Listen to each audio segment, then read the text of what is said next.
You are now listening to Mr. Z Blackneffect.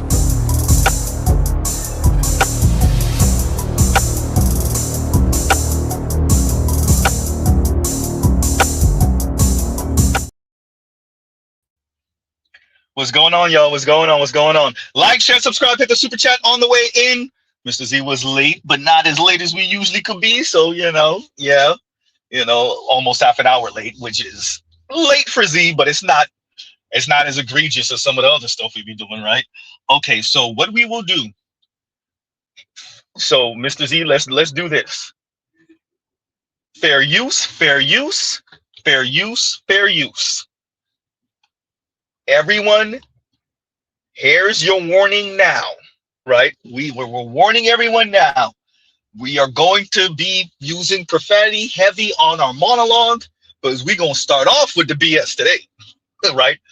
So if your kids are around, if your wife is around, some of this is going to come off misogynistic. It might be sexist. It might be, we're going to be using profanity, right? Heavy. We're going to be real animated. It's going to be some growling. I don't know if we're going to be growling, but yeah, I don't know if you want your ladies, girlfriends, wives, baby moms in the room. Don't have your children in the room. Don't have your LGBTQ feminist cousins and siblings in the room, right? So we just going to make sure we get that out right now, right? Okay. Are we ready? All right. And I don't see anything from anyone yet. I do see that super chat from Saint Cyr, which we will be addressing in a minute, right? So yeah, so y'all, so we put out our disclaimer already, and we're gonna start off with the BS. I'm gonna play it all the way through the first time, and then we will do what we usually do and play it and pause and rewind, because that's how StreamYards work. My apologies to everyone who's tired of it working like that. So we were going to play it one good time the first time, let y'all get angry, and then we go play it again. All right, prepare thyselves. Shout out to Better You. We started off with the waterboarding today. Continuing. I believe men when they say that there are a lot of good men out there, you're just messing with all the bad ones. That can be true. But what can also be true is that there are so many bad men that women have to spend so much time weeding through the bad men that by the time they get to the good men, they don't care anymore. Women are in a state of crisis, a state of survival, because there is so many bad men. If men want women to be more receiving of men, what they will do will be leaders to other men instead of trying to lead women and tell women what to do. Men spend so much time and effort in trying to subjugate men instead of being leaders of other men that they fail entirely. Women are really good at policing each other and having discourse about our behavior. In fact, almost 80% of all internet discourse is women both creating and consuming. The only conversations that it seems that men are having are about women and women's behavior, right? And that's because y'all are scared of each other. You don't want to confront the bad men. You don't want to have conversations with the men who are ruining it for the rest of you because y'all are afraid. That's not leadership, babe. You're not the apex predators, the apex leaders that y'all think y'all are if you're afraid of the other men in your community. Men cannot be community leaders if they refuse to get out and be in front of the community. You are not a leader because you think that you can control a woman and children.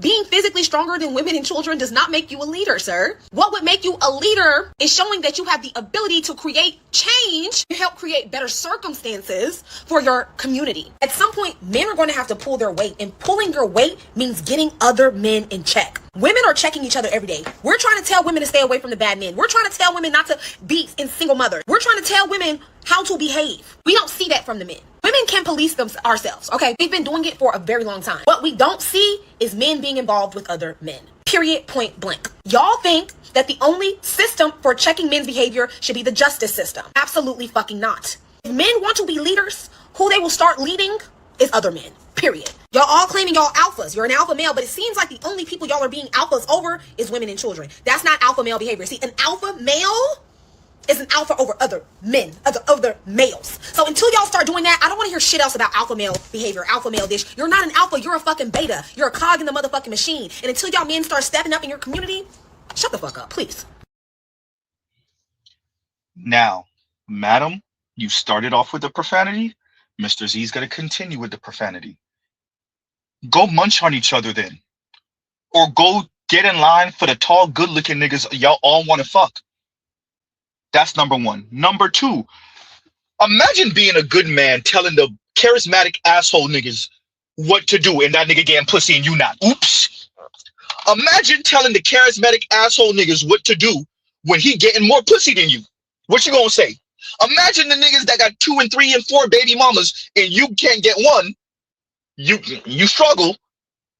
You're a good guy, but you struggle to keep your one girlfriend, your one wife.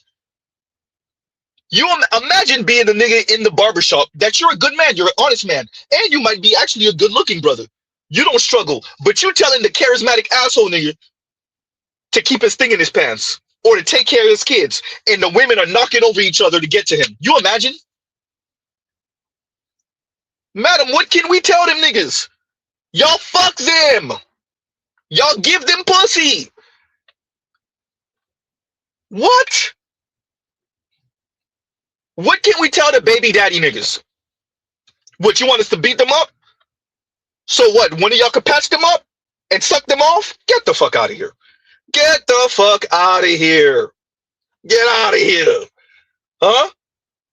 Shut the fuck up.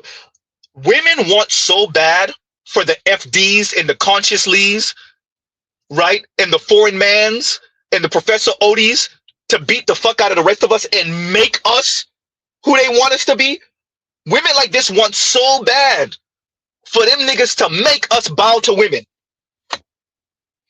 They want so bad. What they really want, ooh, Z, you about to hurt their feelings. What they really want is for all of us to make the charismatic, good-looking niggas that run through them do right by them. What they really want is for us to beat them niggas' ass and make them niggas do right by them. They want us, the niggas that have 18, 30, 70, 80, a million women waiting to jump on his dick. They want us to make that nigga do right by one woman. Yeah. Good luck on that one. Good luck on that one.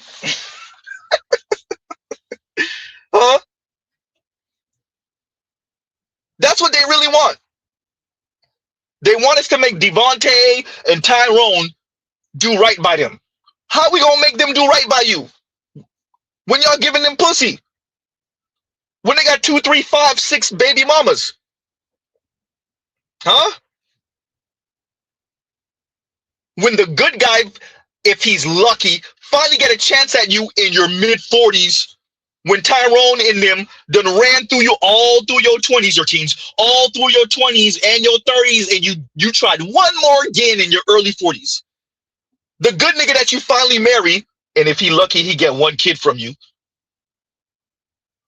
That's the guy that's supposed to tell Tyrone to do right by you?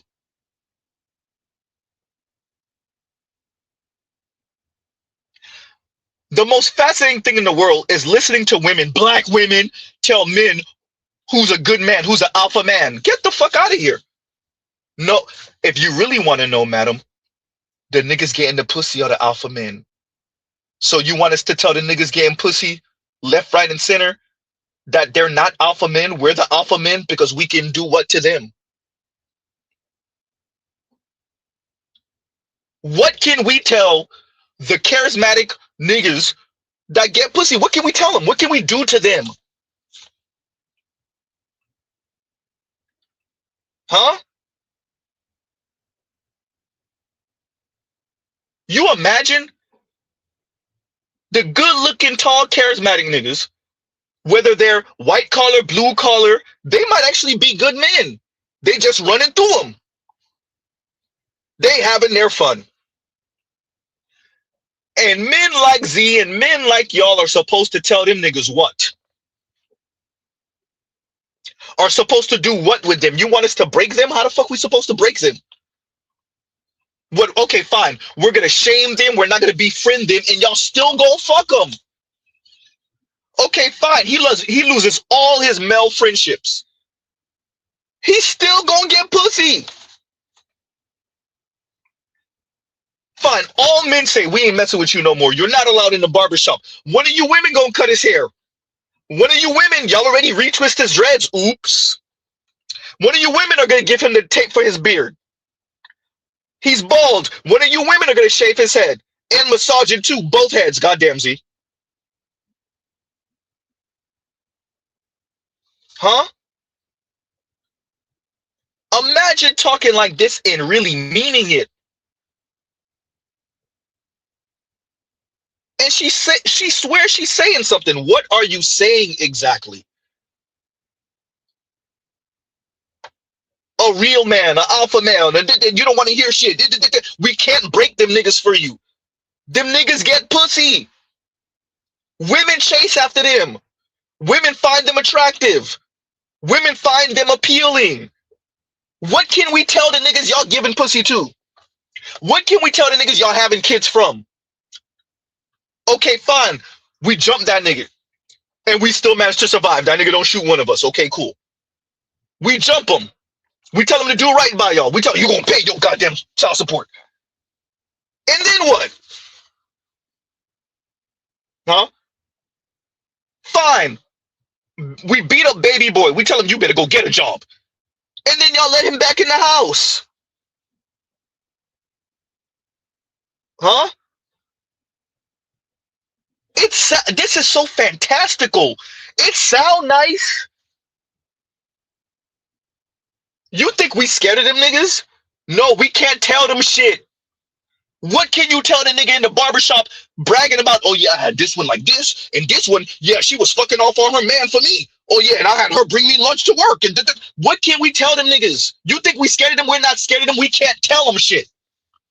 What can we tell the nigga getting pussy? Nah, man, you need to do right by your lady, man. Nah, don't be cheating on her with the chick that's cheating on her man with you. What can we tell Splackavelli? What can we tell Splackavelli? Hey, stop messing with them women. You know they got men. Stop blowing her back out the right way. Stop getting her to chip you off some money and pay for your gas and pay for your Uber. Splackavelli, stop getting her to buy you the new PS5 and the games you want. What can we tell Splackavelli? That shit sound nice. This is supposed to be the challenge to black men's masculinity? You think we're scared of Splackavelli? We can't tell that nigga shit. He winning. He getting the pussy for free or for cheap. Enthusiastic, wet pussy too. Y'all giving him the Gog 3000. You're cheating on your man with him. Huh? Y'all bringing him lunch. He at the house waiting after your date. Y'all bringing him the doggy bag. What can we tell that nigga? That shit sound nice. Huh? That shit sound nice. Shout out to her. Somebody sent her this link. That shit sound nice. That's some whimsical, fantastical shit. No, ladies, get in line for him. One day he'll settle down with one of you, and you'll have a lot of stories for his grandson. Huh? He'll have a lot of stories for his grandson, for his co-workers. His down-to-earth, real good man co-workers. He done only piped 3-4 women his whole life. 5 women. That quote-unquote bad man got a 20-something, 30-something, 40-something roster. Get the fuck out of here. Get out of here. We don't even know Future in real life. What we gonna tell Future? What are we gonna tell Future?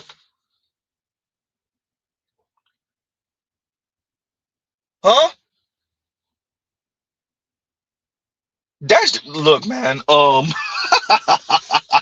It sound good, lady. It sound good. You think we scared of them niggas? Some of them niggas is big swole niggas. I ain't gonna lie. But you think we scared of them? We can't tell them shit. You imagine being a good guy, a good upstanding citizen. You're a member of your community. You're an upstanding member of your community. You're loyal to your wife. Your kids go to school and they're good students and everybody know you in the community. And Pookie over there running through them. And he's not just running through the loser women either. Low-key, Pookie might have fucked your wife on the low. Oops. And we're supposed to tell Pookie what? We fuck around and get into an argument with Pookie at the barbershop. He'd be like, nigga, I fucked your bitch. Oops. And don't think it don't happen too. Huh?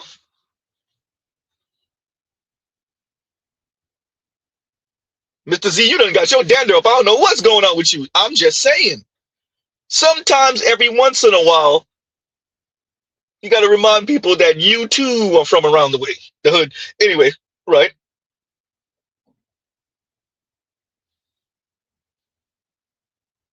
Hey, say that. And AB says, Z, what are you gonna tell the white dude on TikTok who got the black woman barking like a dog? Yeah, I said it. Look, look. Women are human beings too. Women get horny too. Women want to fuck certain men too. What can we tell the nigga getting pussy? He getting enthusiastic wet. She pulling up to the crib. She paying for the hotel. She driving him around. She letting him use her car during the day. What can we tell that nigga? The good guy is over here working his ass off for ungrateful baby mama. And he gonna tell Pookie what? Huh? What is he gonna tell Pookie? That shit's crazy. Thank you. And Vince says, thank you for the super chat. Like, share, subscribe, hit the super chat. Vince says, Twan, you supposed to bring her flowers. Say that. Huh? Wow. Twan, you supposed to bring her. Exactly. We supposed to tell Twan, you supposed to bring her flowers. Twan banging her from the back in the back of the goddamn Suburban. Huh? Next week, you supposed to be taking her on a date, and you gonna do right by her. Little do you know, when you drop her off and you walk her to the door, and she give you the little church hug, huh? And she trying to take it slow with you because she done had her heart broken. What you don't know is Twan, if he's not already inside, pun intended, Twan gonna pull up 25 minutes later and blow her back out. Huh? You imagine? And for all of you that are wondering what Mr. Z is talking about because you didn't see the video, prepare to be pissed. Like, share, subscribe, hit the super chat. Continuing. I believe men when they say that there are a lot of good men out there, you're just messing with all the bad ones. That can be true. But what can also be true is that there are so many bad men that women have to spend so much time weeding through the bad men that by the time they get to the good men, they don't care anymore. Women are in a state of crisis, a state of survival, because there is so many bad men. If men want women to be more receiving of men, what they will do will be leaders to other men instead of trying to lead women and tell women what to do. Men spend so much time and effort in trying to subjugate men instead of being leaders of other men that they fail entirely. Women are really good at policing each other and having discourse about our behavior. In fact, almost 80% of all internet discourse is women both creating and consuming. The only conversations that it seems that men are having are about women and women's behavior, right? And that's because y'all are scared of each other. You don't want to confront the bad men. You don't want to have conversations with the men who are ruining it for the rest of you because y'all are afraid. That's not leadership, babe. You're not the apex predators, the apex leaders that y'all think y'all are if you're afraid of the other men in your community. Men cannot be community leaders if they refuse to get out and be in front of the community. You are not a leader because you think that you can control a woman and children. Being physically stronger than women and children does not make. Shout out to all you SYSBM dudes. Shout out to all of you brothers that are dating non-black women because black women talk like this about black men. Yeah.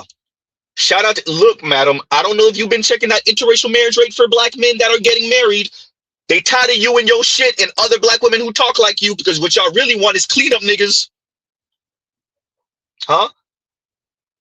What you gotta appreciate is the young brothers are saying, yeah, about that.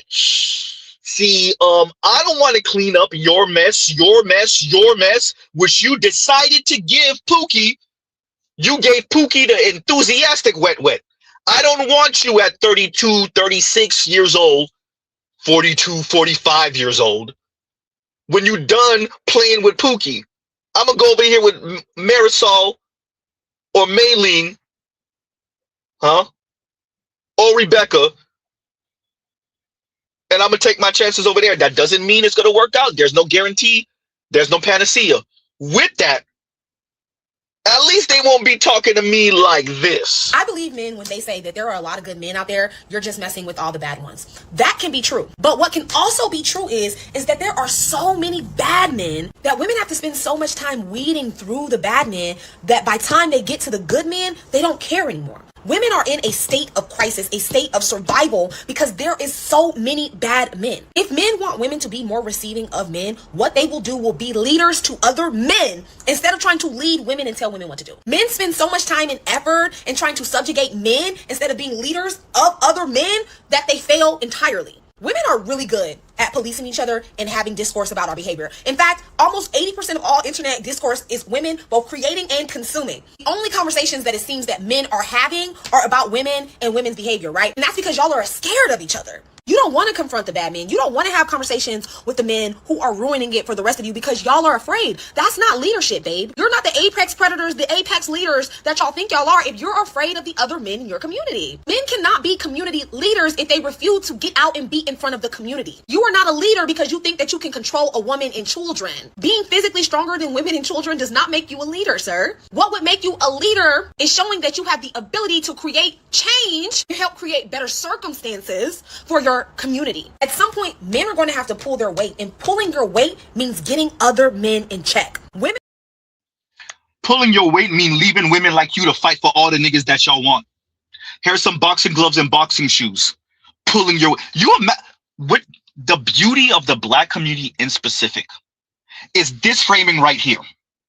Black women are doing all of this heavy lifting. They do it all. You imagine they're lifting the entire black community on their back. And black men are just out here being whimsical fucking hoes, making women baby mamas, going to get milk and never coming back. Black men are just complete losers, inept, incapable.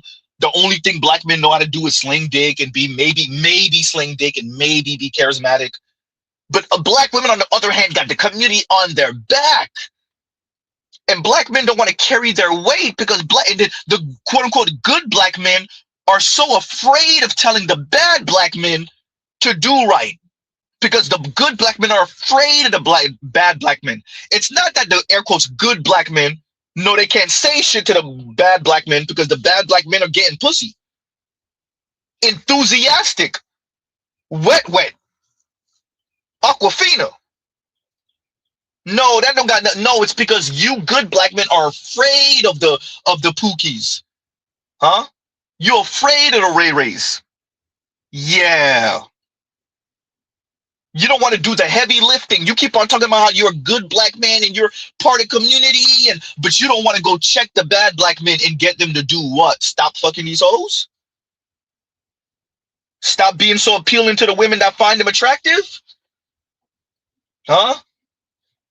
Stop having a Chris mouthpiece. Shout out to Tariq Nasheed. Huh? Stop being a DM god. Them DM God brothers, them brothers that know exactly what to type.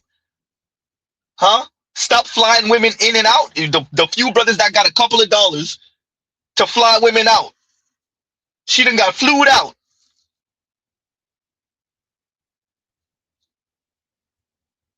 But dear black manosphere and all of you good black men, you scared of Pookie. Huh? But that's all it is. And Indigo says proxy violence is the worst case scenario. That is actually what she's sending you out to do. Madam, you're not going to send the masses of us on send-off missions to break Pookie for y'all and make him do right by y'all.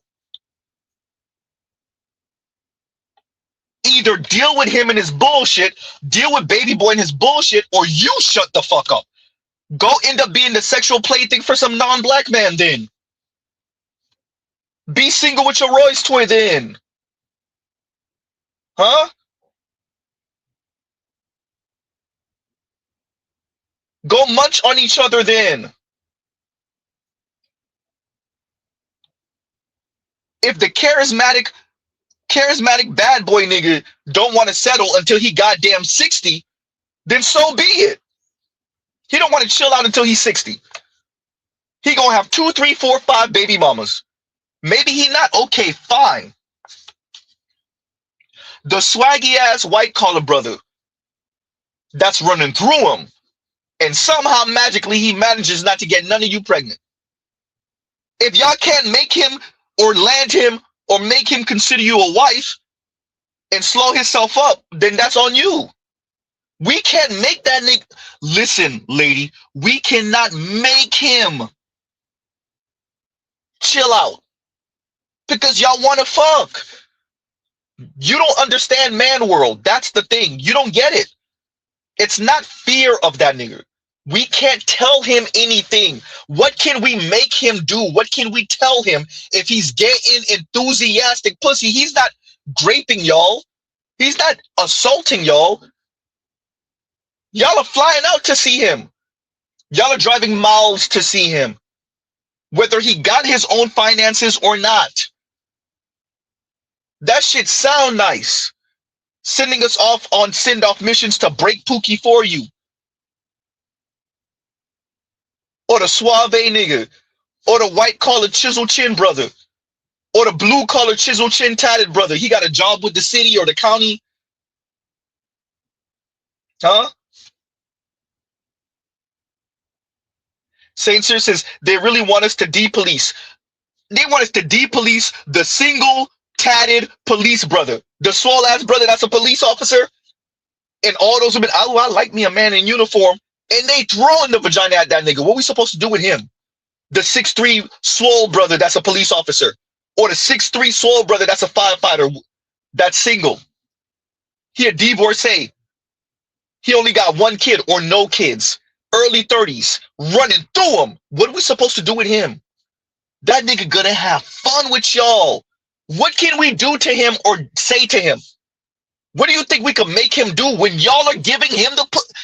Madam, you want us to police men when y'all can't police the women fucking them niggas, and low-key y'all fucking them niggas.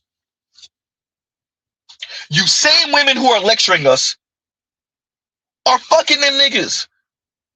Y'all fucking the suave hotep niggas, the suave pro-black niggas, the police officers, the firefighters, the white-collar brothers in the office, the janitors, the blue-collar brothers.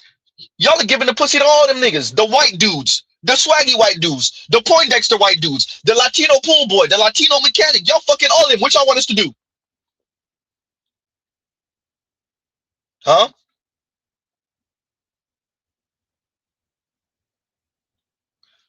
Okay, we go into the barbershop and we having a conversation and our brother like, yeah, I got this one like this, I got this one like that. Okay, madam, what are we supposed to do then? No, bro, man, I'll beat your ass, nigga. What do you want us to say? You know how lame that shit is?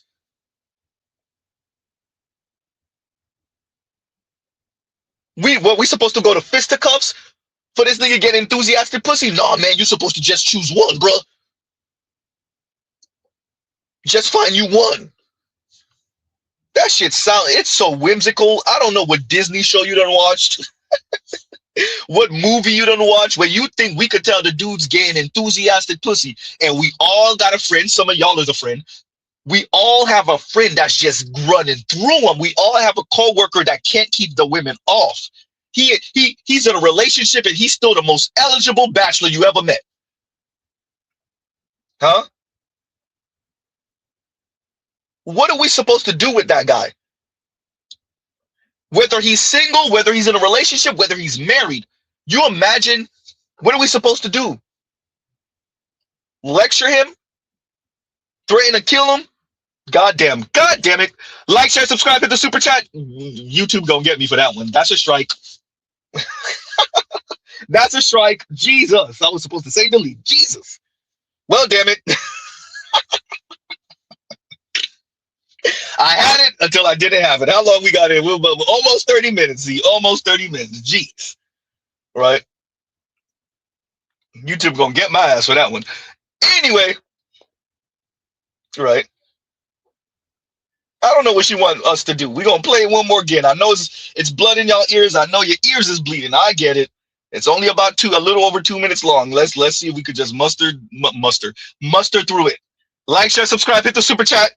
Continuing. I believe men when they say that there are a lot of good men out there, you're just messing with all the bad ones. That can be true. But what can also be true is that there are so many bad men that women have to spend so much time weeding through the bad men that by the time they get to the good men, they don't care anymore. Women are in a state of crisis, a state of survival, because there is so many bad men. If men want women to be more receiving of men, what they will do will be leaders to other men instead of trying to lead women and tell women what to do. Men spend so much time and effort in trying to subjugate men instead of being leaders of other men that they fail entirely. Women are really good at policing each other and having discourse about our behavior. In fact, almost 80% of all internet discourse is women both creating and consuming. The only conversations that it seems that men are having are about women and women's behavior, right? And that's because y'all are scared of each other. You don't want to confront the bad men. You don't want to have conversations with the men who are ruining it for the rest of you because y'all are afraid. That's not leadership, babe. You're not the apex predators, the apex leaders that y'all think y'all are if you're afraid of the other men in your community. Men cannot be community leaders if they refuse to get out and be in front of the community. You are not a leader because you think that you can control a woman and children.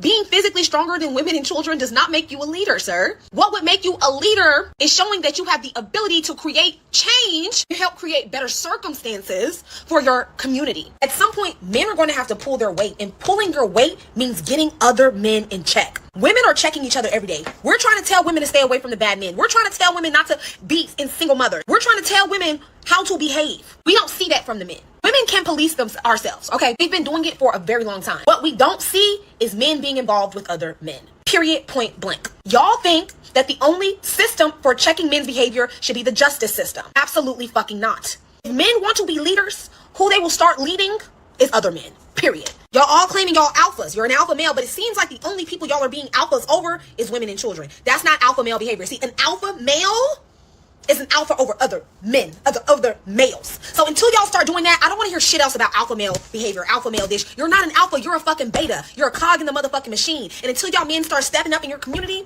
shut the fuck up, please. I think I have a thing for toxic energy. So I think there's still some more healing that I need to do, because when I look back on all of these energies, it's a shame I gave them so much time and there were sweet energies that I didn't. Yeah. And so now I see those sweet energies getting married and starting families. I'm just like, dang, that probably could have been me if I recognized the security in those individuals at the time. And like now I'm like, yeah, I'm definitely feeling that now. I'm aware that there's something going on. There's something wrong. What do you think it is that attracts you to like toxic energy? I think they just seem really exciting at first. The chemistry is incredible. And they don't even always be fine. It's not even that like they're sexy or something. I mean, well, they're sexy, but they don't be the finest things I've ever seen. Yeah. It's just an energy. Sometimes it's convenience, what we talk about. A lot of the sweeter energies that I felt like weren't for me. I felt I could see myself falling asleep a little bit on the phone. Mm-hmm. So I don't know if that's like, if boring is good or not. Like, I'm trying to figure out what that means. Like, it's the thrill. Yeah. It's the thrill of it. Yeah. What's absolutely. your sign? And Gregory Scotland says, "Hi, my name is Ari Lennox, and I should have chosen a good guy in my younger years. Now I need a cleanup man. Get it?" And shout out to you, Vince. And yeah, no. So the transition, I was already going to transition to that anyway, but Mr. Gregory Scotland definitely caught on. He definitely was like, "Hey, I got the perfect video, Z." So y'all already saw me review that a couple days ago, maybe. But yeah, so exactly. And shout out to Mr. Gregory Scotland. Thank you for being here. I know you're used to Dr. Thunder, but Mr. Z, definitely this is a Saturday rant stream. I haven't done a Saturday stream in a little while, and I haven't ranted and used profanity in my monologues in in a while. But today is definitely ranted out Saturday, right? So yeah, so we started off with the profanity, and hopefully y'all understood the title. So yeah, we started off with the BS because that shit sound nice. That I think her channel name on Instagram, her page name is Bun Me. I can't remember the rest, but yeah, that it sound good. Oh, it sound good what she's saying about regulating other men and shut the fuck up and all of it sound good. But what I just played with Ari Lennox lets you know, madam, and as Gregory Scotland said, we can't be the cleanup men afterward. We can't regulate the niggas y'all want. Ari Lennox is telling you. She's turned on by the niggas. What do you want us to do when the Ari Lennox, her fine ass, is chasing after them niggas? What do you want us to do to that nigga? What do you want us to do to that guy? What do you want us to do to the white dudes that the divestors are chasing after? Huh? The swirlers are chasing after. What do you want us to do to the swaggy ass blue collar brothers, white collar brothers, the brothers with no jobs? Huh? A young Tyrone that works in the mailroom and the lead paralegal, the lead attorney is throwing the vagina at him. He still live at home with his mom in his mid-20s. And Deborah just bought him a goddamn Xbox, a new PS5. What you want us to tell him? Deborah just bought him some new J's, some new Jordans. What you want us to tell him? That shit, that's some fantastical ass stuff. That sound nice. And thank you once again. Thank you for the super chat. Gregory Scotland, thank you for the super chat, Mr. Scotland. Huh? You imagine? Say that, and let me read this one now. And Big Mo says, and thank you for the super chat. What do we men get for it? Question mark. Rejection or busted black women? Bro, you imagine? Imagine, eventually, Ari Lennox settles or chills with, because Ari Lennox looks, she gives me, she would financially take care of the situation if she ended up with one of these like reform brothers that came out of prison, and no offense to anyone who's been incarcerated, right? But he's good looking and he's tall and he got the look and he got the walk, you know, and brothers be working out in prison. And he's doing okay-ish in life, and she met him behind the scenes. She don't give me she wouldn't mess with him. Ari Lennox likes that shit. She's telling you she like that shit. And other women are like her. What do you want us to do to that guy? Huh?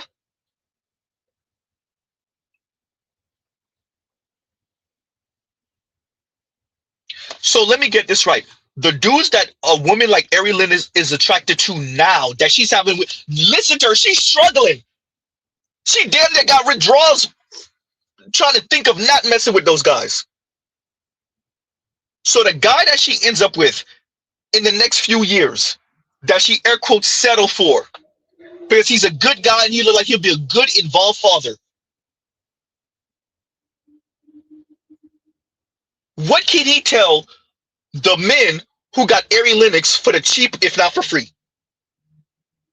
When Ari Lennox was younger and her body was better and she was more green, what can the guy that she marries in the future, what can he tell the guys that got her for the cheap ski or the free ski?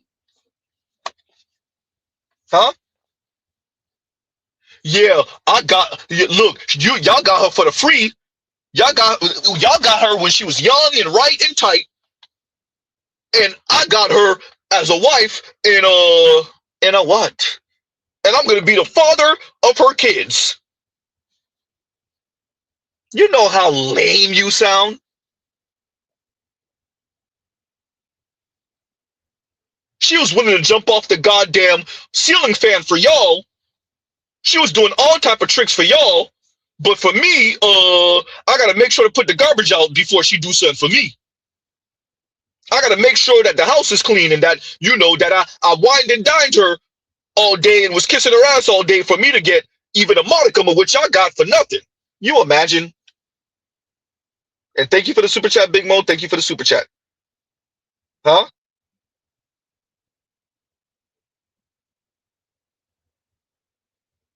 Oh, man.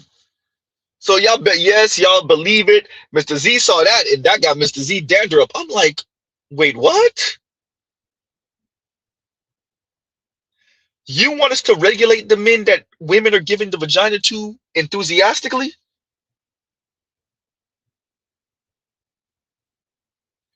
You're not a man. You really don't get it. You think we're scared of them. We're not scared of them. We look like complete idiots telling them to not do what they're doing. We look like fools. Them niggas gonna laugh in our face. Huh?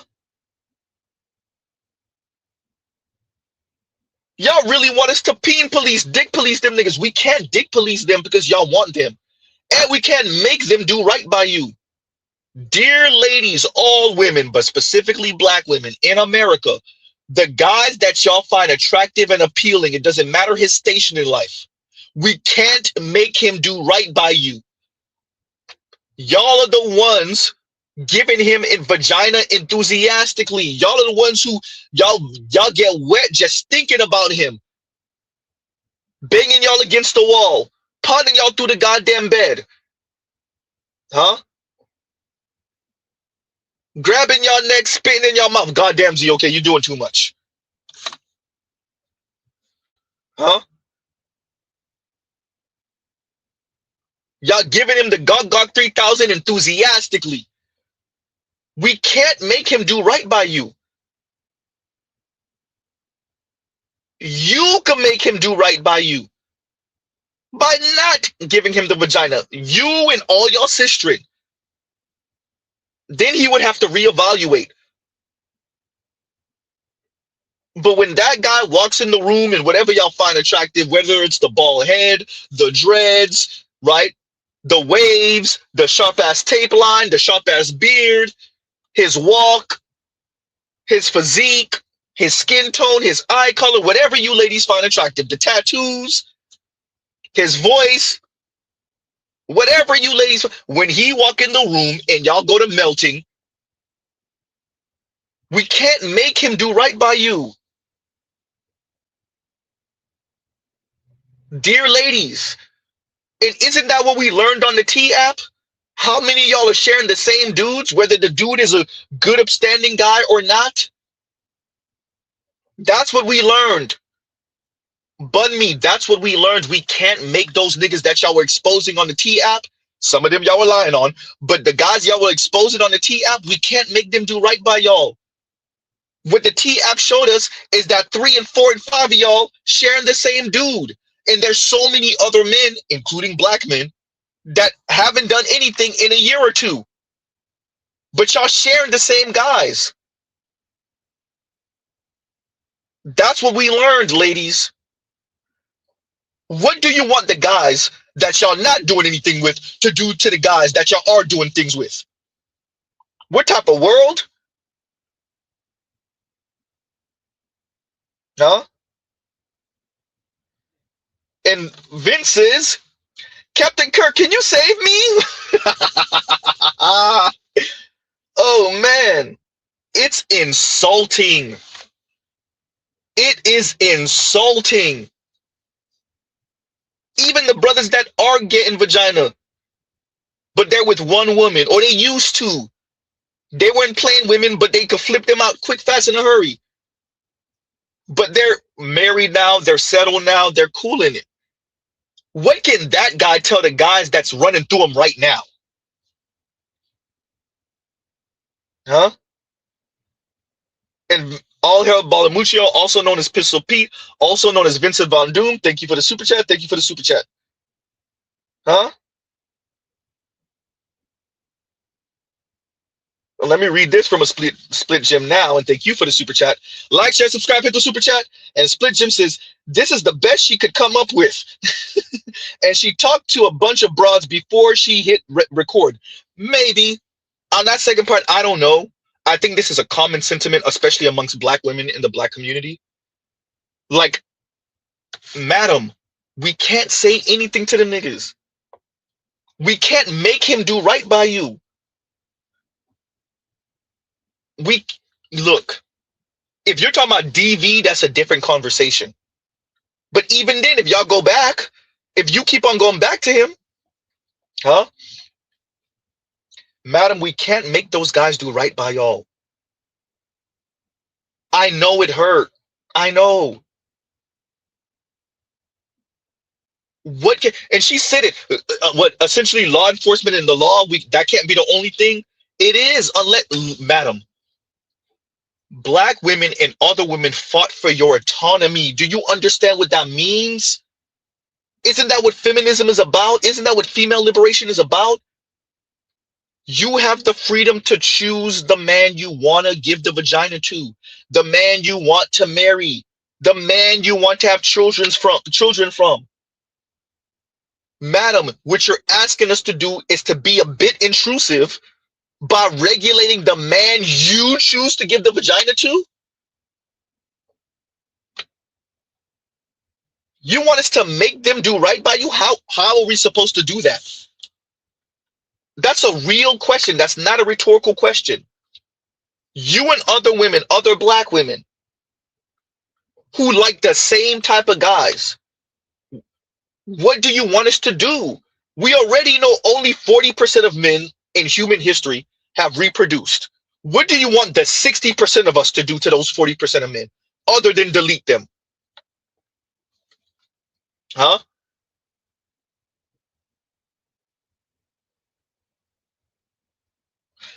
Madam, only 1.3 some odd percent of black men around the median income line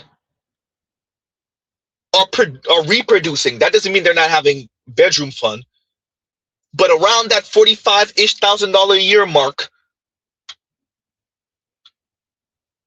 the birth rate for black, and I said that the wrong way, the birth rate for those of us black folks around the 1.3, I'm sorry, I'm still saying it wrong, around the median income mark in America, for black people, the birth rate is 1.35-ish, right?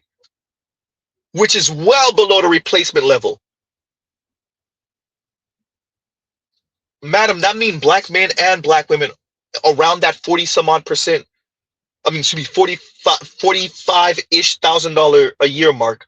We're working our asses off. We don't have 2 and 7 and 8, 12 kids.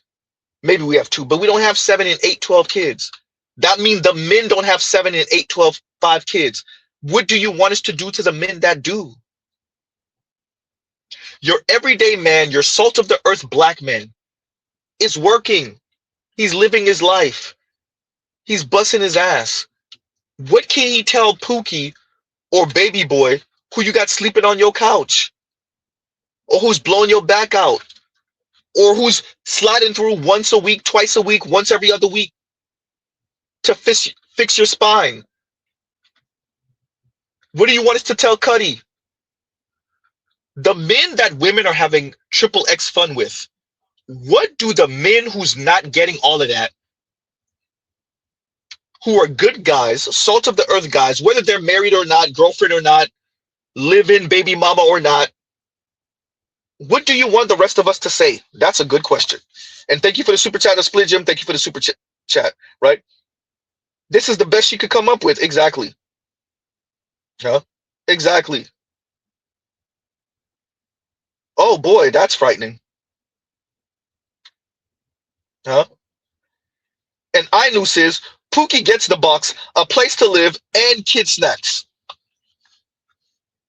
And that does not mean, we're not saying that there are not other men who folks would think are not those guys who are also out here living, you know, a different type of life. That is not what we're saying. Huh? What we are saying is, if the women are still going to have fun with those guys, what would you want us to do to those guys? What can we say? We can beat them up.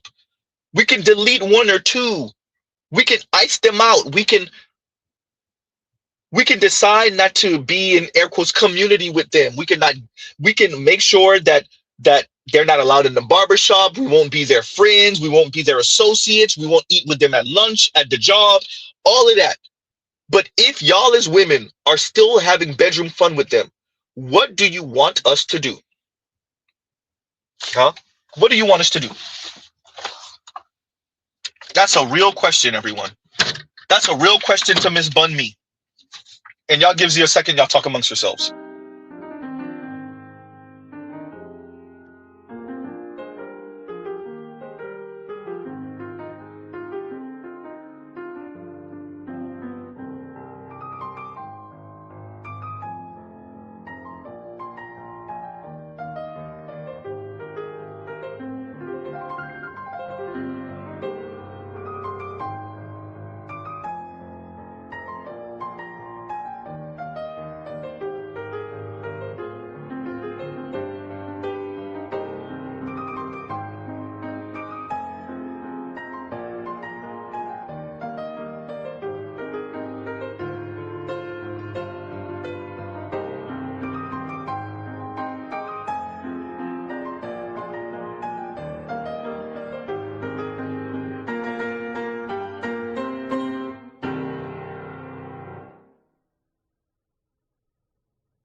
And we're back. But yeah, as Ainu says, Pookie gets box, a place to live, and kid snacks. Like, we have to be honest about the dynamics going on across America, but especially across Black America, concerning relationships, intimacy, triple X fun, and how women evaluate what turns them on. That's not all women, but it is a significant amount. And what is expected of the men who aren't that guy? She wants us to regulate other men and tell them what and do what to them and tell them what and do what to them. Huh? You can't do that. Do right by her. But if she's giving him the enthusiastic sloppy toppy, the Gog Gog 3000, what can we say? And as Ainu says, Pookie gets box, a place to live, and the kid snacks. If you have a woman who's living that life, no matter where her station is at in life, what can we say? Okay, fine. The stereotype, right? Baby boy, whether he has a job or not, he's not doing well in life, and he's living off of a woman, or he's living off of women. What can we tell him when we're working our asses off, and some of us struggling to get one and keep one? Your chick contemplating leaving you every other day. You just don't know it. And those of us in that situation, what we supposed to tell Pookie? What are we supposed to tell baby boy? Baby boy sleeping on your couch. Baby boy might have a job. He might not. He might have he might be in his career. Okay, that he's not baby boy if he has a career. But if you're enthusiastic about him, you giving him the most enthusiastic jump off the ceilings fan fun time ever. What can we tell him? What can we do to him that will not immediately be remedied the next time he see you and you give him the wet again? It's just not realistic. Ladies, no, madam, no, bun me. Women are going to have some. You want to talk about discipline? Women are going to have some discipline and know that guy's track record, or see him for who he is and decide not to mess with him at scale. Huh? At scale. Enough women are going to have to choose to not mess with him, especially women working class and above. Upper working class. Yes, I made up upper working class. Upper working class and above. Madam, we're not making it up. It happens all across America. Working class women, middle class women, having fun time with men who don't mean right by them at all. What can we tell that guy? What can we make that guy do or not do?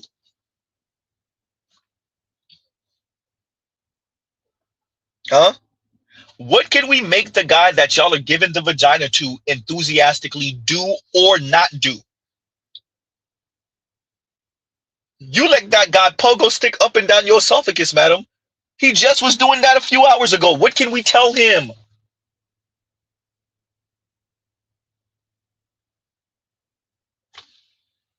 And Leon says, and thank you for the super chat, try to depolice me.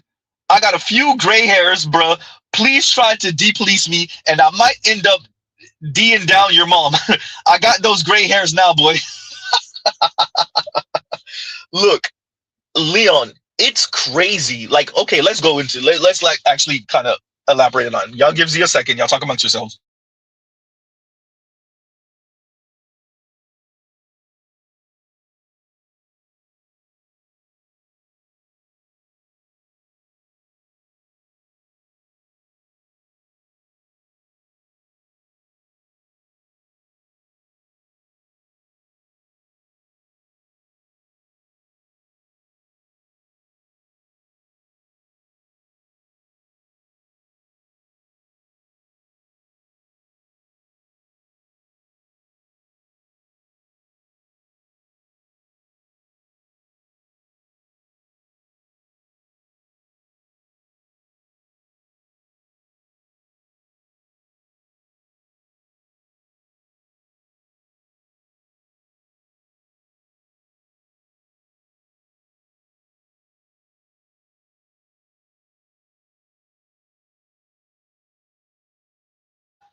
And we're back. My apologies, everyone. Y'all already know. My apologies.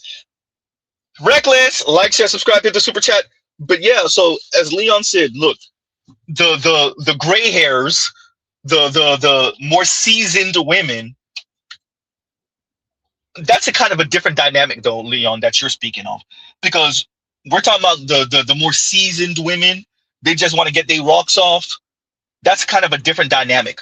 Imagine trying to tell a young brother or a approaching middle-aged brother to do right by um Heather that works in the billing department, and all she wants is to get her rocks off. How are we supposed to do right by Heather? Heather knows what this is. This is what Heather wants. Heather just wants a young brother to make her feel young and to blow her back out before she go back home to her kids, to her teenagers. Heather is a divorcee, right? Heather could be black, but she's probably white, right? But fine. What are we supposed to tell that young brother? Huh? It's just not what she said is not realistic. And we're gonna play it one more again, but it's not realistic. And thank you for the super chat, Leon. It's not realistic, everyone. It's not realistic. Shout out to that young lady. I think once again her page name on Instagram, I think it's Bun Me something or another. I'll check for it in a minute for you guys. But yeah, I don't know what she expects black men to do with women who enthusiastically give the vagina up. Right? Continuing. And thank you for the super chat, Leon. Thank you for the super chat. And we're gonna play it one more again. But I want to read a couple more super chats. And Inspired Truth says, and thank you for the super chat. Like, share, subscribe, hit the super chat. Inspired Truth says, oh, how did Mr. Z forget? For those of you that don't know, but I started off real hot. For those of you that don't know, Mr. Z now has a membership program. So y'all go ahead and sign up for that. I'm waiting for a few more people to file in, and then we're gonna start doing our members only stuff and our members first stuff, pre-records and live streams. So y'all go ahead and sign up for that. How did I forget to say that earlier? And it's been goddamn what, an hour? Yep, almost an hour. And yeah. So continuing. Inspired Truth says women can say just about anything and don't have to prove it. Men need a peer-reviewed scientific journal, and then it will become shaming you for debating.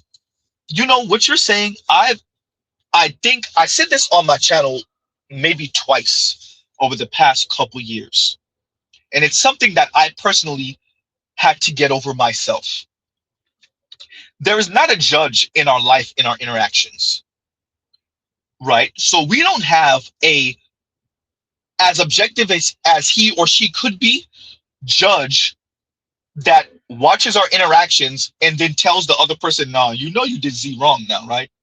Like, oh, madam, you said this thing and then you reneged on it 6 months later, right? Or you said this thing and then you contradicted yourself literally 2 seconds later. Like, your interactions with other people, men, women, are free flowing, right? Y'all freestyling, right? There's not a judge telling you, hey, brother, you know you said this 3 weeks ago, and you know you actually reneged on which, you know.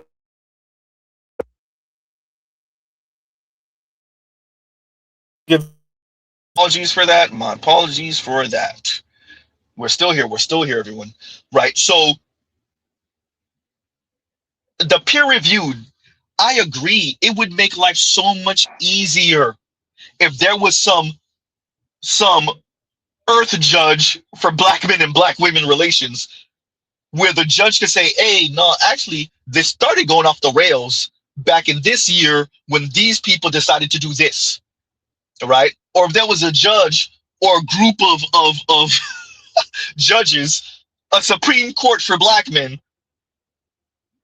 right, that could say to black women, actually, y'all messing up here, here, here, and here. And the outcomes of your messing up is this, this, this, and this. These are the outcomes, and the outcomes are because of this, this, this, and this. Or when y'all signed up to feminism, which we told y'all not to, this is what happened here, here, here, and here. These outcomes are because of this. That doesn't exist. And so black women get to play in black men's face. Huh? Black women like Miss Bun Me get to play in black men's face. Y'all give me a second.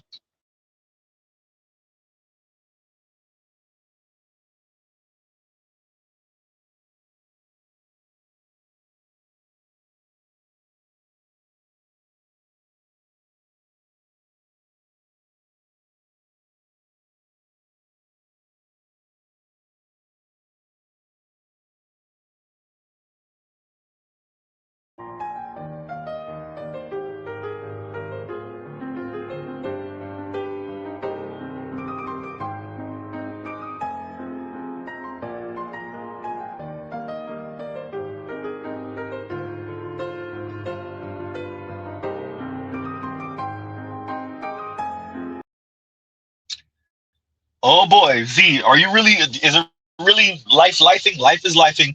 Okay, y'all. But yeah. So inspired you. No, man, you don't understand, Mr. Z. In his younger days, in your younger days, you fantasize of having a judge or jury review your situation, your interaction with whoever, right? Because you know you in the right. You know that person talking to you crazy, or you know that person wrong, and you just like, God, what? Where's the person? Where's the judge to be like? And that's something that we just gonna have to get over. There is no cosmic judge that reviews our life and says to whoever did us wrong, hey, you know you did them wrong, right? And Mr. Z doesn't necessarily believe in karma either.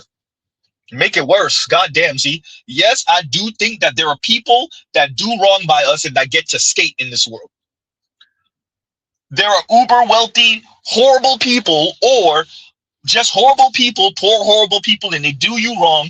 And they life. So don't think that no one leaves this life without life lifing, right? Without life hitting them upside the head. Everybody get hit upside the head once or twice, or 10 or 12 or 50 times.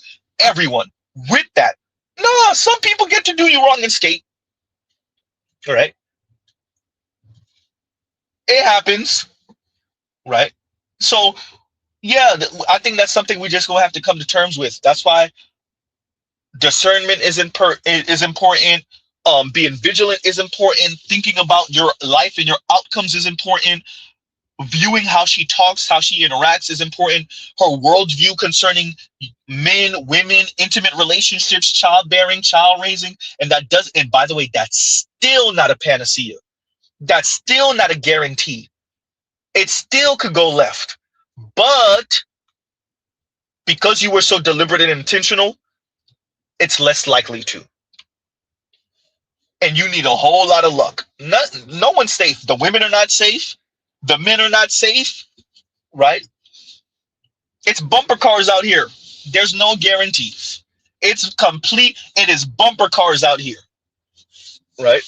Sorry to sound so doomer. Goddamn, Z, I know. But yeah, no, but inspired truth, man, I done had that thought in my mind a few times throughout life, throughout my young adulthood especially, right? Man, look, it would be a peer-reviewed. Oh, that would be beautiful, especially for black men. You imagine, not even just concerning women, black women. You imagine if black men had a judge, impartial, right? Judge. So much of the history wouldn't even be the same. Black men's history wouldn't even be the same if we had an impartial judge on our side. Or just not even on our side, an impartial judge to call balls and strikes. Oh, that would have been beautiful. But that's not how life turned out, right? And thank you for the super chat, Inspired You. Thank you for the super chat, right? As Gregory Scotland says, bad things happen to good people all the time. That's what we're saying. Man, for real. Gregory also says, Mr. Scotland also says, Z, many black women love to denounce the Moynihan Report. Clark's Dark Ghetto and E. Franklin Frazier's Negro Family Study of 1939 because it's too formulaic. It's too mathematical. They like the idea of like life just happened, or maybe she made one or bad decision, but this was going to happen anyway. Or the thing that drives, man, and this is conversations I have with people in my actual personal life. I'm talking about family members and relatives now, y'all. They always talk about the exception to the rule, like that defies the rule, right? They talk about the outliers that defies the rule. So Mr. Z is not telling y'all anything I don't know. I'm telling y'all right now, there's nothing that drives Z crazier than having some of these conversations with folks, and they don't appreciate how much we have numbers and math and history and historical precedent to what they're doing, saying, thinking, feeling, acting, the divorce rate, the marriage rate, the birth rate, how much we have so much literature on this stuff. People just want to think they're living their own lives and they're not a statistic. Nothing pisses, and that includes Mr. Z. I don't get pissed off though.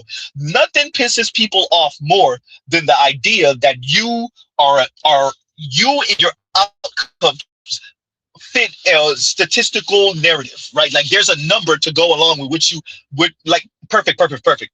I've had conversations with people about the zip code map. For all of us that know about that zip code map, where you could damn near predict the outcomes of people born into certain zip codes.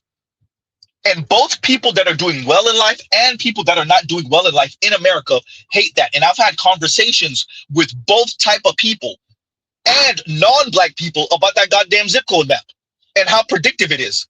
And you will be surprised how many people, they just can't accept that that means that there is a systemic thing going on.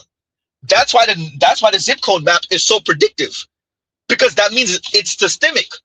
And yes, you can be an outlier, but if you just follow the stream, more than likely, this is going to be your outcome. And it may not necessarily be prison or negative, but it does mean that you will fit in a certain class, live a certain type of life, have a certain outcome with women, have a certain outcome with children, have a certain type of job or career, right? And it pisses people off to think that there are numbers that can predict your outcome. That includes Z, by the way. Look, man, Mr. Z done hit some of them stereotypes right on the head. I landed right on the stereotype. Bing! Right? So, yeah, no, Mr. Scotland, the reason why I would argue for a lot of these folks, they don't like this type of history or what was written or the Moynihan Report or even the Mouse Utopia Project and all this other stuff, right? It's because it just predicts their life and their outcomes too much. They don't want to think that they're playing out a particular role and that we can predict, hey, if you go this way, I'm telling you what the outcome is probably going to be 75%, 80%, 85%, 99%. I'm telling you what the outcome's going to be. People don't want to believe that. They want to think they're an outlier. They're going to be an outlier. Their life isn't going to turn out that way. Anyway, right? So yeah, I would argue yes, right? Many, as Mr. Scotland says, many black women love to denounce the Moynihan Report. Of course. And remember, they think it's sexist drivel anyway. They thought it back then it was sexist drivel. You imagine another, 50 years of 40, 50 years, no, more than 40 years of second wave feminism? Man, them women don't want to hear nothing like that, Mr. Scotland. They don't want to hear nothing about that. They thought it was sexist back then. Right? Shout out to BGS who played us the clip after the Moynihan Report. I got it saved somewhere on my phone. The black and white clip, I've played it a couple of times on my channel, where the black women were speaking about the Moynihan Report, and you know, believe it or not, most of those black women sounded like they were advocates of black men. Two of them, one of them sounded like kind of like what a modern day kind of hipster / pro-black would sound like, but the other one was a careerist, sounded like your modern feminist. And guess what? Nowadays, even though it was only one of the women that sounded like her, nowadays all the women sound like her, and maybe one of them sound any type of pro-black. It done flipped. It has flipped. So, you know, it Mr. Z didn't want to go doomer on y'all, but y'all could blame Mr. Scotland for that. Shout out to Mr. Scotland. I'm just saying. Somebody tells Z he wrong, but yeah, Mr. Scotland, they don't want to hear that. They don't. It's too formulaic. It's just the math is so pinpoint and it's too predictive for them. They don't want to hear that. People want to think that the outcomes are not going to be the outcomes because I'm different. I'm different. I'm not like them other, excuse my language, everyone. I'm not like them other hoes. Yeah, that's it. Right. Yeah, that's it. Yeah. You're so different. Exactly. Come on, people. Move it or lose it. And thank you, Mr. Scotland. Yeah. What did I say? Super chat earlier was in the super chat. Either way, but yeah, thank you for the comment. That comment right there, I had to read that. I had to freestyle on that one because it is true. And I think yeah, I know what I'm gonna do. And yeah, everyone. If I am borging a little bit, y'all bear with. We will stop borging in a few, right? So let me see if I can do this. Y'all give me a second because I'm trying to fix something, and I got to read through some of your comments, and then I will be bringing y'all up in a minute. And yes, we will be reviewing, because I have a short clip of Melissa Ford and whatever the hell. Yeah, so we're going to be speaking about that in a minute. Shout out to BGS saying that I could freestyle about certain things for like hours on end, because that's Mr. Z pulling it right now. And yeah, Gregory Scotland knows what clip I'm talking about. He says, I believe that clip was from 1970. You know exactly which one I'm referring to. Yep. Oh, and Mr. O says, nah, Z, it's not 40, 50. It's 60 years. My apologies. 60 years ago. Yep. Y'all know which one I'm talking about. Yep. Indigo said, I did it once. I don't want to do it again. Indigo said, I ain't trying to deal with them like that again. Right. Hey, look, Indigo, man. I'm telling you. I'm reading through you guys' comments. Okay, let's see. Give me 1 second. We're gonna read at least one more super chat. And Brooklyn Finest got something. Let's do that. Let's read Brooklyn Finest and Vince. And Vince says proxy propaganda. We're gonna play one more again for good time's sake to get everybody's dander up. And Vince says proxy propaganda. And for all of you who just got in, this is what Vince is referring to. I believe men when they say that there are a lot of good men out there, you're just messing with all the bad ones. That can be true. But what can also be true is that there are so many bad men that women have to spend so much time weeding through the bad men that by the time they get to the good men, they don't care anymore. Women are in a state of crisis, a state of survival, because there is so many bad men. If men want women to be more receiving of men, what they will do will be leaders to other men instead of trying to lead women and tell women what to do. Men spend so much time and effort in trying to subjugate men instead of being leaders of other men that they fail entirely. Women are really good at policing each other and having discourse about our behavior. In fact, almost 80% of all internet discourse is women both creating and consuming. The only conversations that it seems that men are having are about women and women's behavior, right? And that's because y'all are scared of each other. You don't want to confront the bad men. You don't want to have conversations with the men who are ruining it for the rest of you because y'all are afraid. That's not leadership, babe. You're not the apex predators, the apex leaders that y'all think y'all are if you're afraid of the other men in your community. Men cannot be community leaders if they refuse to get out and be in front of the community. You are not a leader because you think that you can control a woman and children. Being physically stronger than women and children does not make you a leader, sir. What would make you a leader is showing that you have the ability to create change and help create better circumstances for your community. At some point, men are going to have to pull their weight, and pulling your weight means getting other men in check. Women are checking each other every day. We're trying to tell women to stay away from the bad men. We're trying to tell women not to be in single mothers. We're trying to tell women how to behave. We don't see that from the men. Women can police ourselves, okay? We've been doing it for a very long time. What we don't see is men being involved with other men. Period, point blank. Y'all think that the only system for checking men's behavior should be the justice system. Absolutely fucking not. If men want to be leaders, who they will start leading is other men. Period. Y'all all claiming y'all alphas. You're an alpha male, but it seems like the only people y'all are being alphas over is women and children. That's not alpha male behavior. See, an alpha male is an alpha over other men, other males. So until y'all start doing that, I don't want to hear shit else about alpha male behavior, alpha male this. You're not an alpha, you're a fucking beta. You're a cog in the motherfucking machine. And until y'all men start stepping up in your community, shut the fuck up, please. Yeah. You guys can hear me. And my apologies, everyone. Hopefully, I'm not borging. Hopefully, you guys can hear me. And Brooklyn Finest is, and thank you for the super chat. Bit reeks of projection. A real eunuch, man. Yeah, exactly. A real eunuch, man, bro. So yeah, and madam, and I'm glad you actually brought that up, Brooklyn Finest. It only took me about an hour and 15. Community eunuch, madam. We can't be your community eunuch. We cannot be your community eunuch, madam. If you are not attracted to certain good men, then that is okay. It is okay, but deal with those dudes over there that you are attracted to and deal with whatever comes with them. We can't make them do right by you. We cannot regulate them. Y'all want to be over there. Madam, women like you, or maybe not women like you, want to be over there.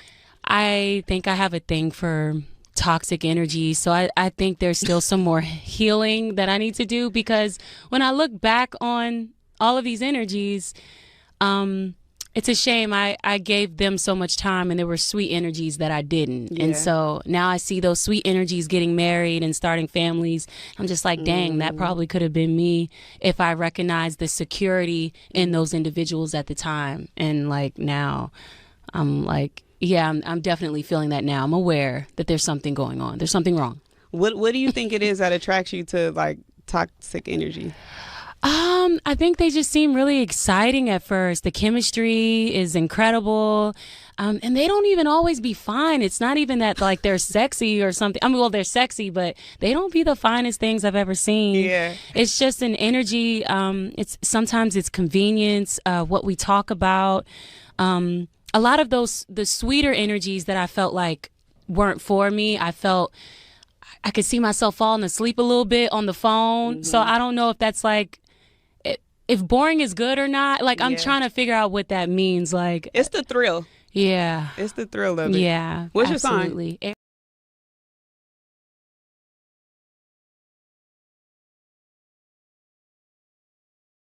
sign? Brooklyn's finest, thank you for the super chat. Thank you for the super chat.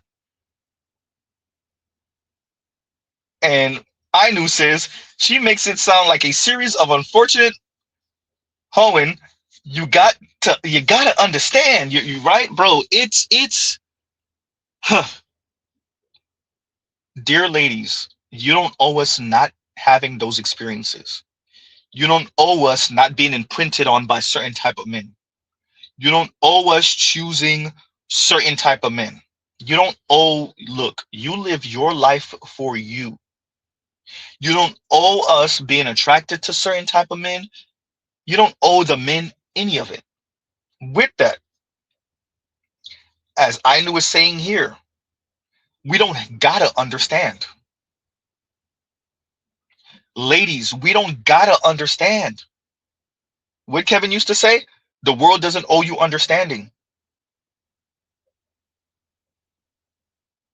We don't owe you, individual women and the Black women as a community, as a group. We don't owe you regulating the dudes that you want.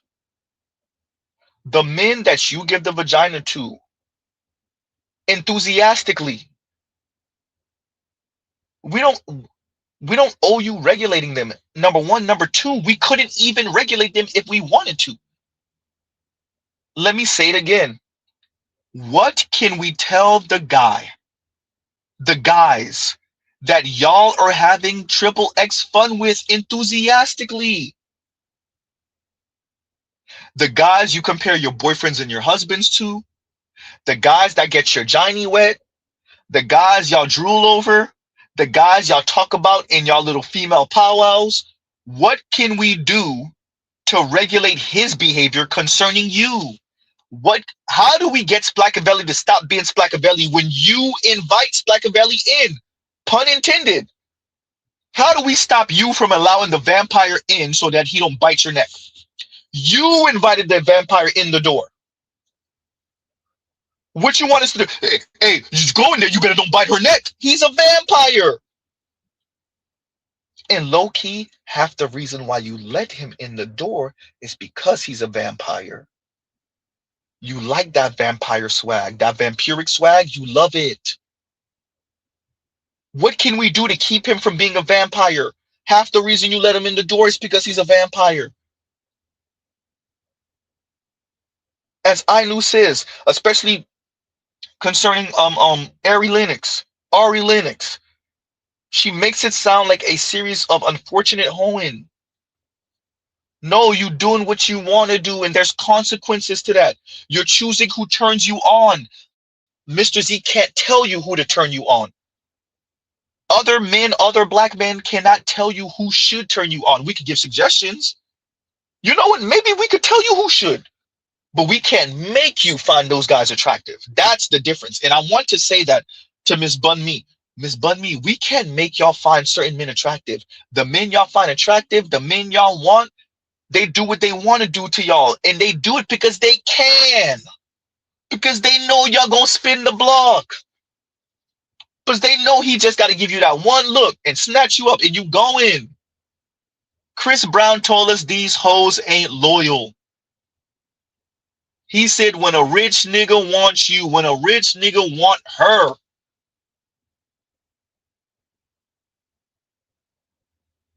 Chris Brown and Usher have done the Lord's work over the past few years, because it's showing us how far women are willing to go, how far women are willing to go for the desirable, air quotes, desirable man, whatever man that happens to be. And the rest of us, who might be desirable to some, this kind of weird ass dichotomy, there's only a handful of dudes that can't get nothing at all. But for those of us that's still eyed-ish, and for those of us that's not getting nothing, what can we tell a Chris Brown? I'm not talking about Chris Brown individually. I'm saying, what can we tell a Chris Brown?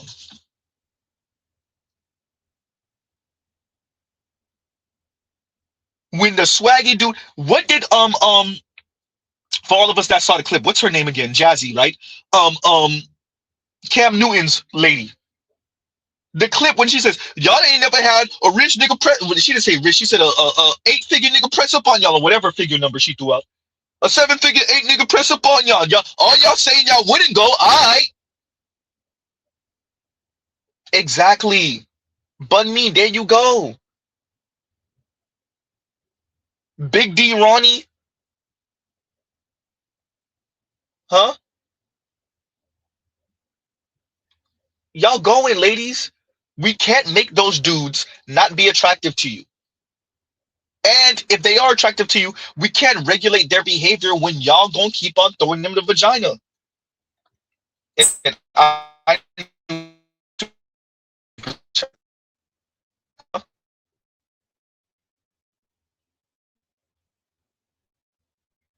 that's perfect right now. Okay. Just realized I'm Borgen. We talked earlier. Let me see. Am I Borgen? Did y'all say I'm Borgen? Wait a minute. No, nobody said it, but I think I am, because that did not light up. Y'all give Z a second. Hopefully I'm not. Wait a minute. Let's try it again. Oh, there we go. All right. We're back in business. All right. And Lion says they want us to regulate the store for their own buyer's remorse. Bro, that's exactly what it is. And I couldn't say it better. Exactly. Ladies, what you find attractive, what you find appealing, there's nothing wrong with that. There's nothing wrong with that. But we can make those guys do right by you, especially when that's what you want. Right? That's if we agree with this kind of air quotes bad man, air quotes good man dynamic, this kind of paradigm, right? If we agree with that, which is debatable, we can't make those air quotes bad men unattractive to you. That's up to you. And we can't make them do right by you. Dichotomy was the word I was looking for. There you go. The good man, bad man dichotomy, that if we agree with that, which I'm iffy about. I'm iffy about that because that's on a sliding scale and it depends on whether that man is kissing her ass or not. And being insulting to other men, but okay, madam, we can't make them do right by you. And as Lion says, they want us to regulate the store for their own buyer's remorse. And thank you for the super chat, Lion. Thank you for the super chat. Madam, we can't make you not want him. And we can't make him do right by you when you choose him in everyone's face. Dear ladies, dear black women in specific, do y'all know how insulting this is? I know y'all okay with insulting men, black men in specific. Y'all love doing that. But do you appreciate how insulting it is to tell the men that you overlooked to regulate the behavior of the men that you find attractive? You imagine? Yeah. And thank you for the super chat. Thank you for the super chat. Right?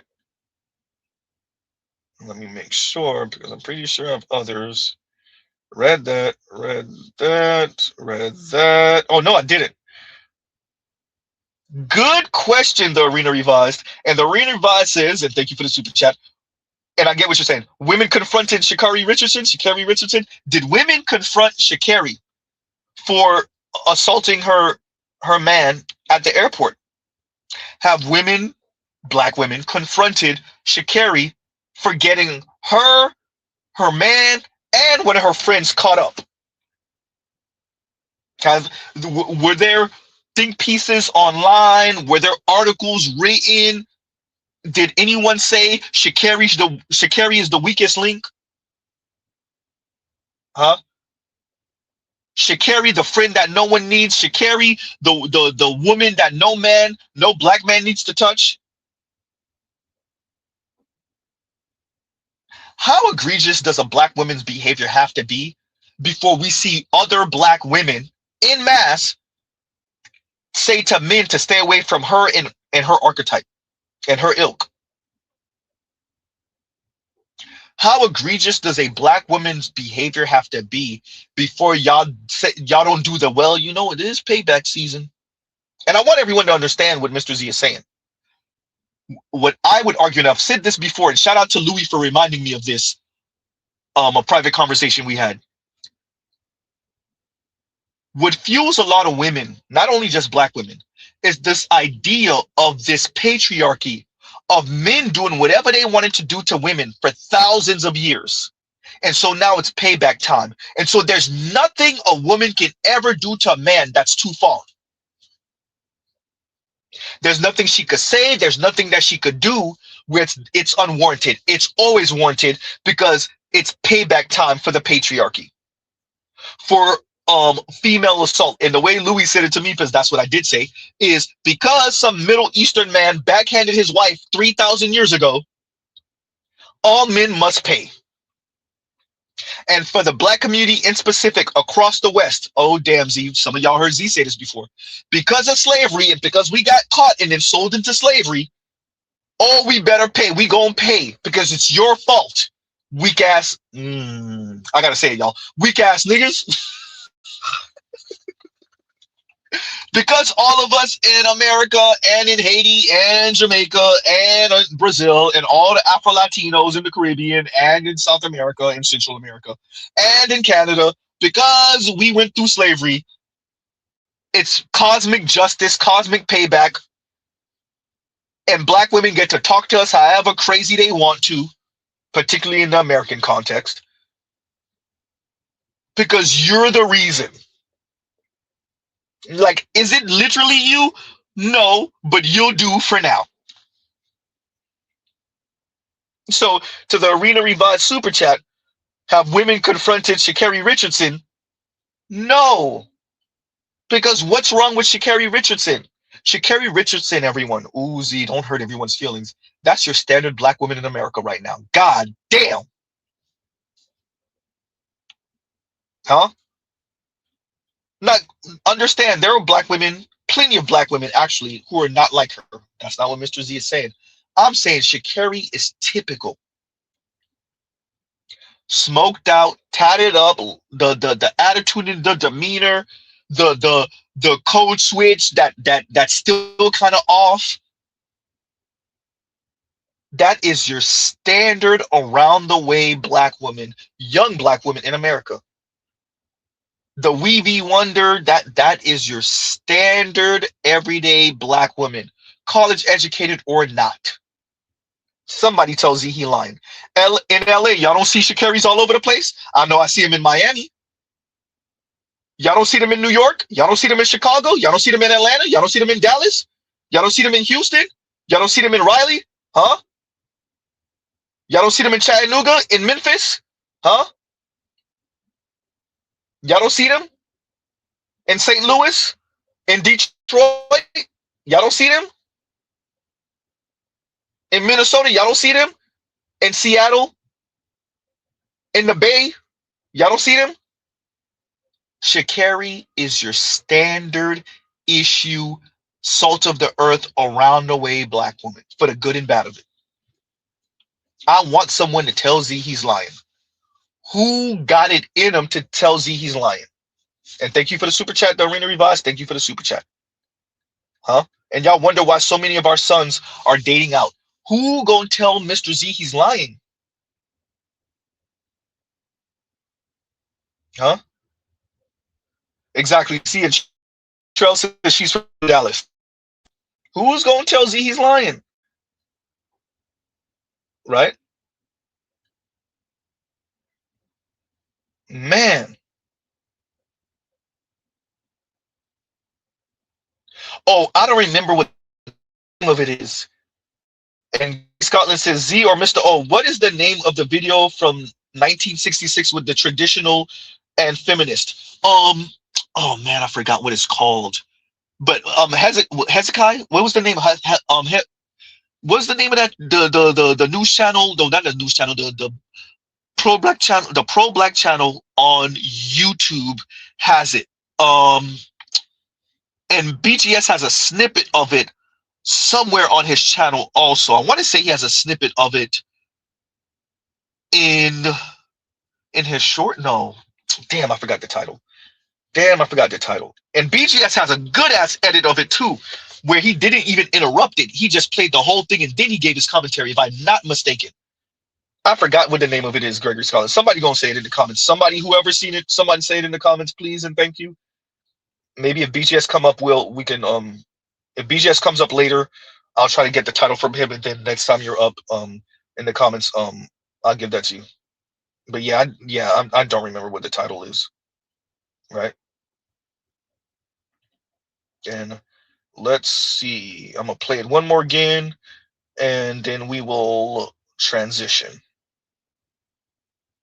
I believe men when they say that there are a lot of good men out there, you're just messing with all the bad ones. That can be true. But what can also be true is that there are so many bad men that women have to spend so much time weeding through the bad men that by the time they get to the good men, they don't care anymore. Women are in a state of crisis, a state of survival, because there is so many bad men. If men want women to be more receiving of men, what they will do will be leaders to other men instead of trying to lead women and tell women what to do. Men spend so much time and effort in trying to subjugate men instead of being leaders of other men that they fail entirely. Women are really good at policing each other and having discourse about our behavior. In fact, almost 80% of all internet discourse is women both creating and consuming. The only conversations that it seems that men are having are about women and women's behavior, right? And that's because y'all are scared of each other. You don't want to confront the bad men. You don't want to have conversations with the men who are ruining it for the rest of you because y'all are afraid. That's not leadership, babe. You're not the apex predators, the apex leaders that y'all think y'all are if you're afraid of the other men in your community. Men cannot be community leaders if they refuse to get out and be in front of the community. You are not a leader because you think that you can control a woman and children. Being physically stronger than women and children does not make you a leader, sir. What would make you a leader is showing that you have the ability to create change and help create better circumstances for your community. At some point, men are going to have to pull their weight, and pulling your weight means getting other men in check. Women are checking each other every day. We're trying to tell women to stay away from the bad men. We're trying to tell women not to be in single mothers. We're trying to tell women how to behave. We don't see that from the men. Women can police ourselves, okay? We've been doing it for a very long time. What we don't see is men being involved with other men. Period, point blank. Y'all think that the only system for checking men's behavior should be the justice system. Absolutely fucking not. If men want to be leaders, who they will start leading is other men. Period. Y'all all claiming y'all alphas. You're an alpha male, but it seems like the only people y'all are being alphas over is women and children. That's not alpha male behavior. See, an alpha male is an alpha over other men, other males. So until y'all start doing that, I don't want to hear shit else about alpha male behavior, alpha male this. You're not an alpha, you're a fucking beta. You're a cog in the motherfucking machine. And until y'all men start stepping up in your community, shut the fuck up, please. In other words, what if black women were supposed to be the leaders and black men are just supposed to protect with their muscles and use their listening ears and carry out instructions? Yeah, how about not? Huh? How about not? And let me read this before we continue. And Gundam says her complaints is in favor of patriarchy, where the men police men, but the men the ladies deal with are vetted by the men of the family. She listens to their authority on the matter despite feelings. But the problem is, Gundam, that's not how it works, right? I get what you're saying. I agree. This is the problem. The problem is men can't check other men for this behavior because the women decide who they want to be with. Unless you want to go back to, and I'm not saying you, Gundam, I get what you're saying. Unless The black community wants to go back to a world where those men that y'all find desirable, y'all bring them to us to vet, and our decision is the decision. You don't go behind our back and give him vagina or have a kid with him, or you sneaky link with him, and then you end up with who we think you should end up with, but you still sneaky link in with the guy that we told you no to a couple years ago. No. Right? Gundam, fundamentally what women are dealing with is the cost of their own autonomy, their freedom, their liberation. You are free to choose who you give the vagina to. And you are also free to deal with the consequences. You're free to choose who you find attractive, who you find appealing, who you allow that imprinted on you for that imprint to stay. You are free to have that thunderbolt situation from whatever type of archetype of man. There is nothing wrong with that, ladies, but that is your free will. You're going to have to eat the consequences of that. The ladies want us to regulate the men that they find attractive and those men's behavior. But how are we to do that if you're still giving him vagina? If he knows after we lecture him, after we put a foot up his ass, he's going to still go back home to you for you to do for him whatever you do for him, then what was the point of the matter? No? And Gundam, thank you for the super chat. Thank you for the super chat. And let's play these in quick succession and get underway.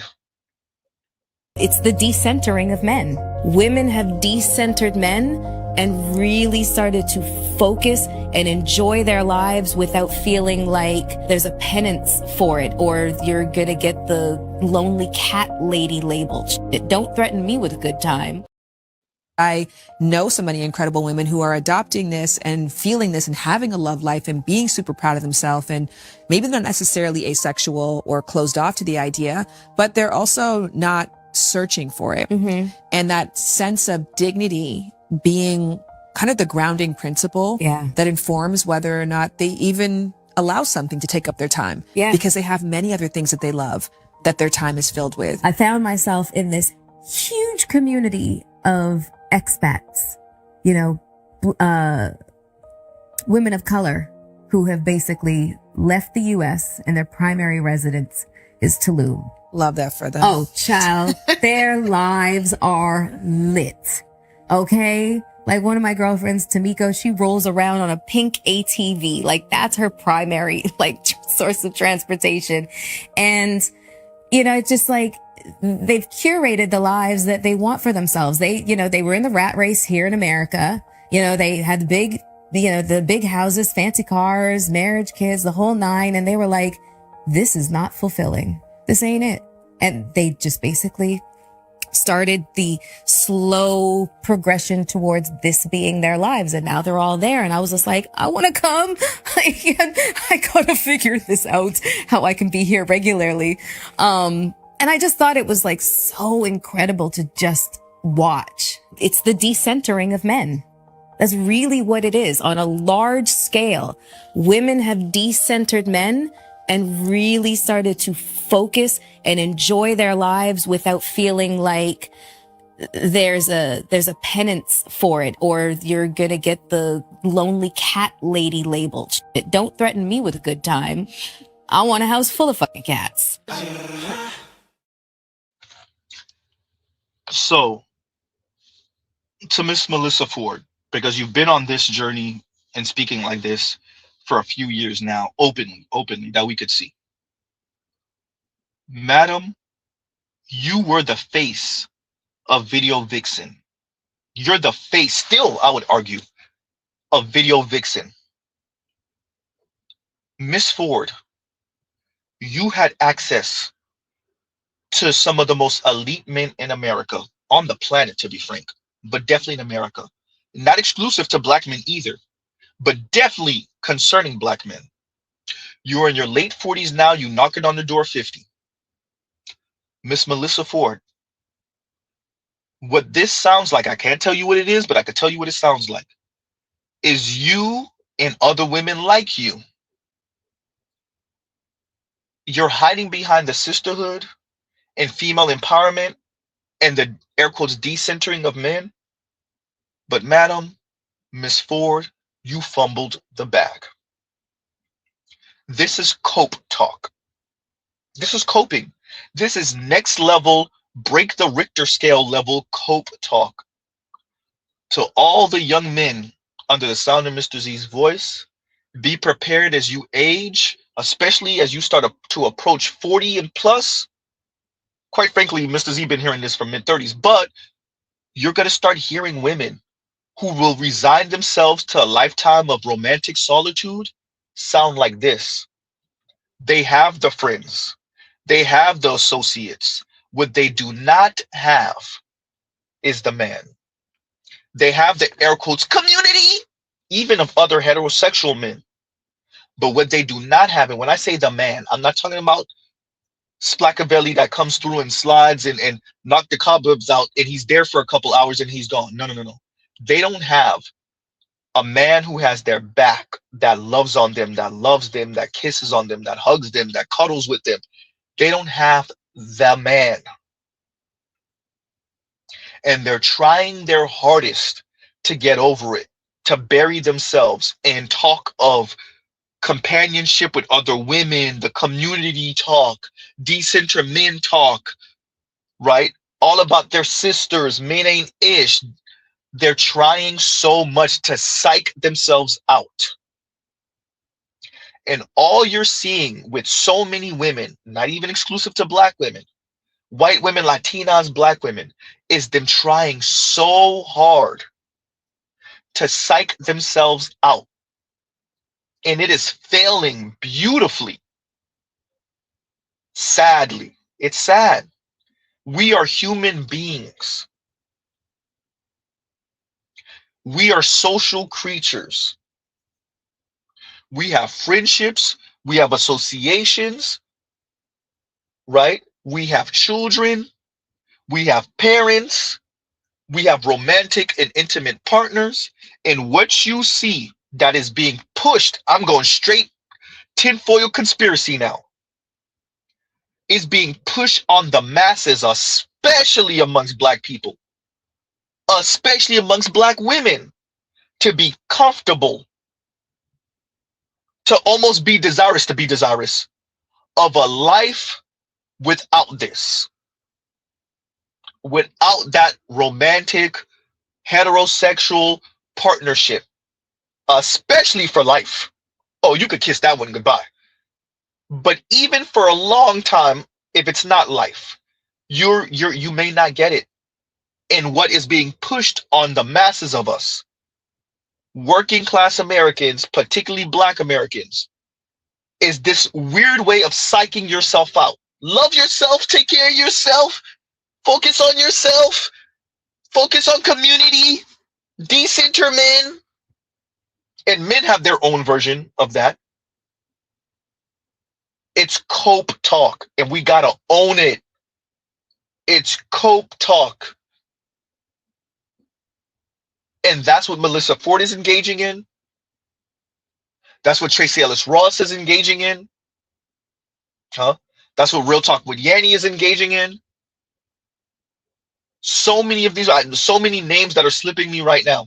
They're all pushing this because it's coping.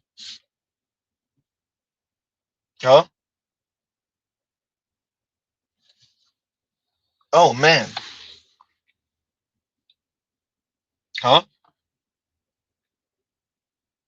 So yeah, and it's sad. It's, you got to do this whole think piece on this.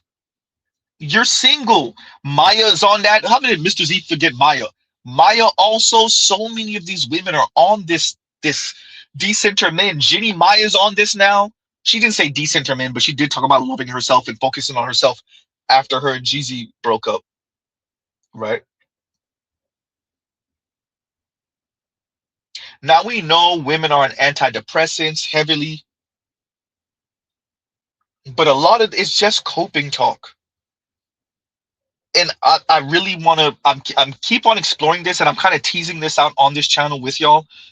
And eventually, I'm gonna have to do a real live stream and have the materials. It's probably gonna be something where I have to do when I have the time to really tease out class, income, wealth, and how many of us of certain backgrounds, demographics, and those of us probably lower middle class in the classes under that that are single and that don't have children. And what does that pertain for us? What does that mean for us, right? And how do you manage that as an individual, and then how are we to manage that as a group of people, a class of people, right? Because so many, and yes, Melissa Ford is different. She has a different upbringing. She's not American. She grew up in Canada, all of that stuff. Video vixen, famous in the Black community. So her situation is a bit different, but this message is being pushed so heavily. It's hard to think it's not a conspiracy. It's hard to think it's just happenstance. How is this not a conspiracy? You know? It's the decentering of men. Women have decentered men and really started to focus and enjoy their lives without feeling like there's a penance for it, or you're gonna get the lonely cat lady label. Don't threaten me with a good time. Right? And we're gonna play the other clip, because I gotta try to find something real quick. So we're gonna play that second clip again too. Really, it's just Mr. Z buying some time, but y'all gives you a second. I know so many incredible women who are adopting this and feeling this and having a love life and being super proud of themselves. And maybe they're not necessarily asexual or closed off to the idea, but they're also not searching for it. Mm-hmm. And that sense of dignity being kind of the grounding principle that informs whether or not they even allow something to take up their time, because they have many other things that they love that their time is filled with. I found myself in this huge community of expats, you know, women of color who have basically left the U.S. and their primary residence is Tulum. Love that for them. Oh, child, their lives are lit. Okay? Like one of my girlfriends, Tamiko, she rolls around on a pink ATV. Like that's her primary, like, source of transportation.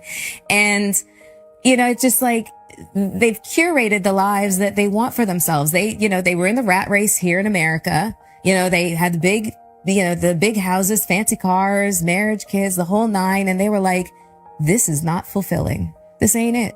And they just basically started the slow progression towards this being their lives. And now they're all there. And I was just like, I want to come.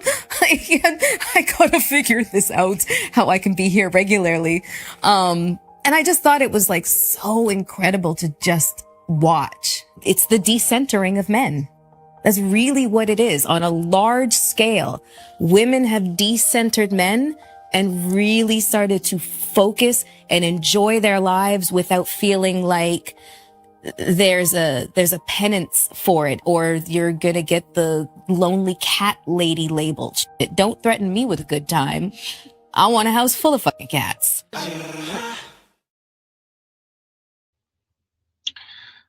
And all for one black man says, daughters of Oprah word salad. Bro, it's maybe we need to have space for people to just admit I messed up. Like Claudia Jordan, I'm gonna try to go find that clip because I have it somewhere too. I'm gonna play that sometime in the stream. Like Claudia Jordan, like she just came out and said it. I messed up, right? I messed up. And shout out to Claudia Jordan for being one of the few middle-aged-ish women that just came out and said it. And that's okay. Melissa Ford is still in that air, and she might go keep on doing that, right? She might stay on that road and just never just say it. Or when she say it, it won't even be impactful. You fumbled the bag and you're angry about it, right? And that's all it is, Miss Ford. You messed up the bag. But Miss Ford, as you're speaking like that, there were other women literally half your age. I mean, literally half your age. And they're dying, starving of loneliness. By the way, they sound schizophrenic and crazy as hell, but they die in a loneliness. Continuing. I'm so fucking tired of being single. I'm 24. I've never dated anyone before, and by never dated, I mean I've never even held hands with a man. I'm tired of having to be independent. I'm tired of having to do everything by myself all the time. I'm tired of having to bring all the groceries up from the car by myself. I'm tired of having to always cook for myself because it's just me. So if I don't cook, I don't eat. I'm tired of having to go and do cool and fun things by myself, and I can do it by myself because I've always done it by myself. But it would be nice to have a partner to go out to lunch and dinner with and try all these new experiences with and go to the farmer's market with, and not having to do everything by myself all the fucking time. I am constantly alone. It's constantly just me. If something happens, the only person I can rely on is me because there's no one else there. Y'all don't want to see her comment section because it is a war between the decenter men women and the I get it girl. I've been single for how long? I get it girl. Like, there are people, that women who understand, and they're telling her, look, me too. I'm 25, I'm 27, whatever, and I get it. I'm living it, blah, blah, blah, blah, blah.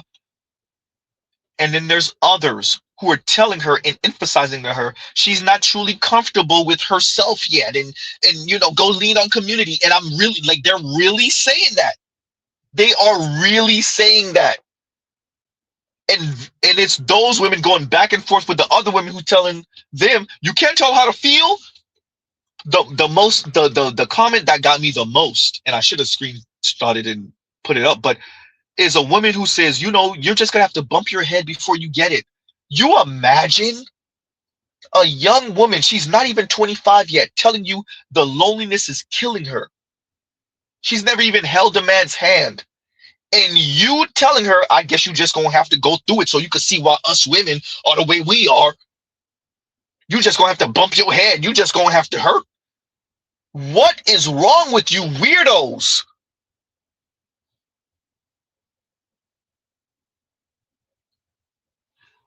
What world do we live in now where a young woman, and by the way, she's a whole feminist, but okay, a young woman who is lamenting her loneliness, and other women, older women, not elders, but olders, are telling her, no, you just gonna have to get comfortable with that. And if you really want to, you're gonna come out here, you're gonna get your head taken off. These men is doing horrible. Look, y'all taking this gender war thing way too far. Huh? It's insane. And look who we got, Dr. Ronald Neal. I'm about to put the chat up in a minute. Dr. Ronald Neal, if you want to speak for a few minutes, definitely we'll roll out the red carpet. We got Dr. Ronald Neal in the house. And Dr. Ronald Neal says, because Mr. Z got to speak correctly, we got Dr. Ronald Neal in the house. And Dr. Ronald Neal says, these ladies are so antisocial, they exist on a remote island in the middle of nowhere. And he continues and says, human beings are social animals. I was saying that earlier. These ladies are pathological. Say that. Just saying, right? Exactly. And you know what? Oh man, let me see. Ooh, how am I going to do this? I'm going to play again, and I'm sorry, y'all, to torture y'all with this. I'm going to play the Melissa Ford clip again, but I'm going to hurry up and screenshot a bunch of those screenshot comments. And I'm going to see if I can find that Claudia Jordan clip that I was speaking about. It's going to be kind of hard because anyway, we're going to play it again. And Dr. Ronald Neal, definitely, if you want to come up, because I'm going to put the link for the chat in a minute because I don't have that much time today. But if you want to come up, Dr. Ronald Neal, I'll definitely give you precedent and you can speak for a little while before I bring everybody else up. And so let's play this Melissa Ford clip and then, we'll continue. And shout out to Dr. Ronald Neal. I know so many incredible women who are adopting this and feeling this and having a love life and being super proud of themselves. And maybe they're not necessarily asexual or closed off to the idea, but they're also not searching for it. Mm-hmm. And that sense of dignity being kind of the grounding principle that informs whether or not they even allow something to take up their time. Because they have many other things that they love that their time is filled with. I found myself in this huge community of expats, you know, women of color who have basically left the U.S. and their primary residence is Tulum. Love that for them. Oh, child, their lives are lit. Okay? Like one of my girlfriends, Tamiko, she rolls around on a pink ATV. Like that's her primary, like, source of transportation. And, you know, it's just like they've curated the lives that they want for themselves. They, you know, they were in the rat race here in America. You know, they had the big houses, fancy cars, marriage, kids, the whole nine. And they were like, this is not fulfilling. This ain't it. And they just basically started the slow progression towards this being their lives. And now they're all there. And I was just like, I want to come. I gotta figure this out, how I can be here regularly. And I just thought it was like so incredible to just watch. It's the decentering of men. That's really what it is. On a large scale, women have decentered men and really started to focus and enjoy their lives without feeling like there's a penance for it, or you're gonna get the lonely cat lady label. Don't threaten me with a good time. I want a house full of fucking cats.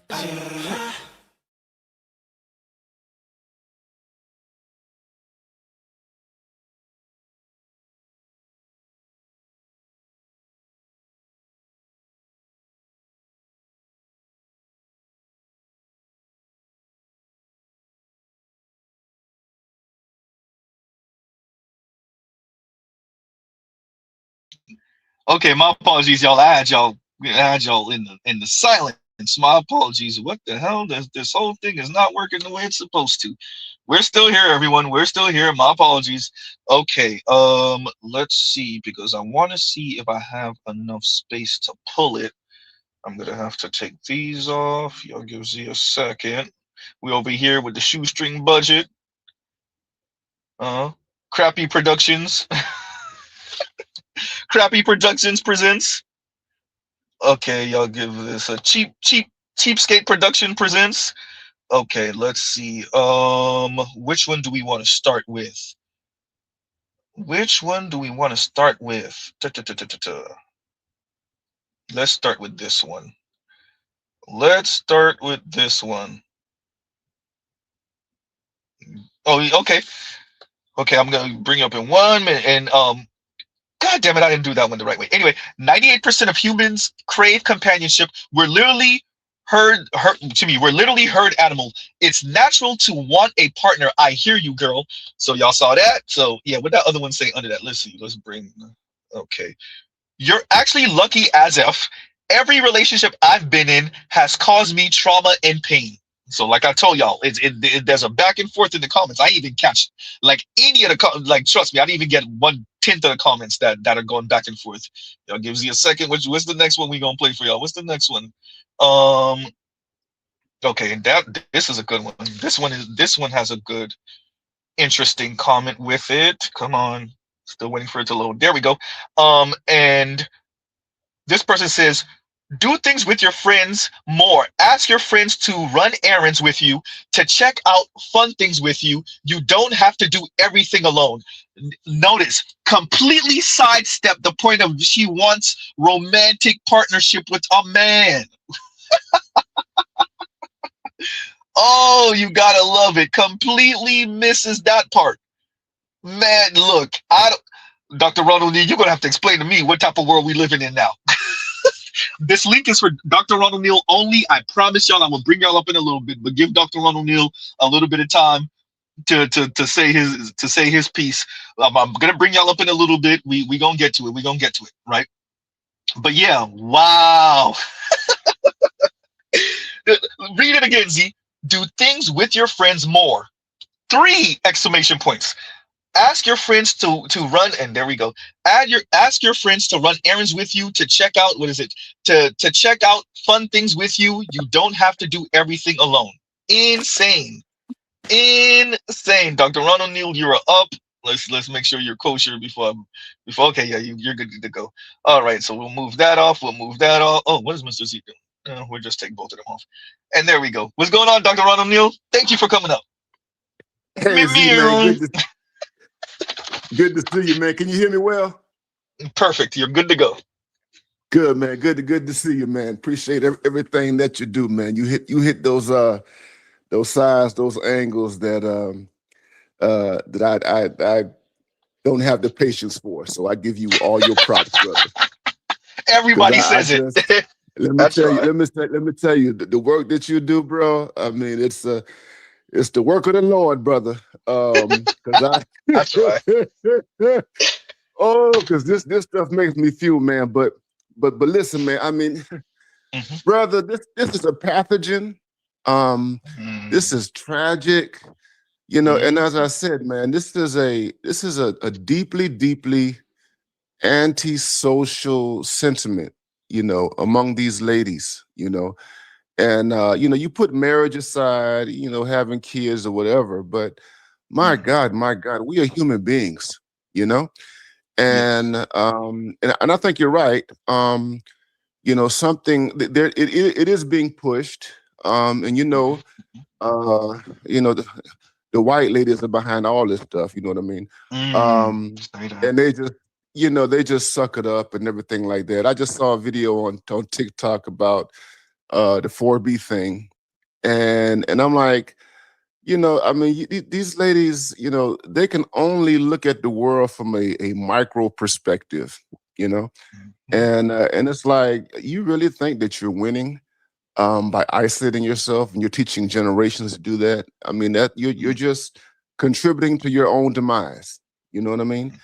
And it's not going to change the behavior of men, you know. But yeah, man, yeah. But ladies, I mean, Melissa Ford, man, she's tragic, bro. She's tragic.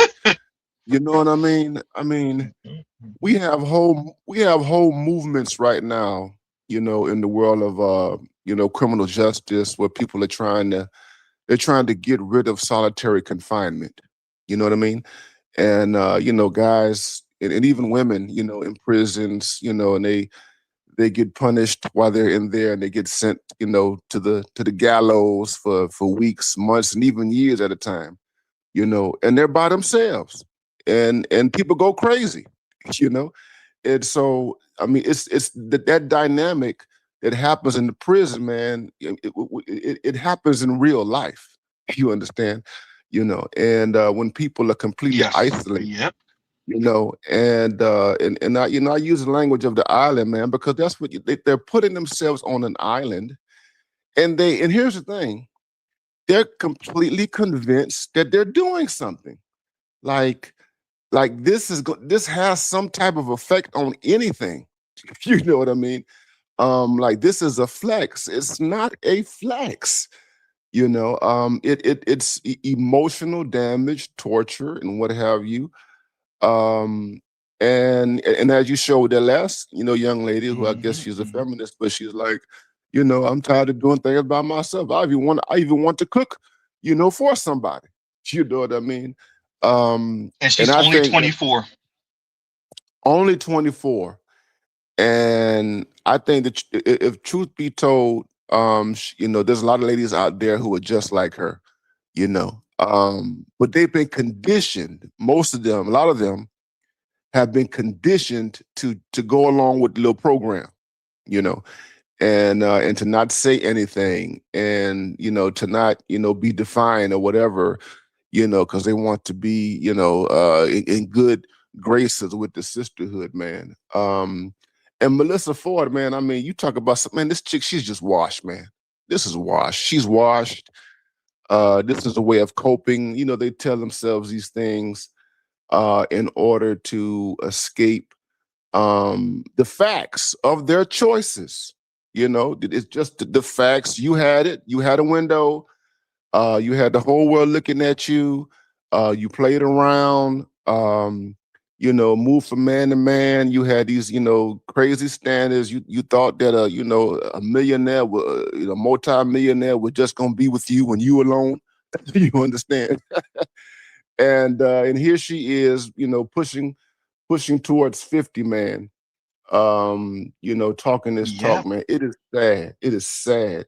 And what's interesting is a lot of these ladies over 40, and I know you see this. I see a lot of this content, man, on social media by these ladies over 40, including the ones who travel, man. And, they've gone to Panama or they've gone to Costa Rica and they're making all these videos about, being away from America and the patriarchy and all that nonsense. I mean, they're in patriarchal countries, by the way.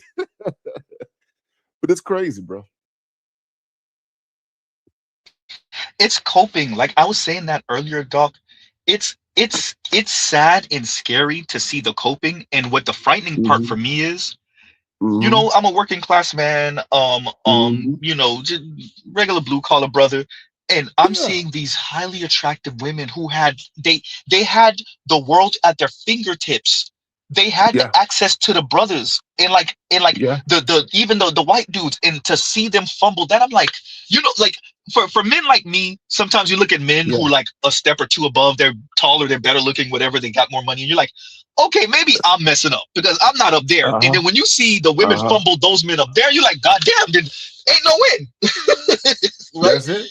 And looking at Claudia Jordan and Melissa Ford and them and their outcome, I'm like, but how did y'all mess that up? How did y'all mess that up? Yeah. How? Yeah.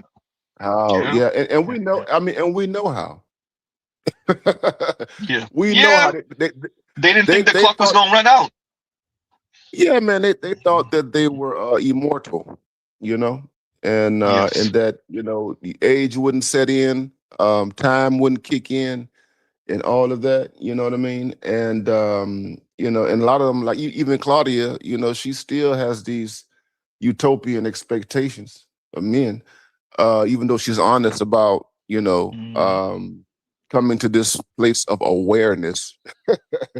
But yeah, man, it is sad all around that they're pushing it. And again, this is pathological for me. This is pathological because this is beyond black, white, race, or whatever you want to, talk about it, man. This is you're talking about the human species, okay?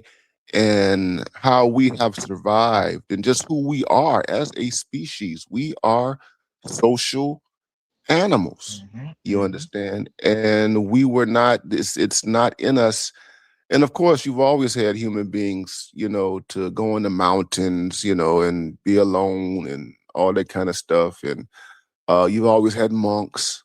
I was telling a class recently, one of my courses, talking about monks and nuns in the ancient world. They had these people, they called them ascetics.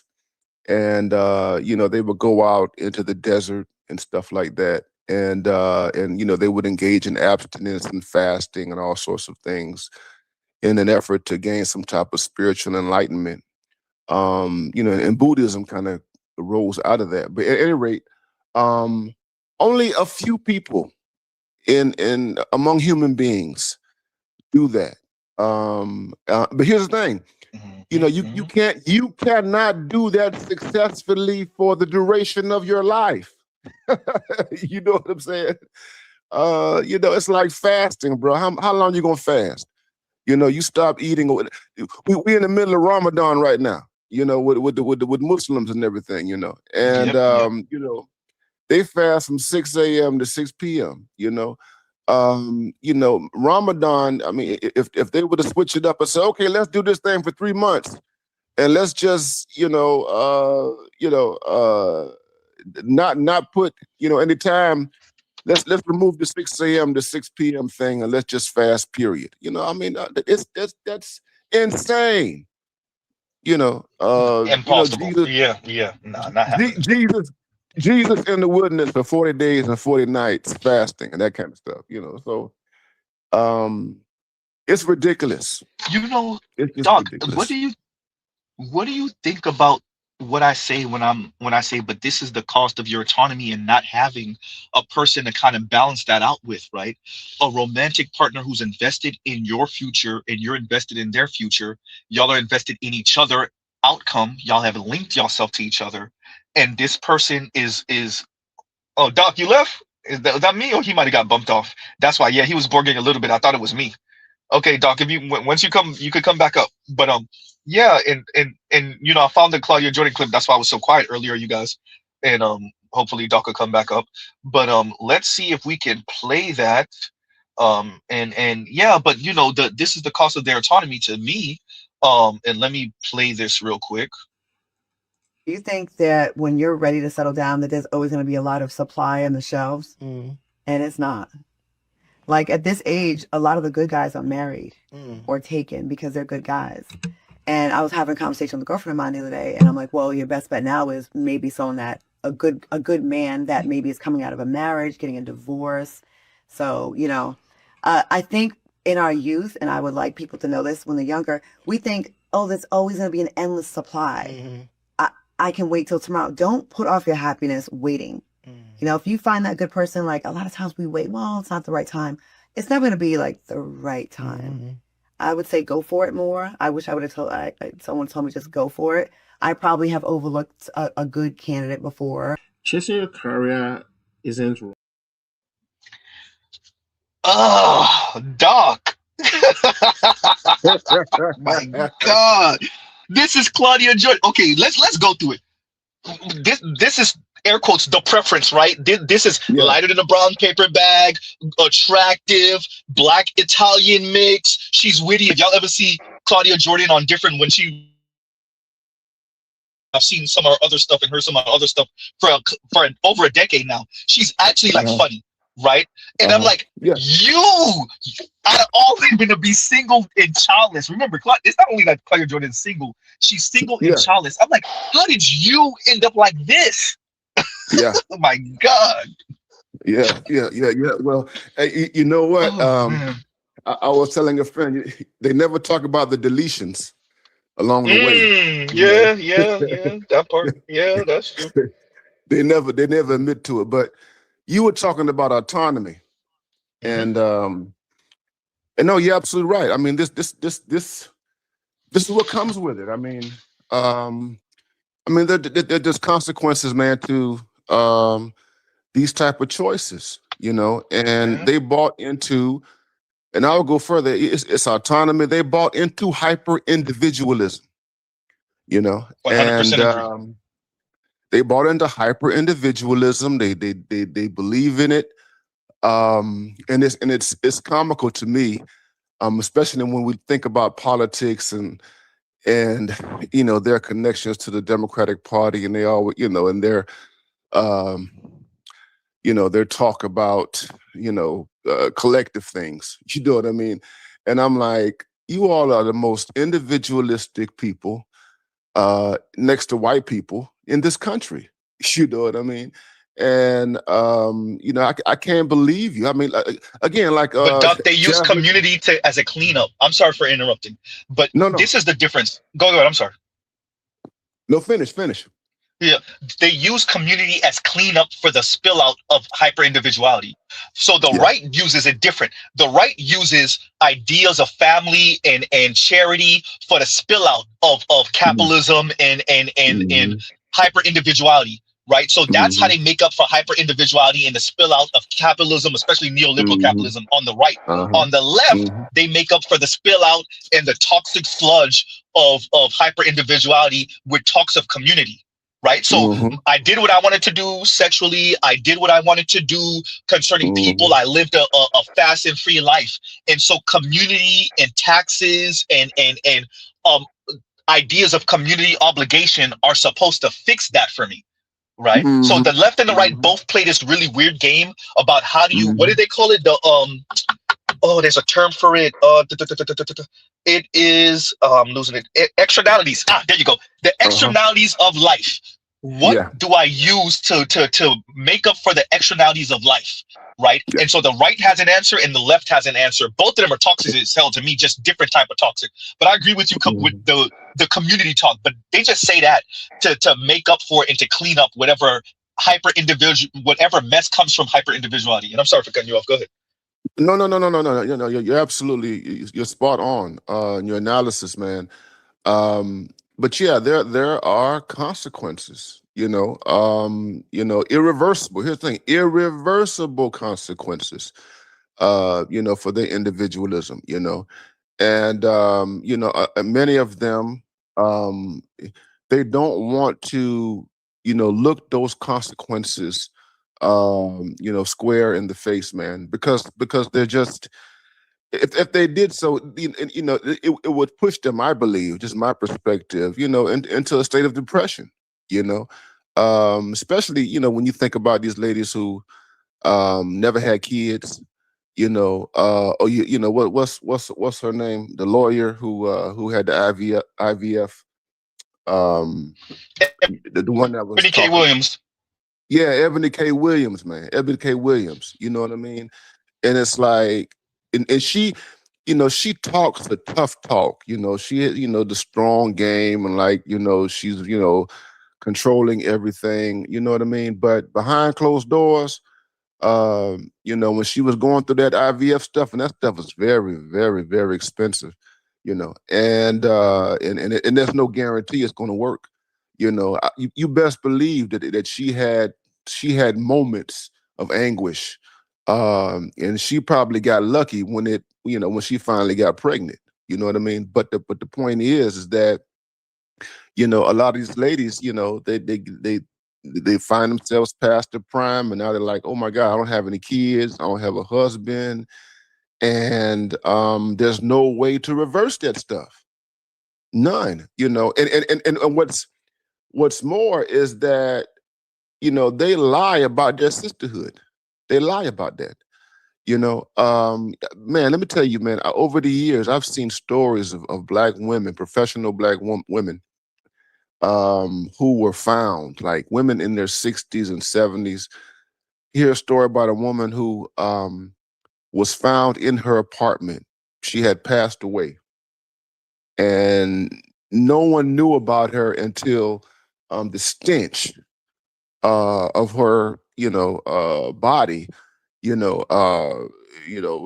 caused, someone to do a check on her and what have you. You know what I mean? And it come to find out that she was a professional lady. She belonged to a sorority and everything. She was gone. She had been, deceased for over 2 weeks, and her body was decomposing. And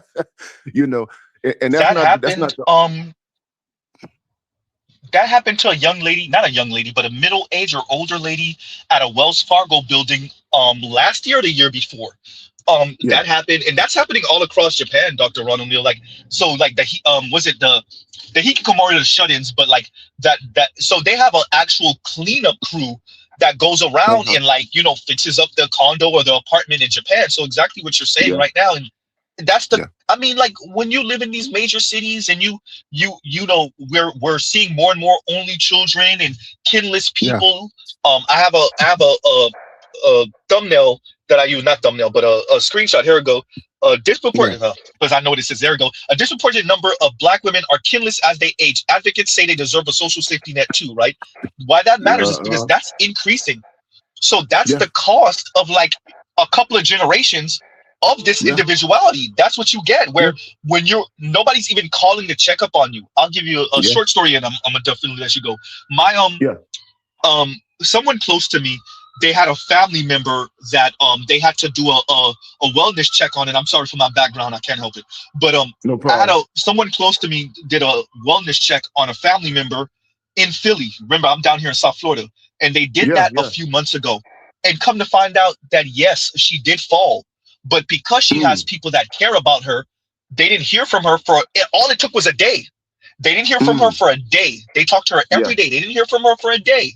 And they did a wellness check, and she did fall. And it was crazy because a bunch of stuff happened. Her door locks got changed and everything. So the firefighters and them had to break through the window to get to her and everything. But that saved her life. Now she's way older. She's in her 90s anyway, but that saved her life. You see what I'm saying? But when you have a couple of generations of kinless, then or then what happens is what you're saying, where you're doing well financially, you're part of sorority, you're college educated, you have your own home, but not only did you pass, okay, that's that, but then you passed, and then your body's decomposing for a couple weeks until it smells so bad that people are calling. That's heartbreaking. But Yeah, that's man. the cost, right? That's But yeah, I go ahead. I'm mean, sorry. Go. no, yeah, I mean that's the cost, and and that's what I mean by they don't look at things from a macro perspective, man, and it's always, and that's the difference, the general difference between men and women. You know what I mean? I mean, we're always looking at the forest; they're always looking at the trees. And that's, and unfortunately, I had come to a place where I'm like, it's just going to have to collapse. They're going to have to deal with the consequences of it. It's going to be unfortunate. I mean, we're already having a problem. Well, hell, the problem is here in terms of populations. And we saw what happened in Texas with that, Jasmine Crockett thing.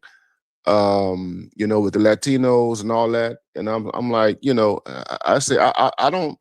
I'm not hating on Latinos for being self-interested. I'm not hating on Latinos for the fact that they outnumber Black people right now in this country. You know what I mean? Black Americans and all Black people, you understand? And so they've got major leverage, and their family systems are still intact and everything. I mean, they're not perfect or anything like that, but they're definitely not in the same situation that we're in. And so, the Black population, will reap the consequences of all this, and what's sad, all this talk is coming from the so-called most educated, and Keisha and them, they suck up a lot of this stuff, but it's really being pumped out, by the professionals and what have you, the people who have, degrees and stuff like that. And, and it makes you, wonder about their judgment, you know what I mean? That they can't see, the ultimate fallout of hyper individualism, and it's crazy. I tell people all the time, like, I'm single, I don't have any kids, I've never been married. And I tell folks, I say, this wasn't my plan 30 years ago. You know what I mean? I'm single and, no kids, married, because of the environment, because of all the stuff that we do here. Because it's a bad deal, you know what I mean? It's not about being, I reject, I got my passport. We keep the passport thing going on over here, bro. You know what I mean? I'm jealous. No, but look. Okay, what does modernity cost, right? What does modernity cost, and how have we mitigated for that? And what I would argue is, and this is a conversation I had with Nameless in private. I'm not going to disclose too much, but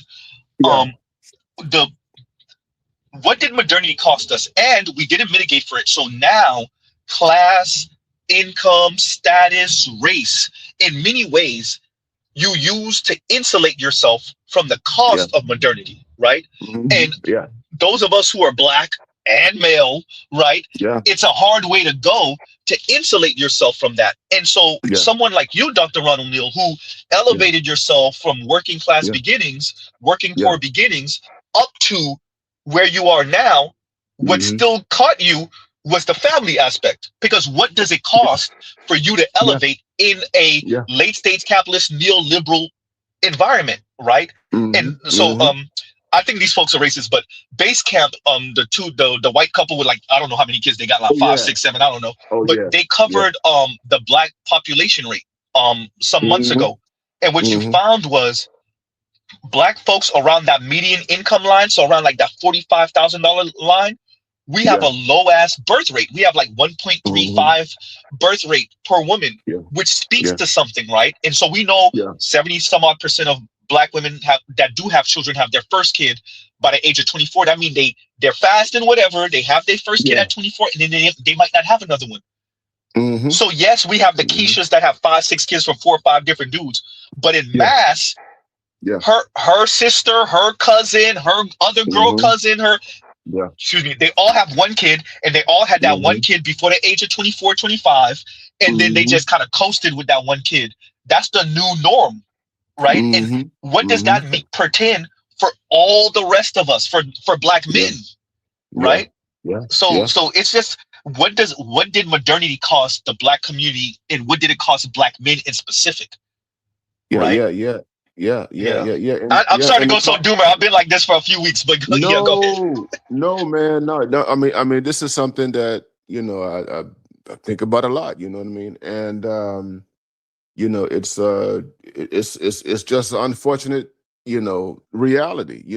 And I tell you, I remember I was a bit heartened when I took my first trip to Senegal. And I went to, you have that iconic monument there that was created by the Koreans. It's a big statue of a black man. It's called the Monument of the Revolution, Le Monument de la Révolution. And it's a black man, black woman, and a child, and they're pointing up to the sky. Iconic piece of work. And I was there on a Saturday, and you have groups that go out there, and I saw groups with kids, and I was there, man, and I saw these, just African, just a whole bunch of adults with dozens and dozens and dozens and dozens of kids, and I was heartened by that because the median age in most African countries is 25, and so they're the young population has eclipsed the older population, which it should be that way if things that happen naturally, you know what I mean? But I say all that to say is that I was hardened because I was really distressed about the future of the black population in the U.S.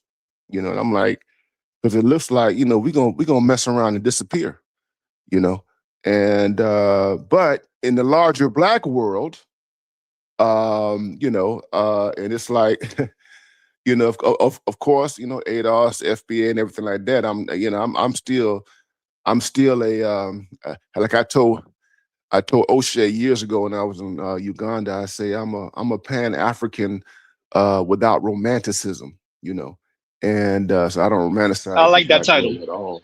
Yeah. And so, but the point I'm trying to make, man, is that the black population will continue to go on in other parts of the world, which is a good thing, at least for me, man. But here in the United States, we are not sensitive. We're not sensitive to this thing, and there's not a value.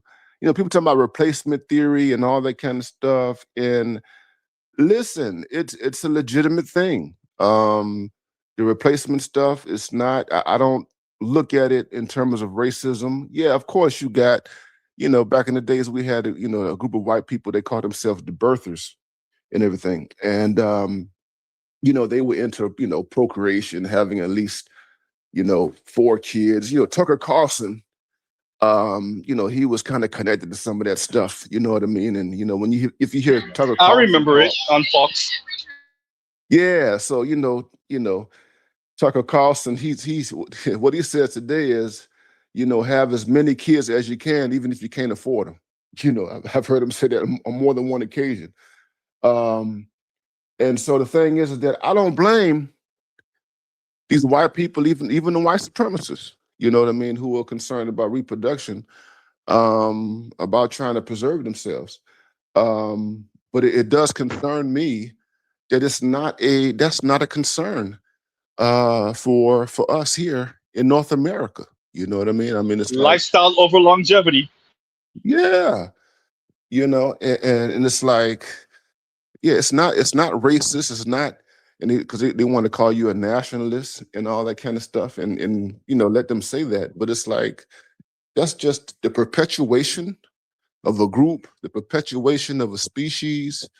I don't think that there's anything inherently wrong about that or supremacist about that. But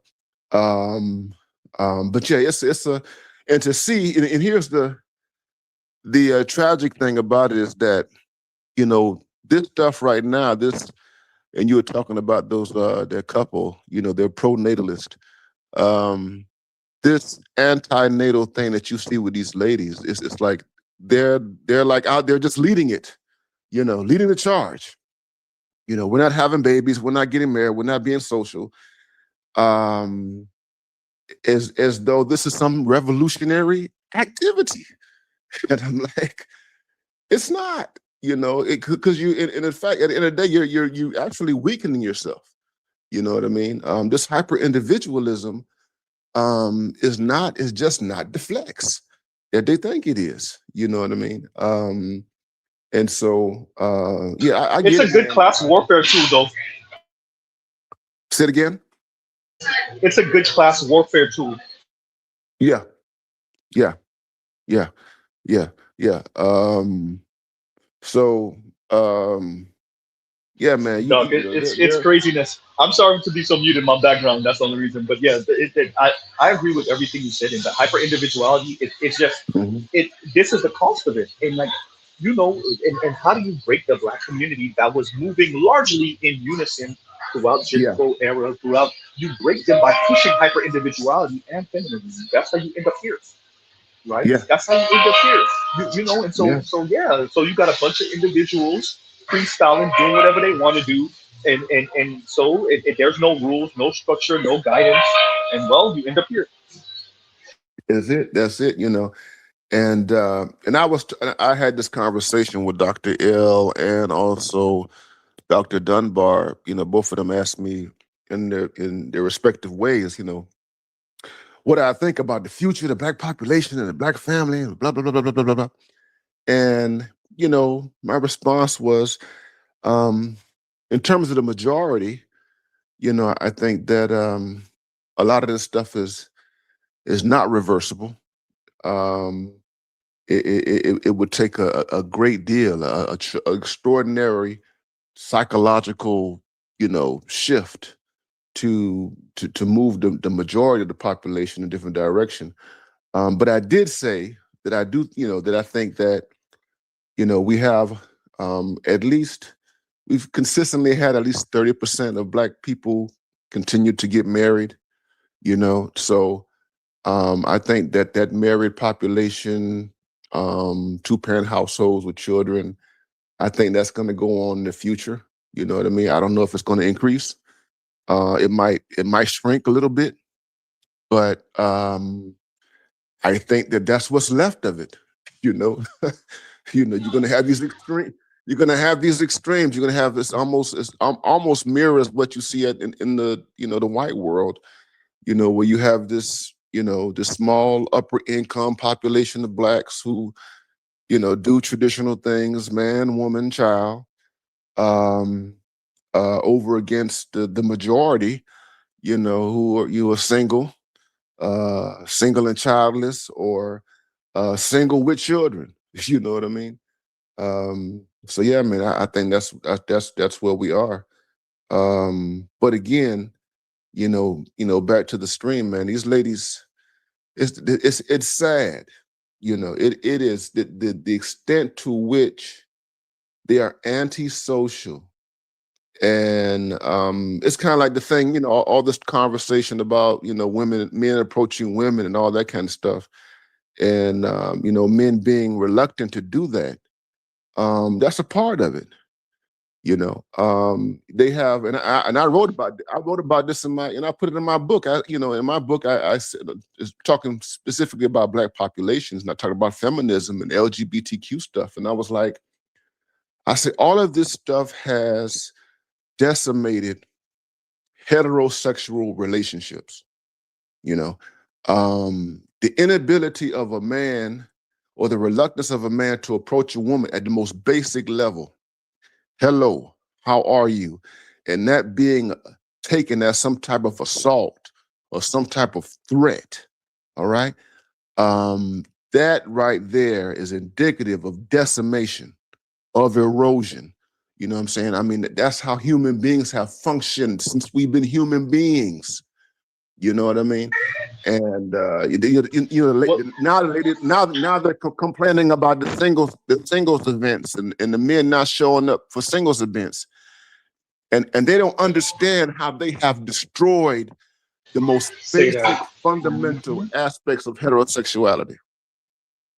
Well, there's no script, right? That's the cost of not having a script. What's the guideline? What's the approach? What's the appropriate way to reject? What is the when you tell everyone just do your own thing and freestyle, or you give them some lame ass kind of blueprint that's not really a blueprint, it's just an excuse. Yeah. Then you end up with kind of where we are now. That's what's happening. It's just no blueprint anymore because you don't want to be offensive, and that's understandable. But then you get the outcomes you get now, right? Yeah. So there you go. Yeah.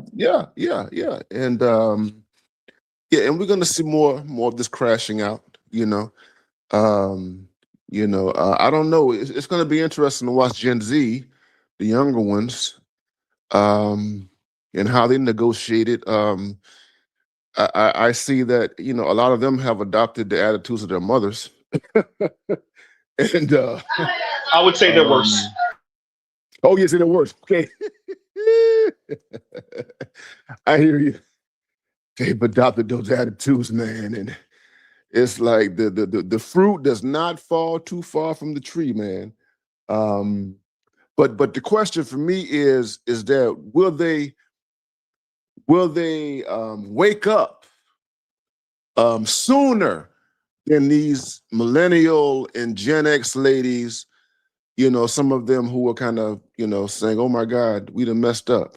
You know what I mean? Will they wake up sooner than them, or will they just live out the same script? And I think for the masses, I think it's negative. I think for the masses it is. Yeah. It's and that's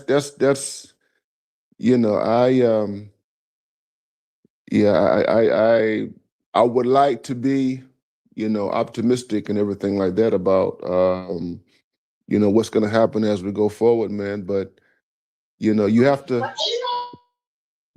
resign yourself. At least I do that. Civilizations, they come and they go. They rise and they fall. And oftentimes, if it's not by some external invader, it's something internal. And it's like, I tell folks, I say, white supremacy is ultimately going to die. You know what I mean? It's not going to die because we just rise up in a revolutionary fashion and kill it. It's going to die internally. I mean, it's dying internally now. You know what I mean? I mean, white supremacy ultimately, and there will be another group that, replaces them. But ultimately, it will die a natural death as all dominant, But let me say this, Doc, because I see a bunch of us lamenting it, and I am too. But I gotta say it. It's just going to be a class game, even more. And you see so many of that in those techno-dystopian movies, books, and stuff. People are still going to get married. People are still going to couple up. It's just going to be a class thing. And we're going to cope with the people on the bottom that are not doing it. We don't say that's what they want. Not really. They got priced out of the game. Right? I'm purposely being loud because a bunch of people are listening to me, and I just want to kind of project this doomsday. I'm not going to be the only one around here sad. Go ahead. Yeah. It's gonna be a class thing, and it's like So there was a political philosopher, I can't think of his name right now, but a Brazilian person, and you can Google this. Any of you guys can Google this up, and it's the title is the Brazilianization of the United States. I used to say Brazilification all the time. Yeah. So Brazil has those extremes, and I would even add something like a Nigeria, because Nigeria is very, very extreme in terms of how they're, put together in terms of class, and in Brazil and with the Nigerians, those at the top, they're very comfortable with that, Again, as someone who, I've traveled, various African countries, particularly Kenya. Kenya has a similar situation going on there. And so, yeah, the United States, will be a place where you have one population, that is developed, and another population that is not, and there's going to be a huge chasm between the two, and we're going to look like, prior civilizations where you just have a small group of people who are at the very top, and then the majority, they're going to be, floating, at the bottom and everything. And the only difference is, we have the capacity, and we have all the tools at our disposal to kind of do something about that situation. But we have tools that prior, generations and civilizations did not have, but the will, is just not there in the interest. I mean, again, going back to the individualism, it's just there, and then when you talk about Black people, man, just the what, as I was saying before, the kind of the decimation that has taken place, it's it's ridiculous. And what's interesting, so here's the other part of it. So with these ladies, the other part of it is the fact that the Black female situation in this country has shifted politically and economically. Their capital. Are you saying the Democrats and the left doesn't need them anymore? Yeah, that's what I'm saying. Yeah, they've shifted, man. And after 50 years, they're no longer the kind of commodities that they have been, and so that's, and here's the thing, they have prided themselves and have organized as just this, this single separate entity apart from everything else, and without any real infrastructure that they've created on their own. I mean, they've all been propped up by the white liberal ruling class, and so now that this white liberal ruling class is moving away, and while the conservatives have become, increasingly indifferent, they're just in a very, very precarious situation, so it's going to hit them real hard, trying to survive. I think so. Yeah, I think so. I don't think it's the end of the world, but I think that there was a window that was open, especially across the West and especially in America. There was a window that was open coming out of World War II. And we took it for granted. Status quoism made us think that we're going to keep on in that direction. And what you see now is just with time and with the elites supporting the resources, it's just, we're slowly reeling that back. And there's going to be some major, changes that people are going to have to get accustomed to, particularly in the West and especially in America. It's we took for granted, and I say this all the time, the one thing I disagree with Martin Luther King on is the idea that the arc of history is long and it bends towards justice. I don't believe that. I think every once in a while, circumstance, individuals, people bend that history towards the right direction, but usually it just go whatever direction it's gonna go. Sometimes you get justice, and it's not really that it's justice. It's just you just got lucky, and sometimes you don't. And every once in a while, because of circumstance, you get Martin Luther, then you get obviously Martin Luther King, right? You get all of these people that change the direction, and it's not even just the individual. It was time for it to happen that way, right? You get the Protestant Reformation, you get the Spanish Inquisition for the good and bad of it.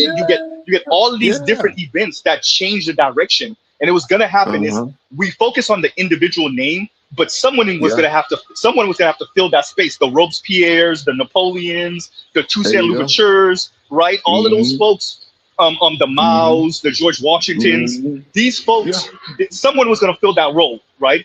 The Bookmans, all of that. With that, I think we got so comfortable in the West. I watched a documentary, and excuse my background. Oh boy. Oh, okay, there we go. Mm-hmm. Okay, I watched a Mm-hmm. documentary, a think Mm-hmm. piece a couple years ago, and I'll bring it up all the time. Yeah. In a channel called Then and Now, and it's a philosopher, Yeah. and he spoke about Yeah. Putin and Russia's view of history.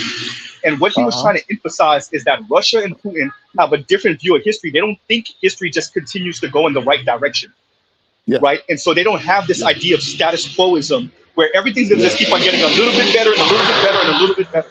And I think that's what we're dealing with now is people coming to terms with in America that maybe not, right? And Yeah. I mean, and it's some people call it the myth of progress, and to what you were saying about King and historical events. I mean, you're absolutely right. I mean, King was born at the right place at the right time, came of age, his leadership happened. Again, right place, right time. You know what I'm saying? It was luck in many respects. You know what I mean? Stuff that you didn't anticipate. The communism. In as much as people rail against communism in this country, the conservatives in particular, the communists in the United States and even abroad, they forced America to do something with the Black population. You understand what I'm saying? And because America, I mean, after World War II and beyond, you can't be telling everybody to be democratic and liberal and all that kind of stuff, while at the same time you have a whole system of apartheid within your midst. You know what I mean? And so the communists and the socialists are how you get the weekend stuff. Like we gotta dispel this weirdo stuff. I'm born and raised in America. I understand capitalism. I live it every day. But these folks are the reason why you have a 5-day weekend. They're the reason why your kids' fingers ain't getting cut off in a factory. There's a reason why you have safety codes and hazards and all that other good stuff. So I mean, I get the people, but because let's be clear, Doc, and you know this better than I do. If it was up to the capitalists, they don't care what we would get cut up in a machine, and they don't care. They would, if they're so kind, they would drop your body off at your house if you're lucky, right? So like, let's be clear, like we have to be clear. Like the people that we're dealing with now don't see the rest of us as human beings. We're just cattle to them. Yeah. And to what you were saying about history, and I was having a conversation with my colleagues about this because he asked me, with this, recent shifts over the last 10 years and stuff like that, particularly with Trump's, Trump 2.0. He says, do you think was this an inevitability, a historical inevitability? And I said, yeah. I said it was bound to happen. And what I meant by that is that you can't. There are forces that you can't tame. There are things that are happening in the world that are just beyond your control. Stuff that you can't anticipate. Here's the deal, man. When Mitt Romney lost to Obama in 2012, the Republican Party was in shambles. They didn't know where they were going. You understand? They were an all-white, old man, rich white man party. And they had got whooped by multicultural, identitarian, imagined socialist Obama, And it's like, if we don't bring more people into our fold, the Republican Party is going to die. Okay. And no one saw Trump coming. You understand? And so, and no one, I mean, there was stuff happening with the Tea Party and all that kind of stuff. But the point I want to make is that there's only so much you can control. You can't predict things. History shifts. No, there is no,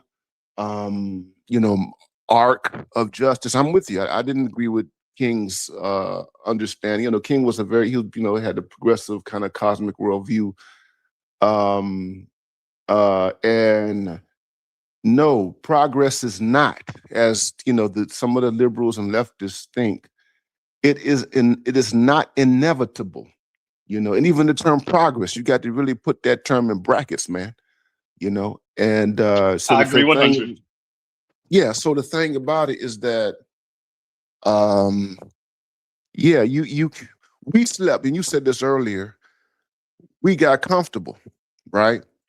A lot of folks got comfortable because they assumed that whatever status quo they were benefiting from would always be there, you know, and that, you know, there would be no need to think ahead 100, you know, years from now. You know, one thing about conservatives, which I give them credit for, is that conservatives are always thinking about, you know, the future.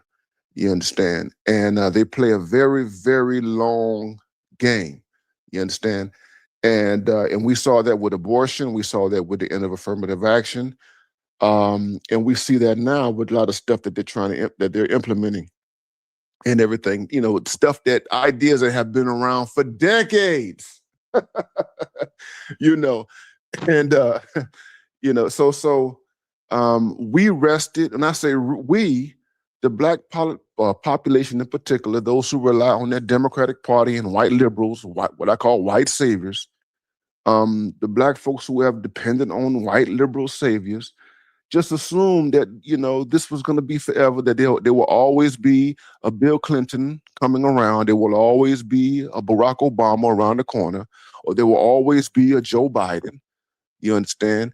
And what we're seeing now is that moment, that trajectory in history is over with. It's over with. You're not going to see another Bill Clinton. We're not going to see another Obama. You're not going to see another white savior like Joe Biden. It's done. It's over with. The window is closed, brother. You know, Doc, you said something, and there's a couple of points I want to touch on. You said something earlier. So the right was able to capitalize on people's grievance in community with other people of color. So in other words, what the right was able to do, which is genius, was use grievance politics and culture war, because the left thought they was willing to culture war. And once I saw the right say, you know what, all right, two could play that game, I started panicking, and I was saying this to AB and whatnot. It's like, oh, I see what they pulling. So whatever issues individuals in a group have, they use that to pull those people out. Now, let's be very clear. I mean, people know my politics tend to be left of center. So what ends up happening is, and I give this kind of proverbial story, and this is the story, right? Brad and Amy are cousins. Amy is the purple hair feminist cousin. Brad votes for Trump so he could brag in Amy's face on Thanksgiving dinner. But Brad's wife loses her job because she works for the federal government. Do you see what I'm saying? So like that. So but the grievance politics of it all, and the culture war of it all, and the get back politics and the spite of it all caused him to vote for something. You see this with a lot of the farmers, right? So like you when you say you didn't vote for this, actually you did. But I'm not beating up on those people per se, because we did go too far with some of this kind of culture war crap on the left. And so I didn't subscribe to any of this. That's why y'all see centrists listen to me and some conservatives listen to me too on my channel, because I don't subscribe to any of that. I do subscribe to a social safety net that's robust enough to catch people, and right now proves my point. What you have is kids that we told to go to school for STEM. They went to school for STEM, and now they're being laid off because AI is eating into some of their jobs. Right, the codes that they were writing are now writing them out the goddamn game. Right, so that's why I believe that you're supposed to have a social safety net. And whatever we do, for the love of God, do not let the elites gigify the entire economy, because they're gonna have your ass being a day laborer like the goddamn Mexicans. And I'm looking at the conservatives like, I'm looking at your everyday conservative, not the elites. They know it. They're okay with it. Actually, they're desirous of it, because that gives them so much more power. But I'm looking at your everyday conservative, white, black, Latino, Asian, or otherwise. It don't matter. Like, do y'all appreciate what the hell y'all, and some of the Democrats too, by the way, do y'all know what y'all signing up for? Because they will gigify this entire society, and your ass will be wake up in the morning and hoping that you got the call to do whatever projects for the next month or week or whatever the hell, or you got the job for the next 2-3 days. And that's not a life I want to live Dr. Ronald Neal. Mm-hmm. I'm not gonna lie, that's frightening to me to not have a stable nine. If you think the birth rate is crap now, shit. Yeah. Right? Yeah. No. I agree with you, man. And here's the thing. So the Democratic Party dropped the ball 2 times with Bernie Sanders. I agree. And I'm my perspective is that Bernie, like in 2020, I truly think that Bernie, had he gone up against Trump, he would have beat him. I truly Yes. think that would have happened, and I think that Trump might have, even if he came back, it would have been hard for him to come back like he did in 2024. You understand? And as far as the angry working class white people and stuff like that, yeah, man. Of course, they can be there. They've always been myopic and everything like that. You know what I mean? And how they look at the world and stuff like that. But unfortunately, man, the liberals, the neoliberals that control that Democratic Party, have been, have never valued them. I mean, they've never tried to bring them into their fold or what have you, because they're just a bunch of Harvard, Princeton, Yale elitists. That's just the bottom line. You understand? And when you hear, it's interesting. If you see some of these folks on the mainstream MSNBC or whatever, CNN, these white Harvard types, talking about, they won't come out and call them poor white trash, but they call them white supremacists and everything to keep people in Ohio, in rural areas. I'm in North Carolina, so North Carolina or even parts of Florida where you are. You know what I mean? It's like the smugness, the condescension, and all that. I say, you all abandoned FDR. You all abandoned so much. You got rid of, you did what you did with NAFTA and everything under Clinton. And so, here we are. And so the point is that, for many of them, and even though Trump, he got them with that mythology of that MAGA myth. But myths are very powerful because there was some desperation that was there. I mean, the Tea Party, as racist as it was, I mean, the Tea Party came from a very real place. After the recession and all those people lost homes and pensions and all that sort of thing, man. No one was dealing with that. Obama bailed out all the banks. You know what I mean? And that just made a whole bunch of people ripe, for 2016. You know what I mean? And do we forget that that's what started the crypto revolution? That's what started the crypto revolution was Obama's bailout of the banks. Like, to be the thing that we have now, Dr. Ronald Neal, is the chickens coming home to roost way too fast for us. They're just coming home to roost way too fast, and we can barely keep up. So much has gone on over the past decade and a half. It's so difficult to keep up with this, including our personal lives, and politics are so close to our intimate and personal lives. It does affect the way we see each other, right? And social media and the internet has just exacerbated that to the nth degree, right? That's why you get the polling that says, how many folks wouldn't date or marry someone from the opposite party. You have it's that. You also have the whole class thing where at one point, I'm blaming the women for this. At one point, there was still some class marriages or cross-class marriages. You don't really get that anymore because obviously if more and more women are attending college and graduating, they want to practice hypergamy. So they're not looking at those dudes that's not, that didn't graduate or whatnot. So all of that is happening all at the same time, right? It's to be frank with you, dog, it's a little too much. It's a little too much. Right?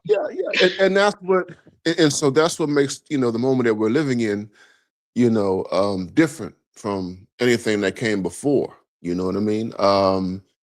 I mean, racism is, we have always had to deal with racism, white supremacy, and all that kind of stuff. We've always had to deal with poverty and, you know, joblessness and all that, you know what I mean?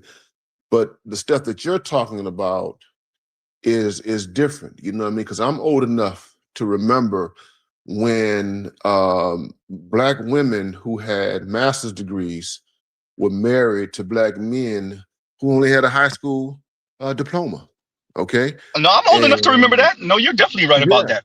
Yeah. You know what I'm saying? And it wasn't a thing. I saw it in the churches. I saw it in the community, everywhere. You understand? Those men were respected and all that. They were longshoremen. You know, they worked in the fields. They were mechanics. They worked for the post office and everything like that. You know what I mean? But now, you know, you have this scenario. I mean, which these women are so smug, you know, and it's like it's ridiculous, you know, and so yeah, so and then even the idea, you know, politics, you know what I mean, picking and choosing, you know, you got ladies, you know, on Tinder and these other dating apps saying, okay, if you're a MAGA Republican or you voted for Trump, you know, keep swiping or whatever. It's crazy, you know what I mean? And that's just not how human beings function. I had a lady, I remember, man, back in, it was around, Doc, give me 1 second. Do you mind if I bring up the panel? You can definitely continue. Okay, perfect. Go ahead. Yeah, so I had a lady I met years ago. Matter of fact, she was from Kenya. I met her at the airport, and this lady, she had a master's degree in business and a PhD in chemistry. She worked for this pharmaceutical company and made lots and lots of money and everything like that. And we got into it over politics. You know, everything was cool, right? You know, she was attracted, I was attracted. We were sat next to each other on the plane and all that kind of stuff. But once we got into politics, and I was like, I don't like Joe Biden, okay? And I'm voting third party. You know what I'm saying? And that it just broke down, you know. And I said, no Biden, no Harris. That's a no for me. You understand? And I was willing to, you know, talk with her and stuff like that further, but she's like, you know, we just don't. Our politics just don't align. She didn't say it like that, but that's kind of what, you know, she communicated to me. But it's ridiculous. It's crazy. So yeah, we're in a different place. They can't do it. They can't do it because politics is so personal for them that, and it is. Politics is personal. The personal is political. No, they're right about that. That the feminists, when they said that, I was like, yep. But that lets you know that they don't have any space for challenging their worldview. And that's a problem. That's a big problem, right? See, don't get me started. Say that again, AB? Don't get me started. I was talking with BGS about this yesterday. I had posted something. Ice Cube said something nice about Trump. I forget what it was. So a vote blue, no matter who person. I've known him. I haven't seen him in over 20 years, but I know him. Came into the chat, you know, Ice Cube is sellout, blah, blah, blah. And I believe what I told him was, you sold your country a dementia patient with stage 4 cancer and an AKA who slept her way to the top. And his response to me was, you can't date my daughter. I was like, what? I'm like, wait. What, how did this turn into? I never met his daughter. I didn't know he had a daughter. Yes, Lulu, to answer your question, yes. Go ahead, AB. I didn't even know this dude had a daughter. I'm like, how did this conversation? I went back and looked at.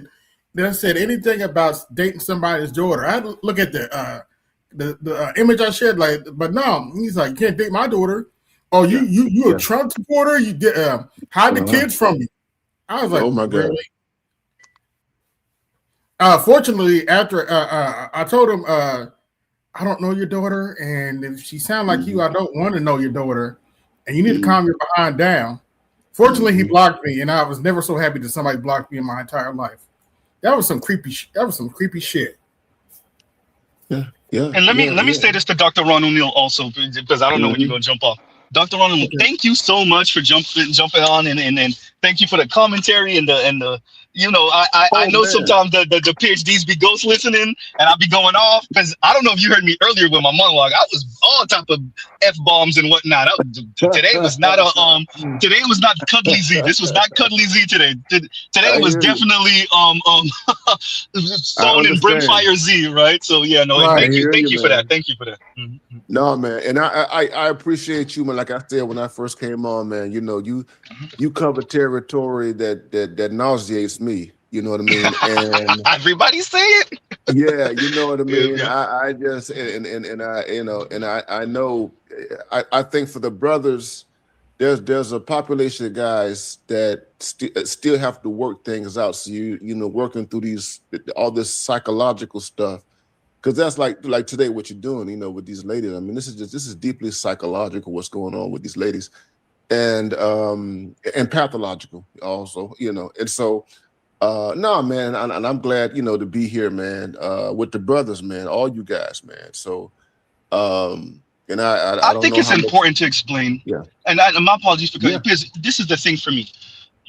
These are still our sisters, our girl cousins, our mothers, our aunts, our grandmothers, our lovers, our ex-wives, our wives, right? And I think it's important to have like that translation that I think I do a pretty good job at. Not always the best, but a pretty good job at, number one. But number two, they're also experiencing the environment too, right? And so how are they intake? Because it wouldn't matter if we weren't attached by the hip. This is something a lot of people dislike that I say, but I say it all the time, which is black men and black women are still attached by the hip. And yeah, it's loosening, and yes, eventually continuing down this direction, it will separate. We're not there yet, and so it does matter how they view themselves, us, the world, race, politics, because it affects us. If she hates herself and she just so happens to be your sister, that's a problem. If she hates herself and that's your mom, that's a problem. If that's your wife, your girlfriend, your own daughter, that's a problem. So that's why I speak the way I do, because it matters the way black women in specific have internalized their position in America politically, socially, and definitely economically. And then how do they then interact with us as black males, boys and men, because of their position, right? And so that's mainly why I cover some of the incendiary weirdo stuff I do sometimes. It's not simply to be like, it's not that. It is to say, okay, once again, we're going to dissect this weird old woman and what the hell she talking about, right? So, yeah. If they operate anything like Shikari, just run for the hills. SYSBN, passport, do whatever you have to do. Do not mess with like Shikari. And I'm about to scare Dr. Ronald Neal a little bit. That, I think, if you continue with modernity across the planet, if we manage not to blow ourselves up, shout out to Iran right now in the US and that's a little slice of Europe. If we manage not to destroy ourselves, to be fair, eventually that'll bite into all the little spaces we think we going to save ourselves. Maybe not this century, but definitely by the end of next century. Oh yeah, that's done. So ain't no more women in the bush. Right? Yeah. So we gotta find a way. This is what I'm saying. I'm not against. I love my cell phone. I'm streaming on it right now. I love the modern technology, right? But the cost of it, and that's number one. But number two, we have to find a way to mitigate for this. We have to find incentives for men to participate in this system. We have to find ways of still getting people that human connection with each other. We can't allow for modernity, for the human connection to be sacrificed on the altar of modernity and nice things. And then even with that, many of us are not gonna be able to enjoy it because we can't afford it because we're not the elite. Like, that's bullshit. But go ahead, I'm sorry, dog. Yeah, and to what you're saying, that's where men's leadership comes in.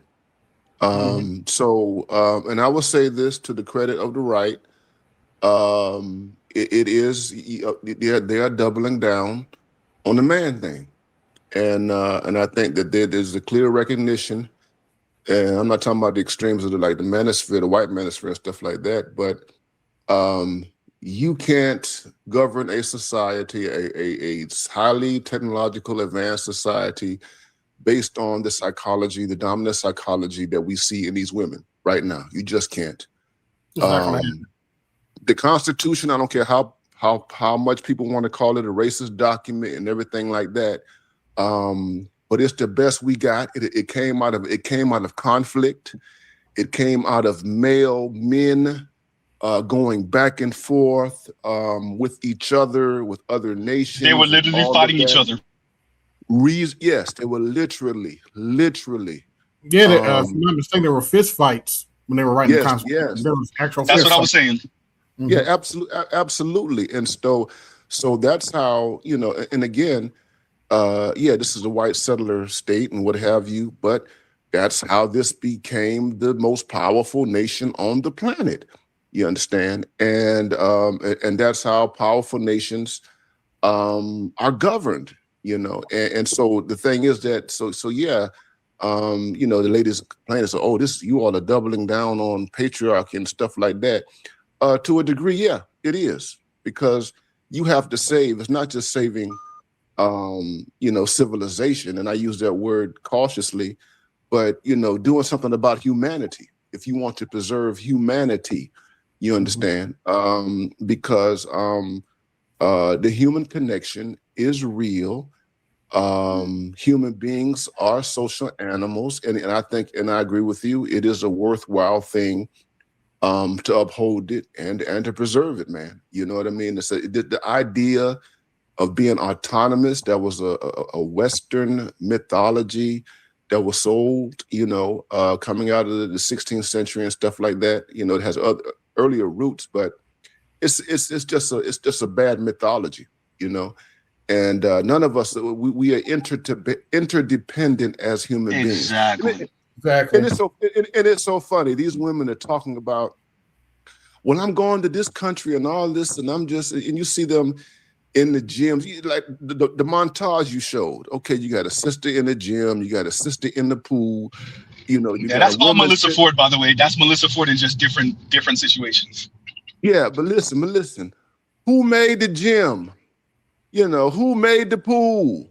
You know, who made the bench that you're sitting on? You know what I'm saying? The car that you drive, who made the car? You know, it kind of goes back. You remember Kevin, when Kevin was alive, he had this back and forth with a white woman at one time. And oh my God, he was on Fresh and Fit. And I remember that. No one had ever seen that. And he gave this white woman the work of God, you know, in a very polite fashion, you know, talking about the creation of civilization and all that. And that was the first time that anyone had done that on social media in that fashion, you know. But he just told the truth. He just told the truth. And you know, in my arena, you know, that, oh my God, that's in my world, my academic world, that's blasphemous. You know, if you talk like that publicly, you know, in the classroom or anything like that, but you're just stating the facts. You know, it's kind of like stating the facts about American civilization. I'm like, yeah, you had a white settler population that came in here with their technology and with their organizational stuff, and they took the land from the Native Americans, and they took Africans from the continent, turned them into slaves. And they built up this, you know, this capitalist civilization. It is what it is. You understand? The Native Americans were not going to do it. You know, in any part of the world. You understand? And it was true with them. It was true with the Portuguese. All the so-called settlers, colonial powers, and colonialism. These are just facts of history. Yes. We were conquered. Yes, there was an underside. There was a wicked, evil side of it.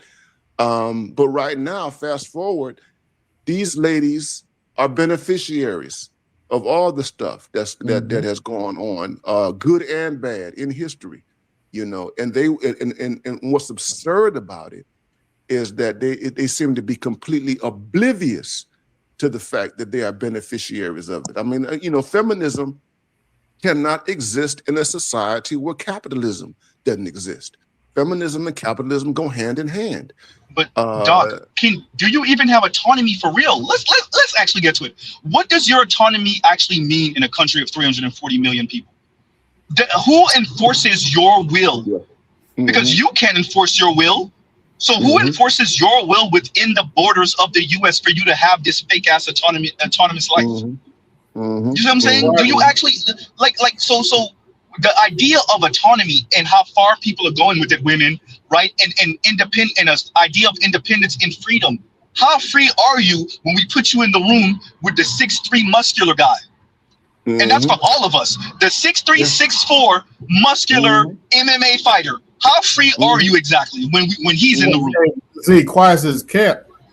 The matriarch would not exist or be in power without men backing it up. Oh, but they don't want to have that conversation. No. It has to be men backing up. Look, it's all about force and power. And it's a scary thought for those of us who've been living a very good, civilized life, that much of which you enjoy can be snatched away. And we're watching some of the rollback of currently, right? We mentioned earlier, birth control stuff and all of that, even ideas of DEI and affirmative action. These are things that we took for granted. I'm not saying we as in me or some of y'all in the panel in the chat, but that got taken for granted. And well, look at us now. Yeah, absolutely. And to use biblical language, the Lord giveth and the Lord taketh away. You know what I'm saying? And that's and unfortunately, these women are socialized by media and the educational systems, to not understand that this broader context, and that's why it is a great delusion. And what's interesting is only oftentimes when they travel to other countries that are not developed or what have you, or under a different type of a system. If they go to Dubai, they go to Qatar, they go to Doha, something like that, or Saudi Arabia, they find out how quickly. I gotta push back on that one though. I think these women do know they enjoy the position. That's why, like you said earlier, right? That's why they only go to certain countries. Like they only say go to Western Europe. I don't know if y'all was on TikTok earlier when they would say, "Why don't quote unquote black men go to Western Europe? Why would I want to go to the most feminist place on the planet, right? Why don't women or black women go to, let's say, Italy, right? Why they don't go to Kurdistan or something like that, right? They know where they're going. They go to places where they know, repeat this, know they can get away with the bullshit. They go to Jamaica. They know they can get away with bullshit in Jamaica. They go to Ghana. They know they can get away with bullshit in Ghana, bro. They don't go to Nigeria trying that crap because Nigeria will probably, put a couple tires around them and, set that thing on fire. They don't do that in Saudi Arabia because last chick tried that in Saudi Arabia, she got put in jail for like 2 years. They go to places they know for a fact I can do this and you're not going to hurt me. I don't believe that. But I would even say, but some of them try to test the boundaries of some of these countries. Yeah. That they think that they're safe in. You know what I mean? And they learn. I mean, they learn real fast that it's not. It's not the same. You know what I mean? So even in. You mentioned Ghana, and they have their own kind of African liberalism there. You understand, but as I mean, they get checked by the culture because they still got the patriarchy thing going on there. You know what I mean? They might be liberal in certain degrees, and they're a little laid back. They're not as aggressive as Nigerians, but yeah, it's there. But I agree with you. They do pick. The ones, especially the ones who want that soft life, so they will. Yeah, as I've seen it. Let me do this, Zulu and Doc, because I want to play this because I want to get. No, you're good. You're super good. But I want to play this for Doc before he jumps off, and Black Uru and you, Zulu. So it's about a 2-minute long clip, and I definitely want to get Doc's dander up before he leaves. I want to play this and see what especially Black Uru and Dr. Ronald Neal have to say about it, and definitely Zulu and AB. But here y'all go. It's about 2 minutes and 15 seconds. Bear with me. I believe men when they say that there are a lot of good men out there. You're just messing with all the bad ones. That can be true. But what can also be true is that there are so many bad men that women have to spend so much time weeding through the bad men that by the time they get to the good men, they don't care anymore. Women are in a state of crisis, a state of survival, because there is so many bad men. If men want women to be more receiving of men, what they will do will be leaders to other men instead of trying to lead women and tell women what to do. Men spend so much time and effort in trying to subjugate men instead of being leaders of other men that they fail entirely. Women are really good at policing each other and having discourse about our behavior. In fact, almost 80% of all internet discourse is women both creating and consuming. The only conversations that it seems that men are having are about women and women's behavior, right? And that's because y'all are scared of each other. You don't want to confront the bad men. You don't want to have conversations with the men who are ruining it for the rest of you because y'all are afraid. That's not leadership, babe. You're not the apex predators, the apex leaders that y'all think y'all are if you're afraid of the other men in your community. Men cannot be community leaders if they refuse to get out and be in front of the community. You are not a leader because you think that you can control a woman and children. Being physically stronger than women and children does not make you a leader, sir. What would make you a leader is showing that you have the ability to create change and help create better circumstances for your community. At some point, men are going to have to pull their weight, and pulling your weight means getting other men in check. Women are checking each other every day. We're trying to tell women to stay away from the bad men. We're trying to tell women not to be in single mothers. We're trying to tell women how to behave. We don't see that from the men. Women can police ourselves, okay? We've been doing it for a very long time. What we don't see is men being involved with other men. Period, point blank. Y'all think that the only system for checking men's behavior should be the justice system. Absolutely fucking not. If men want to be leaders, who they will start leading is other men. Period. Y'all all claiming y'all alphas. You're an alpha male, but it seems like the only people y'all are being alphas over is women and children. That's not alpha male behavior. See, an alpha male is an alpha over other men, other males. So until y'all start doing that, I don't want to hear shit else about alpha male behavior, alpha male this. You're not an alpha, you're a fucking beta. You're a cog in the motherfucking machine. And until y'all men start stepping up in your community, shut the fuck up, please. Who want to take that first, Black Guru or Dr. Ronald Neal? Yeah. I tell you, let me say, she says women are policing other women. Where is that? Mm-hmm. I'll say that. Where?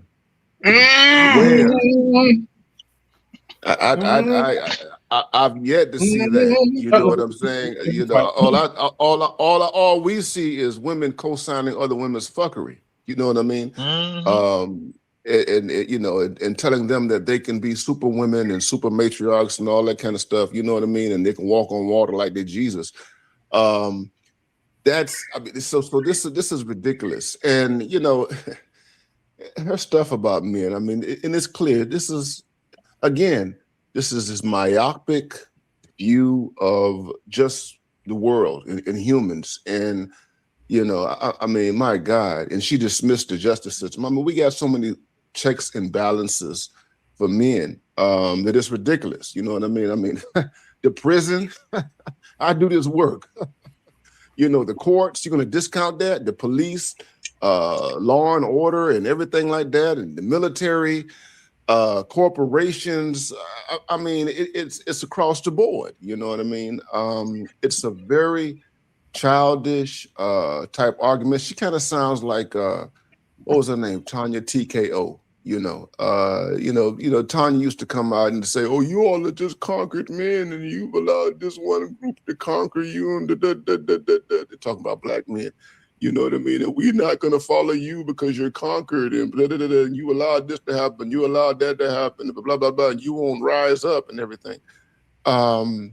It's just a complete distortion of our current reality, systems, so on and so forth. But the big thing with her is this claim that women police other women, which is complete BS.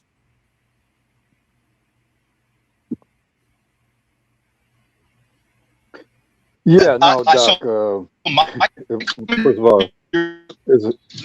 Go ahead. Well, you know, go ahead, Black Guru. I'm few weeks away from being 65 years old, so I'm very. I remember when women used to police other women. I remember that very up close and personal growing up in Chicago in the latter part of the 60s and the 70s. I remember all aspects of the presentation, behavior, conversation of women, of young women and girls was ardently policed by elder women. The length of skirt and dress, the neckline, showing shoulders and elbows. I mean, I remember when things were really policed by black women. She has no idea what it means for women to guide and to direct other women. She has no idea whatsoever.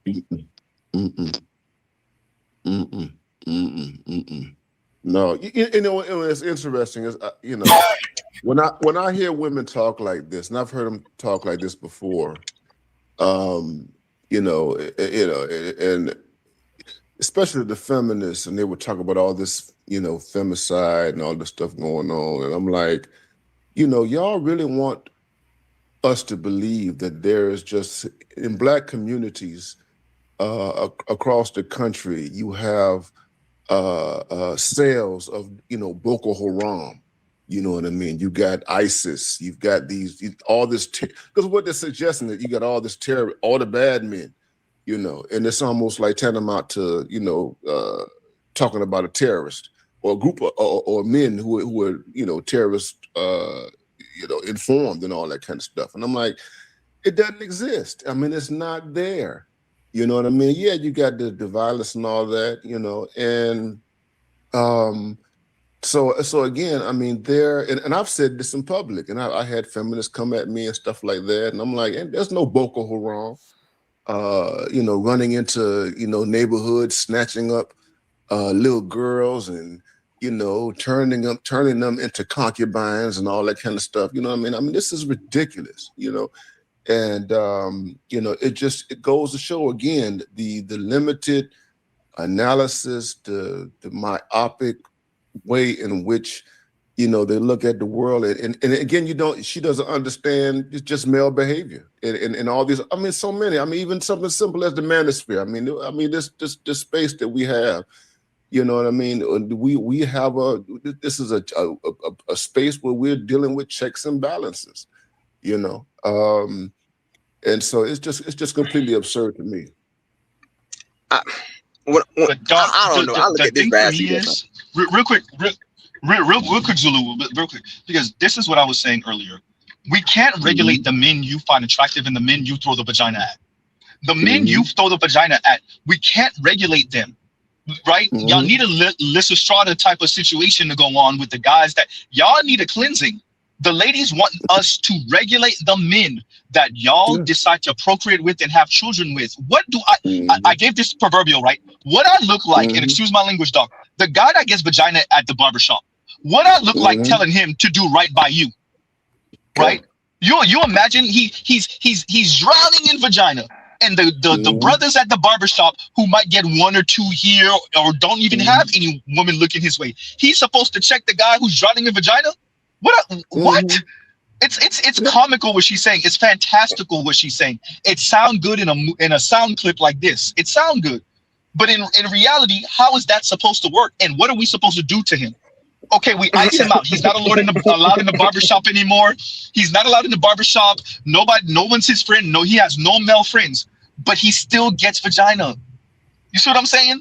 Like, he's still attractive to you. But he's still, Splackavelli. Go ahead. She used the term bad men. I mean, I don't know what that term means.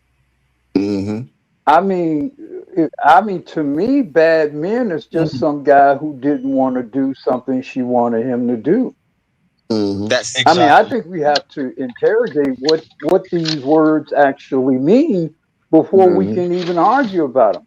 Because what I was visualizing was she wanted some dude to be her simp or her sucker or her eunuch or she started sneaking around with him, and then she wanted to change the terms of the relationship because she liked to have. I mean, there's so many decisions that women make with men that they choose to make with men, and then things don't go the way they want them to go, or they change the terms in which they want things to go. The men do not oblige them or cannot oblige them or both, and this is a bad man.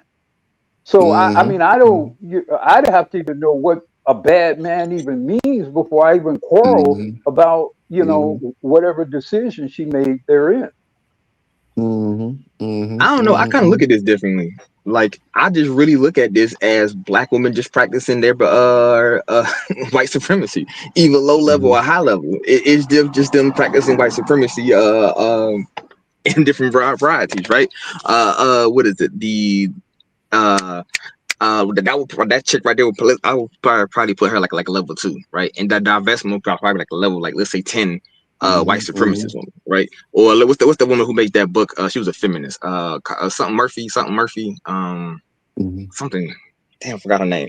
But it was a black woman who was, I think she was gay or something like that, and she basically wrote the handbook for feminism. Polly Murray, right? Right?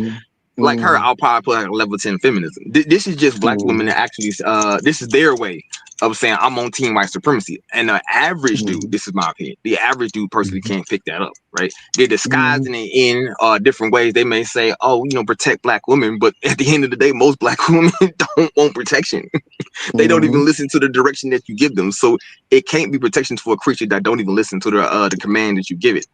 So let me play what they're really saying, Zulu. And you still got it, but let me play what she's really saying. What if black women were supposed to be the leaders and black men are just supposed to protect with their muscles and use their listening ears and carry out instructions? That's what she's saying, Zulu. Yeah, exactly. And for me, I just don't like to mix the words about it. Like the other elder gentlemen, also some said in the room, they like to be more diplomatic about it. I'm just not diplomatic about it. I'm just going to tell you white supremacist bitch, and I'm just going to go and keep it moving. That's what I tell when I tell the Kenyan cats that I have conversations with from time to time, and then when they have their feminism pop up in their communities, all right, I just straight tell them, bro, that is white supremacy through the female lens. And when I kind of explained it to him, the first day he didn't really get it. The second day I explained it to him, he started to catch it. I don't know if he actually took the information and spread it, but he definitely understood it after that day, though. Second day, at least. Yeah. And another part of it is that when you have spent the past 60 years, deconstructing masculinity, and you're talking about decentering men and all that. When you have completely destroyed all the norms that have held men and women together, when you completely destroy the idea, the concept of a father, who was the first, order of protection within the home, you know what I mean? And the socializer of boys and girls and all that kind of stuff. You can't complain, that, you're dealing with wolves. Let's just pretend that the bad men are just men who are just nefarious. Let's say that they are psychopaths. I'm like, well, you said that you wanted to be, again, autonomous. You wanted to be an individual. You didn't want no accountability and all that kind of stuff. You got to deal with those consequences. You understand? It's like if I see a dude beating up on a woman in public, I'm not intervening. You know what I mean? I had a neighbor here who's gone. She and her boyfriend used to go back and forth. Sometimes they'd be out in the street 3 o'clock in the morning, yelling and screaming at each other. And I'm like, and somebody eventually called the police, and I'm like, I'm not intervening. I say, if they start pulling out knives and guns and start killing each other, so be it. You understand? You have completely destroyed. They have completely destroyed the long-standing contract between men and women, and now they have to deal with the consequences. And they want, again, yeah, she wants a simp. She wants, as Dr. J would say, a CompuServe. She wants a servant. She wants somebody who she can use as a utility and everything like that. And she frustrated that she can't get it. I mean, they all have this queen diva mentality. They want to sit on the throne and everybody just bow down to them. And again, this is a part of this long delusion that they have. You know what I mean? And that's the delusion that they spread among each other. So there's no, again, going back to the thing, well, women police women, which is just completely ridiculous, absurd. Can I ask you a question, Dr. BMI? Yeah. Or actually, I really want to ask this to both of y'all, to everybody that's in this panel. Now, I remember, I think it was either the bank or a couple of people from the bank said that around 2030, most of the women are going to be single and childless, right? Mm-hmm. Now, Yep. now I don't remember. Y'all remember? I think I think it was one point in time it was in American society, right, where they had to like cleanse the women from the old group so they can have a new group of women, and so, right?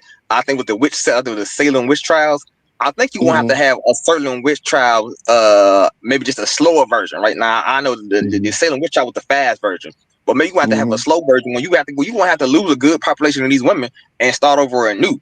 And I keep saying that a lot of people just believe that you gonna turn these women into housewives. You're not. For me, in my mind, once a woman is too far gone or too far damaged, she's too far gone, too far damaged, like war. You can't come back. I believe that's going to be the answer. But what do y'all guys believe personally? Well, I don't think that something that extreme, is the answer. That's like ethnic cleansing. You know what I mean? No. But I mean like the slow way. Well, what I mean the slow way is just like over time they just eventually just don't. Since nobody's choosing them or dating them, they just die off. Well, they're doing that now. I mean, it's passive eugenics. It's passive eugenics. You know what I mean? So the thing about it is that feminism, it can't reproduce itself if it's not reproducing. You understand? Yeah. And eventually, they all die off. You know what I mean? And what you would hope would happen, after once nature starts kicking in, the emerging generations who come behind them will say, well, dang, this generation, messed up. They dropped the ball or whatever. They did. This is the wrong stuff that they did. You know what I mean? And it's like, we can't follow the path of the generation, that came before us. You know what I mean? So I think nature is going to kick in. It's just based on this, so their choices. It's just a matter of time. And and Kevin, Kevin used to talk about the this. question. Sorry for interrupting you, Doc. No. What I guess the question you have to ask. Oh, go ahead. Sorry. No, and it's like, Kevin used to talk about this. It's like, the safety net system is not going to be able to sustain all of these single women who are by themselves, because they've relied on it so much or what have you, and you're going to have a lot of, you'll see homelessness. You'll see women basically living out lives that a lot of men have lived out. You understand, on the streets and everything.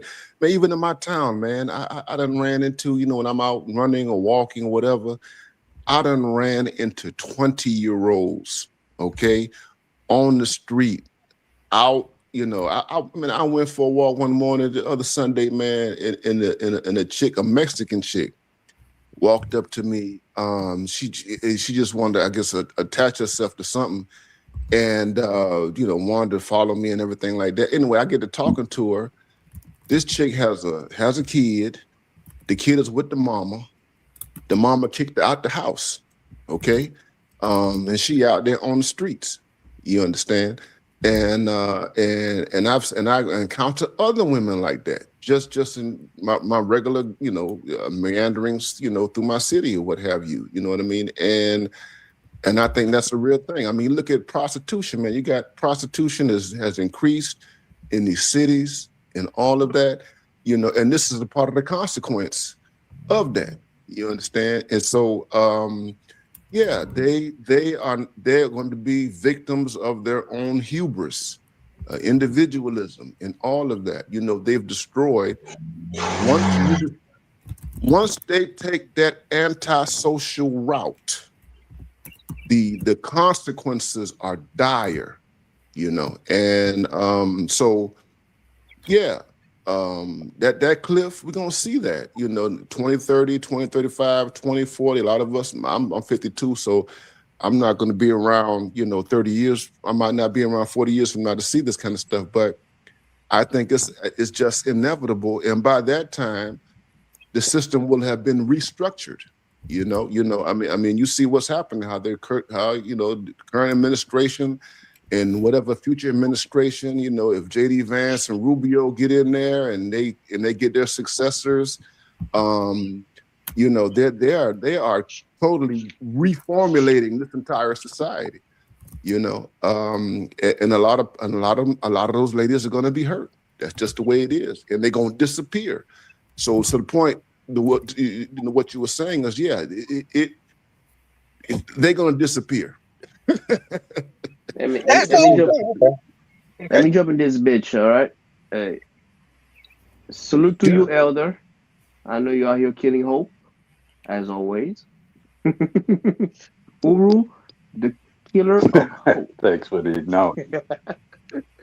Hey, man, you know, I respect the elders. But for all of you youngins, y'all ain't shit. We're gonna be shit. You never been shit. Since you've been talking about women, I know, you're out here dying for love. You're thirsting of love. You want love, huh? You want love. You know the type of love that your daddy experienced. You want love. You want to be loved like your mother loved you. You want love like you thought your daddy experienced it, huh? That's if your mother loved you, but she could have been jiving too. Hey, slow down. Well, yeah. Slow down, Z. This is my statement. This is my statement. Thank you very much. Only the other should interrupt me. Let me tell you what your daddy's love for your mama cost him. Your daddy's love for your mama cost him probably 2-3 children. That is not his. Your daddy's love for your mama cost him to walk in the room and find a man raw dogging your mama. When I say raw dogging her in a way that he never done. You know, raw dogging your mama with a thumb up her ass, working, sliding up and down, turning left and right. Why you gotta be so visceral, sir? But daddy walked in the room and your mama. Yeah, how would it actually help in the conversation? Hey, boy, slow down, boy. I'm talking. Thank you very much. No one cares. Call me a boy again, bro. I just walked. No, hey, y'all. Wait a minute. Bruce Wayne, finish with that, please, and we're gonna keep on going. Go ahead. Yes, he walked in the room and a man was dogging her out, taking several back shots with a key, turning left and right, and he didn't say nothing. Your daddy's love for your mama had him tasting another man's nut a couple of times. Your daddy's love for your mom caused him to know that another man's ball sack was in her chin several times, especially if your mom was working for Amazon, you know, the big old retailer, huh? I heard that them bitches ain't playing no round. They be jumping in the parking lot. He knows. But he kept it for himself. He never told you, my nigga. He never told you, man, your mama wasn't shit. Your mama was a hoe. Your mama. Yes, dear mama. Shit, you're talking around. You may not be his son. But shit, you still talking about mama. I want love from my mama. I want love from my mama. Nigga, your mama was a hoe. How many times do I have to say it? Your mama was a hoe. And you want love like this. Who was that shit? Man, burn this bitch down. Burn this shit down. It ain't worth it. Run for the hill. And if you're going to get some pussy, go to the jungle, the deep jungle of Africa, and get you some jungle pussy. If you can do that. But let me move on, Bruce and Wayne, because let me sum up what you're saying. Some of the idea of mom was not mom, right? It's you as her son and what she portrayed to you, which wasn't maybe a perfect being, but mom's love. And the woman your dad knew is a different person. And sometimes as children, even adult children, ending that romanticism of your parents, of your mom in particular, is difficult. The woman you know as your mother is different than the woman that your father knows, that your stepdad knows, that your uncle knows, your mom's dad. That's a different woman. That your grandfather, your mom's dad knows. It's different.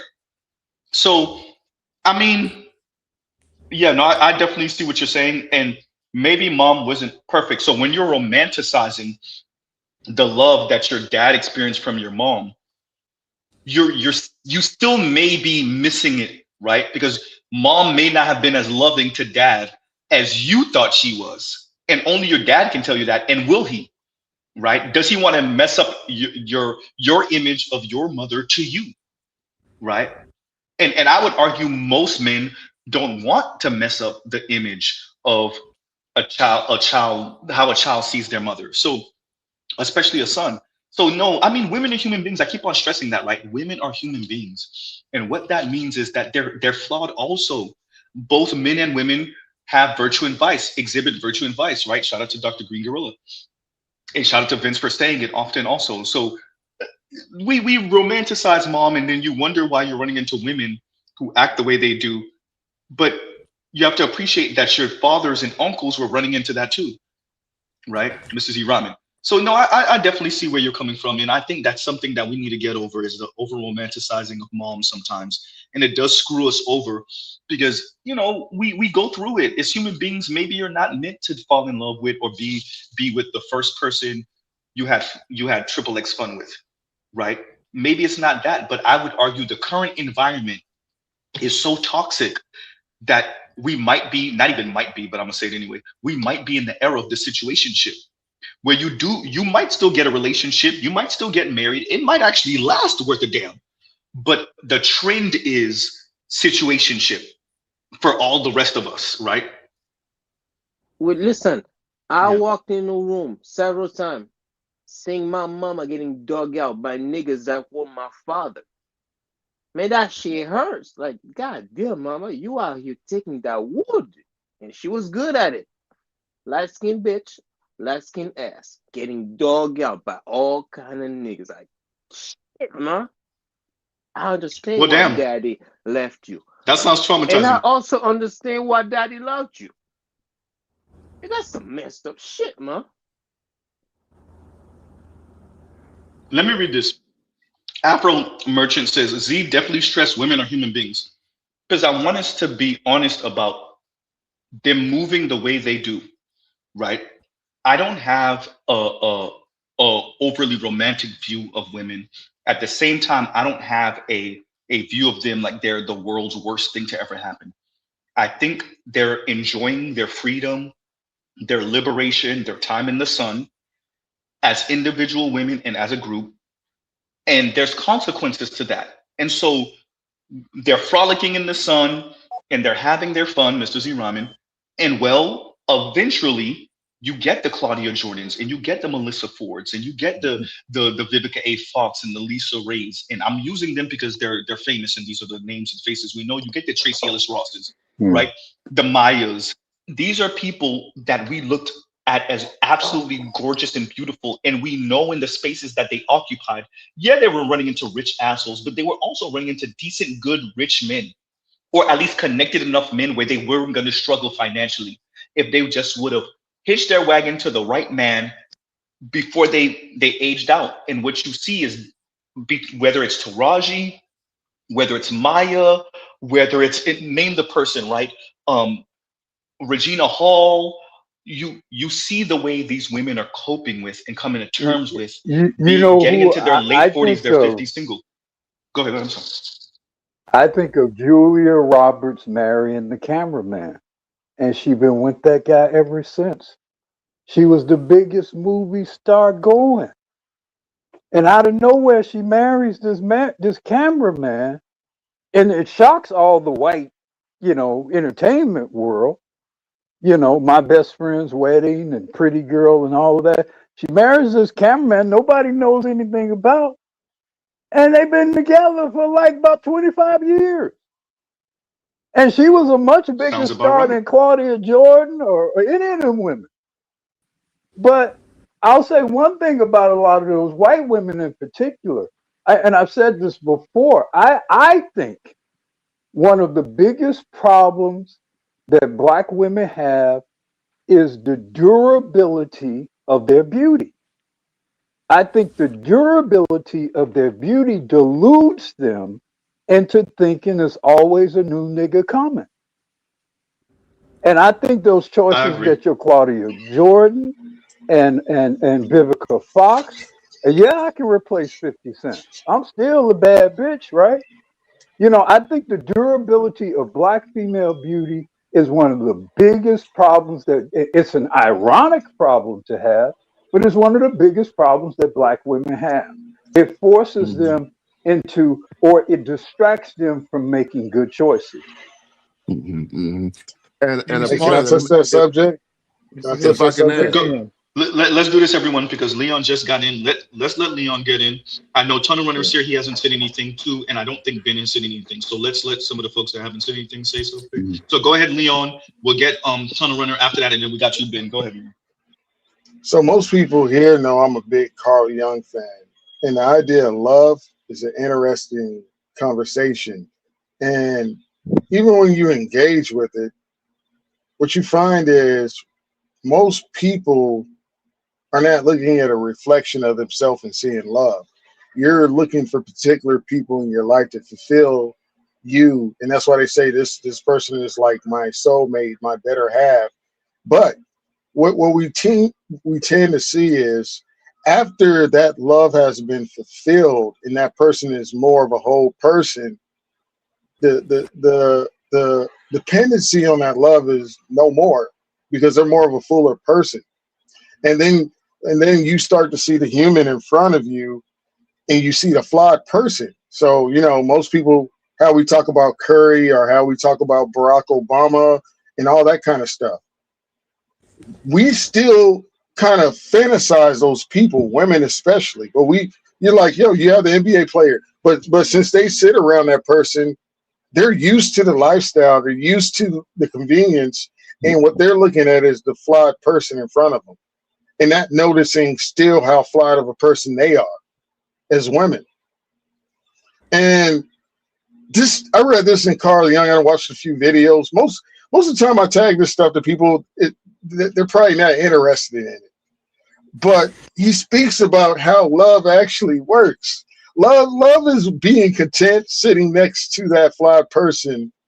And I understand, since love operates like Maslow's hierarchy of needs, borderline black women will never be. Leon, you went out. Is it me? Oh, is it me? Hello. Oh no, you're good. You're good. I can hear you now. Go ahead. Since love operates like Maslow's hierarchy of needs, like I say, intersectionality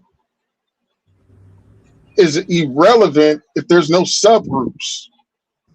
If there's no subgroups that has to look up to a superior group that has more, and there's a glass window, a glass wall over your head that limits you, those women aren't fulfilled because they understand, yes, there are still lots of black men. But the issue is, let's just tell the truth. The love that these bitches want is power. It doesn't matter if you get with Bill Cosby, LeBron James, you're still lacking in power. That's the love that they will never feel, and they will always look at white women as the people that they're racing to be like, but can never get to because there's a glass ceiling to what they're allowed to have. They're not equal. It just is what it is. You know what I'm saying? And they look back at you like, yes, they can have more black guys, but the fact is, the black guys don't have the power to change anything truly. The power that they can get is just buying a better vehicle. That's it. That's the limitations on their love. Yeah. And let me add, can I add something? Definitely, dog. Go ahead. Yeah. Yeah, and I agree. There is a glass ceiling, and that's the source of their frustration. I mean, that's why they crash out when, you know, their politicians lose. Stacey Abrams, Kamala Harris, Jasmine Crockett, people like that, you know what I mean? Because they're trying to break that glass ceiling and all that kind of stuff in their own way. But I would say this is that, yes, women are human. You're absolutely right. But so are men, you know. And it goes back to what initially I said when I first came on the stream. We're social animals. And that connection, what have you. So from my standpoint, it's like most men don't want to, I think a lot of men don't want to live an antisocial existence in relationship to women. And that's a natural, that's a human thing. Apart from our mamas and what our mothers did and didn't do or what have you, you know, you leave your mama's house at some point, you got to deal with other people. But it is just basically a part of our wiring to have that, you know, relational type of connection. And there's nothing wrong with it. You know what I mean? The reality, what we deal with is that, yeah, when we talk about simps and all that kind of stuff, is that deep down, you have these men who want women to want them and to like them and to appreciate them and to affirm them. And there's, and at the core, there is absolutely nothing wrong with it. It is completely human. You understand? And again, I'll assert myself. You know, I love it when once I jump on that plane and I land in Kenya, or if I land in Senegal or what have you, and I meet the ladies who I you know, been communicating with for the number of years now. You understand? I'm in a completely different zone. Now, they're not perfect. They're not perfect, okay? But I tell you what, that the type of interaction and exchange that is a part of what it means to be human, I experience it. You know, it's there. You understand? And I'm not dealing with women who are antisocial. You understand? They got them over there, you know, when you travel, but you know, over here, being antisocial, as what, you know, we're talking about right here, you know, Melissa Ford and all this, you know, 4B decentering men stuff, you know, I mean, that's, you know, they're doubling down and tripling down on it. And it is anti-human. I say this about feminism. It is anti-man, it is anti-family, and it is anti-human. Okay. So the anti-life equation, basically. It is anti-life. Yes, it is Yeah, the anti-life equation. Yeah, like I said, anti-life equation. Yeah. It goes against the grain of who we are as human beings. That's why you have all this crashing out when she 40 years old and ain't got no kids or whatever, because she's been fighting against her biology. She's been fighting against all sorts of imperatives that are a part of who we are as human beings. Some people say it's part of our DNA or whatever. That's just the way it is. You understand? Yeah, so men, you know, I remember Andre 3000. I can't remember what the name of the song was, but you know, 20 some odd years ago, but he had a lyric where he said that the coldest pimp in the world is looking for somebody to hold. Okay. And so I don't care how alpha these dudes, a guy, you know, pretends to be, there's always something deep down there. You know, it's like even with MGTOW, you know, MGTOW, and I get it, the MGTOW lifestyle and everything like that. But MGTOW, you know, is something that one does provisionally. You know, it's something that one does intermittently. You know what I'm saying? You know, most of your MGTOWs are guys, and when that came out, these were guys who already had been through marriage, they had been through divorces and all that kind of stuff. They've been through the whole relationship jungle. You know what I'm saying? But the point is that you know, we are just not built for this antisocial stuff. You know what I mean? As humans, It's just a human thing, man. And so there's nothing wrong with a man wanting love, to be loved, to be nurtured, and all that kind of stuff. I don't think there's anything wrong with men, black men in particular, acknowledging that there's nothing wrong with it. It's just that we have been giving, particularly in these Western societies, Western countries, we just got a bad deal. These people are just completely unattractive, you know, and you're warranted for not dealing with them. Doc, let me say this to something you said earlier about like wanting to be desired, wanting to be affirmed, wanting to be and oh, you got it after this bit. I'm sorry about that. Oh yeah, and tunnel runner, and then bit. But let me right. But my apologies, tunnel runner. But something about being affirmed, right? So whether it was the consummate gentleman, Elliot Rogers, whether it's any one of these MGTOW folks, you hear them saying it like. Because these people can pay for vagina, right? Many of them could pay for vagina if it's really just that urge that they're missing. But no, to be human, to be loved, to be liked, to be affirmed, to be desired. And what I would argue is that we've created a couple generations of insufferable, capitalistic, consumerist, materialistic women, and so it has to be something so overt. It has to be shiny. It has to be look at me. And you see this test whenever you see one of these podcast guys speak to women, and they're like, "What did the guy at Wendy's look like?" Right? And that's just what they're doing when they say that. Is emphasizing that how many men are invisible to you.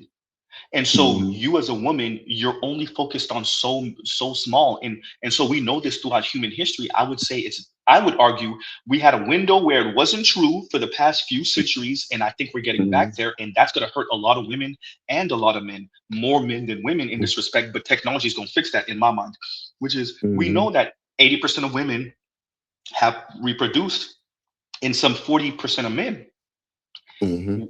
What I would argue is we might be getting back to that space, and it's going to be interesting to see how men respond to that in this modern environment and how women respond to that in that modern environment. But I think what you're seeing with men is a bit of an existential crisis, because it's not just the intimacy and it's not just the procreation. What it is a sense of wanting to belong. And that's why I played the young lady earlier, because she did something in specific. And I'm gonna play it again for everybody who hasn't seen it yet.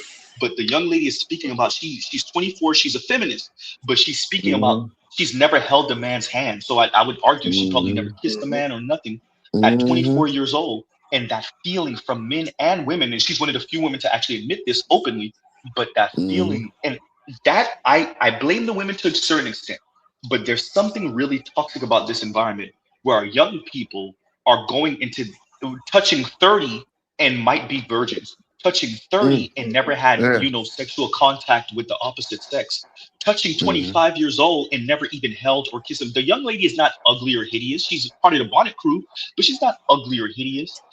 By this time, our grandmothers would already have like 3-4 kids already, 24, 5 kids maybe, right? Like the fact that she's 24 in 2026 and never held a man's hand, that says something. So I'm gonna play it for y'all. It's only a minute long.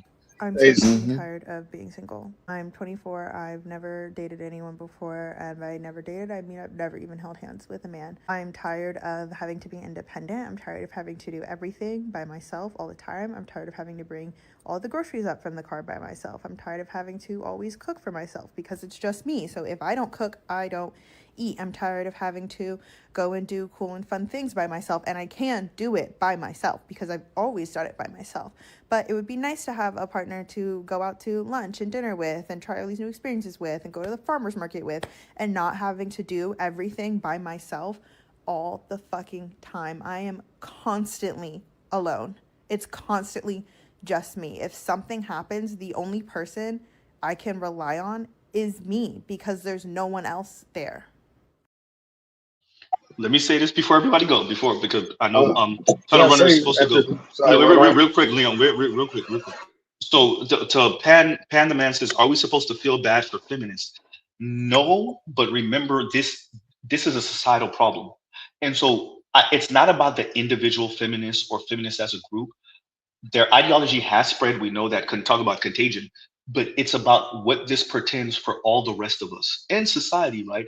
That when you couple late stage capitalism, neoliberal capitalism with feminism, you kind of get this toxic, disgusting mix of what you see going on now. And this young lady is a feminist. She's conflicted. She has no intimate contact with a man, and you can see it's eating her up inside. But yet her politics are that of a feminist, and that schizophrenia is what I'm speaking to right now, right? So yeah, but go ahead. Leon, I think wanted to go, and we got to get tunnel runner, so don't take too long. Okay. Go ahead, Leon. Leon already left. Oh wait, is he there? Still here? Okay, Okay, right, go ahead, tunnel runner. Hey, Go ahead. Go ahead, Leon. Check this out. I'm so tired of people talking about Melissa Ford. Okay, this is a woman that self-admitted. I thought Tunnel Runner was that she is antisocial. She says she felt like a regular human being, like a regular person, because there was another woman in the hotel. Like in her mind, she's the woman in the highest suite, and she's looking down at the other bitches. That's how she talks about other women. It's passive aggressive. It's a superiority complex. But let's give the reality of who the fuck Melissa Ford is. This is a woman that got in a car accident, was in a hospital for basically a year, and nobody came and visited her ass other than her mother. She is antisocial. Okay? People are forgetting this chapter. She went on the internet on, I think, Breakfast Club or Joe Budden's podcast to like shame people about this. And my thing is like, you're a pretty chick that used to sell the WAP for $1,000 in Canada. 2,000 correction, sir. 2,000.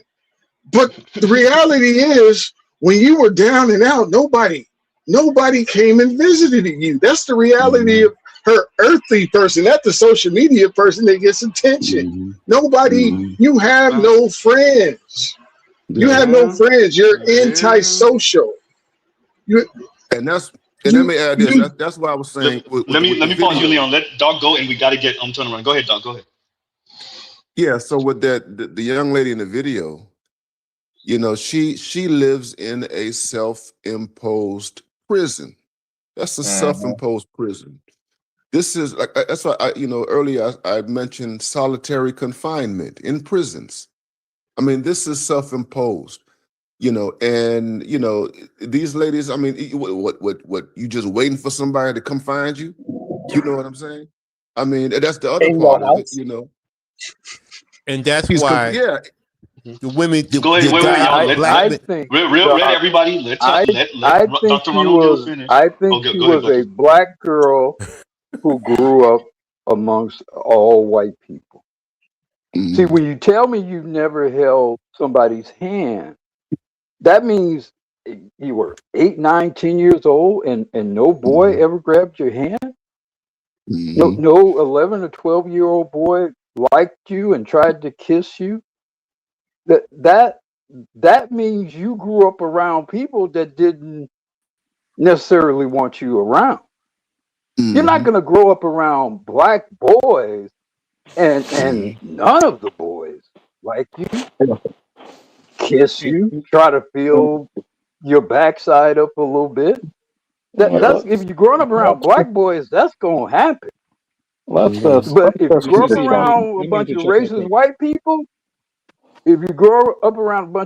white people, yeah, you could grow up your whole life not only being isolated from any significant human contact, but then become an adult person who now does not even know how to engage in such. So I think that's the background. Her enunciation, there's almost no blackish enunciation in the way she speaks in her speech pattern. No, that's a black girl who grew up around, attended school with white people, never became at all really significantly associated with black folks, and now she has no connection to anybody, black or white. Wait a minute, everyone. Wait a minute. We're going to let Tunnel Runner go. Let me read this comment from Saint Cyr, and then Tunnel Runner got it. Saint Cyr says, she's bad body guru. I sent most of these clips to Z. She's a boxy, frumpy woman. Damn. Yeah. Let's talk about this real quick. Yeah. A Wait, lot of Charles. people. No, no, Charles. We gotta order. We gotta order. Go ahead, Tunnel Runner. We gotta get Ben, and then you gotta Charles. I promise. Go ahead, Tunnel Runner. Okay, yeah. By not having any social, see, this is the problem with not having any social skills.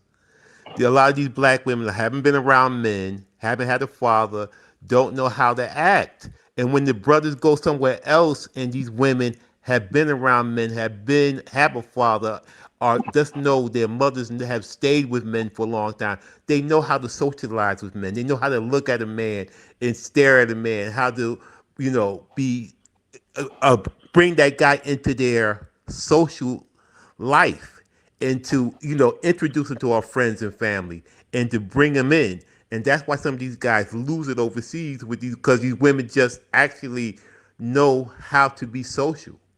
And some of these black girls here in America, like that girl, she doesn't even know how to she doesn't know that she's a woman, and that if she just actually smiles at a man and looks at him, he'll probably run and come to her. But she's looking for somebody to do all the work, and that's not happening.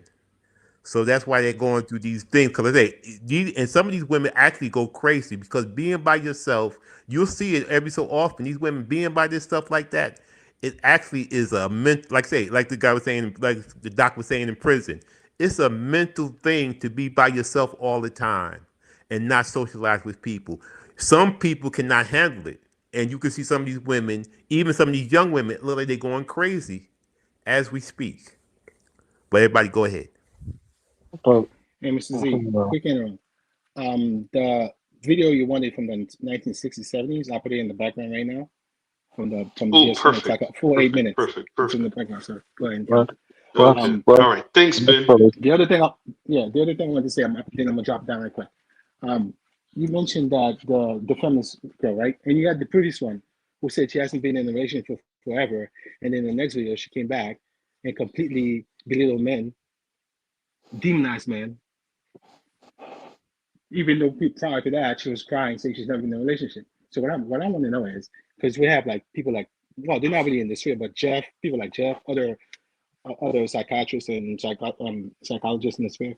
What do we do with people like that? Because you broke up. What do we do? What? Say that again. One-on-one is fine. What do we do with women like that? One-on-one is fine. Like one-to-one is fine. But when you put it to the population, right? If all of us have to, if many of us, not all of us, but if many of us have to get coupled, most a lot of the people we have to partner with, those are the kind of people they are. Feminists on different degrees of feminism. They're all in the spectrum, from Melissa Ford to the women you portray on the videos, right? Who do they have to choose from? How do they? What plan do people want us to unite to get together? What plan do they have to convince those women to see the light? You don't. You find them talking for you like that. That's the conundrum we have. I mean, find them talking for you. How are we supposed to couple when you have that going on? You found a different way. I agree with Charles, because at scale, okay. Once again, like what you were saying, on an individual basis, you don't, but it becomes a problem when it's at scale, when you have millions of young women, because remember, we're talking about the reproducing class of women. This is the childbearing age class of women, Gen Z right now, and the youngest of millennials. Actually, yes, because the oldest of millennials is about 45 now. So pretty much millennials, the oldest of them women are starting to age out of that. When I say, I mean like they knocking on the door of menopause type thing. That's what I mean by that. They start to age out a decade ago. With that, what you have with Gen Z and the millennial women that are still of reproducing age is this awkwardness. And the awkwardness is that there's a biological want and need for this companionship, right? This intimate relationship with men. Yet they've been socialized to be everything that is unattractive to men. And then see men as the problem for finding that unattractive, right? And then ask men to be what they find unattractive, right? So this thing, and so what ends up happening, and when you couple that up with this idea of this hypergamy and the hierarchy of hypergamy, what's happening with, I would argue, a lot of ladies is that they're putting themselves in the position that if I can't end up with A, B, and C guy, I would rather be single. An individual woman thinking that and moving along like that is not a problem.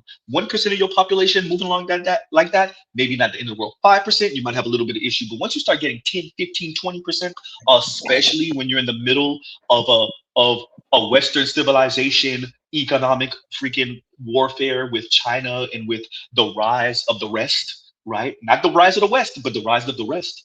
You get this issue right now. And how do you encourage them? I agree with Charles. You don't. You can't do nothing with them. They're already gone. You gotta let them down. Rogue just said this. They belong to the mainframe. They belong to the mainframe, dog. They belong to the mainframe. It's sad. But you know. you have to do something about them. Here's a reason why you have to do something. It's called a book called Old Yellow. You have to do something about them. They are in your society. They're in your schools. They're in your workplace. They're in your government. They're professors. They're attorneys, doctors. They're all around you. They represent the majority population amongst you. They represent the majority voters amongst you. There is no reform, no even conversation, no even thought of survival without dealing with them. Now, I'm not saying what you must do. I don't know. I'm too old to know what you must do. I don't know. But you're fucking in a invasion of the body snatcher scenario. And you don't have a choice but to deal with the damn body snatcher. You have no choice if you're going to survive unless you deal with them. I don't know what you do. I don't know how you do it, but you're not going to be able to just sit on the sidelines and just let them die because they're going to drag you down with them. I actually agree with Black Guru on that. Not on an individual basis, but even with that, yes, possibly, but definitely as a society and as a cohort, yes, because when you factor in the voting and because what ends up happening is they just vote for higher taxes, right? And then they vote for social programs and this is what happened with South Korea, where they just get from you, right? So they just find ways to tax the men. It'll be a bachelor tax or just a man tax, where they find ways to funnel the money right back to the women. And I said this a couple of streams ago.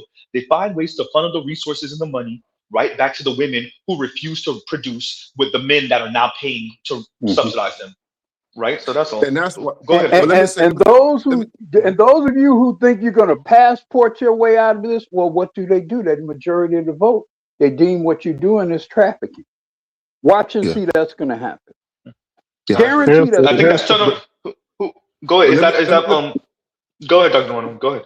Let me just say that, but I mean the current restructuring that's happening from the top down, Trump and everybody else, and what is happening in these other Western countries is an effort to do something about it. You know what I mean? There is a backlash all over the world. I mean, the thing about it is that the so-called leftists and the liberals, they refuse to self-correct. Okay, they saw the excesses. You had liberals and you had left people. They who were aware of the excesses.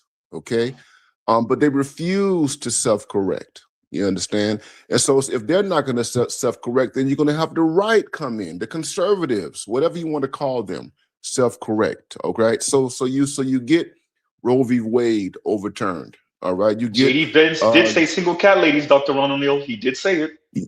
You get the elimination of affirmative action. You get the elimination of DEI and everything like that. So what happens is that you have a group of men in this country and in other countries, all right, who are re-engineering their societies because the society can't survive as long as you continue to have this element influencing things. So it's like with the elections, and again, I go back. We talked about the black women and stuff like these losses, your Jasmine Crockett's, your Stacey Abrams, your Kamala Harris's, and even Hillary Clinton to a degree, or what have you.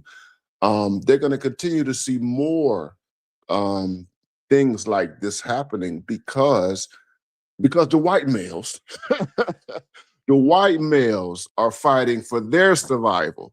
You understand? And they are doubling down. I told a friend, you know, and I'll say this to you guys. He said, there's never been a dominant group in the history of the world that we know of who has willfully surrendered all of their power to a group or groups that have less power than them. We have no history of that whatsoever. Okay? Dominant groups do not just keel over and just give over. So it's like they talk about the patriarchy, they talk about, and these are the women now, the white supremacy and male toxicity and all that kind of stuff. We're at a place right now, okay, where you're dominant ruling class that is in power, and we're going to see how long this perpetuates itself. Is indifferent to it. It is immune to it. You understand? They're scrapping this idea. So, this idea of a female president and what have you. I heard Bill Clinton say, back when in 2024, he said, if a woman ever becomes president, she's going to have to be a conservative. She's going to have to be a very conservative person. A liberal woman is not going to become a president of the United States of America. And I would add that a liberal woman should not become president, okay, of this country. You don't want that running your country. You understand? So the correction that's happening right now, and I'm gonna land my plane with this. Everything is being defunded. It is being de-incentivized. You understand? This behavior exists to the degree that it is incentivized, okay? By corporations, by academia, so on and so forth. For 60 years, it's been incentivized by the government. Now they have removed the incentives, okay? And so that in and of itself is correction. So Uhuru, I agree with Uhuru. Yes, those who see it. They understand that. Yes, they're all the lawyers, the academics, the journalists, so on and so forth. You understand? This has to be de-incentivized, and they have to understand that this is not, it's not happening. You understand? And so I find it interesting, and I'm gonna stop right here. So I find it interesting that you don't have, like with Trump being in office, the gays and lesbians, the LGBTQ people, they've been very silent. They were very strident and very loud under Joe Biden. You understand? But they've been silent. You understand? A lot of feminists have been silent. You understand? We haven't seen the Women's March and all that kind of stuff because Trump represents that kind of persona. It's like, you know what? We're going in a different way. And if you don't like it, then, F you.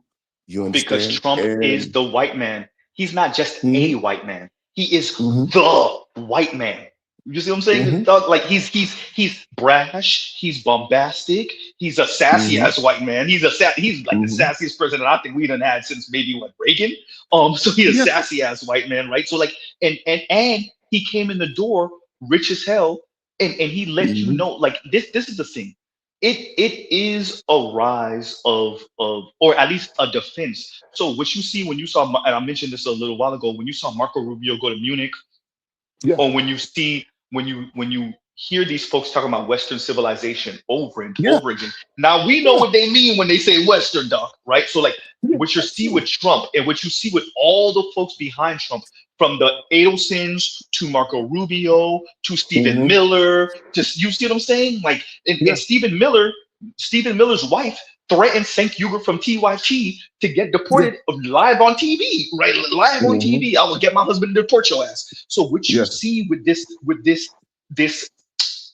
weird kind of borderline incestuous relationship between the small hats currently, the white ones obviously, and because they're beefing, but at the same time they're agreeing with certain things, is the return of a very hard hand of WF. And what's frightening even to me, but I think what I think a lot of black women don't appreciate is this is not a game. This is not like, oh, we'll get it back in the next 2-3 years. Probably not. Like 90% probably not, right? Like this might be the new normal, even if you get a Democrat, because Ezra Klein, very known journalist, he's already talking about like a modern third way. That's not the words he's using. He's kind of for the abundance, the new abundance push, and it's just a repackaging of Bill Clinton's third way, and it's like third way 2.0, which is like Republican like for people that were around you and Black Uru and Tony Roman, like it's just Republican light. So that lets you know that black women in specific really don't appreciate, like, yeah, you'll have the Mabdanis and you'll have the AOCs, but that might not be the new normal. They'll still be talking and they'll still have some influence in their local municipalities, their local elections, mayor, maybe possibly even governor. But I think the new normal it has been set, and that's a scary new normal. That's a scary new normal for many folks. Yeah.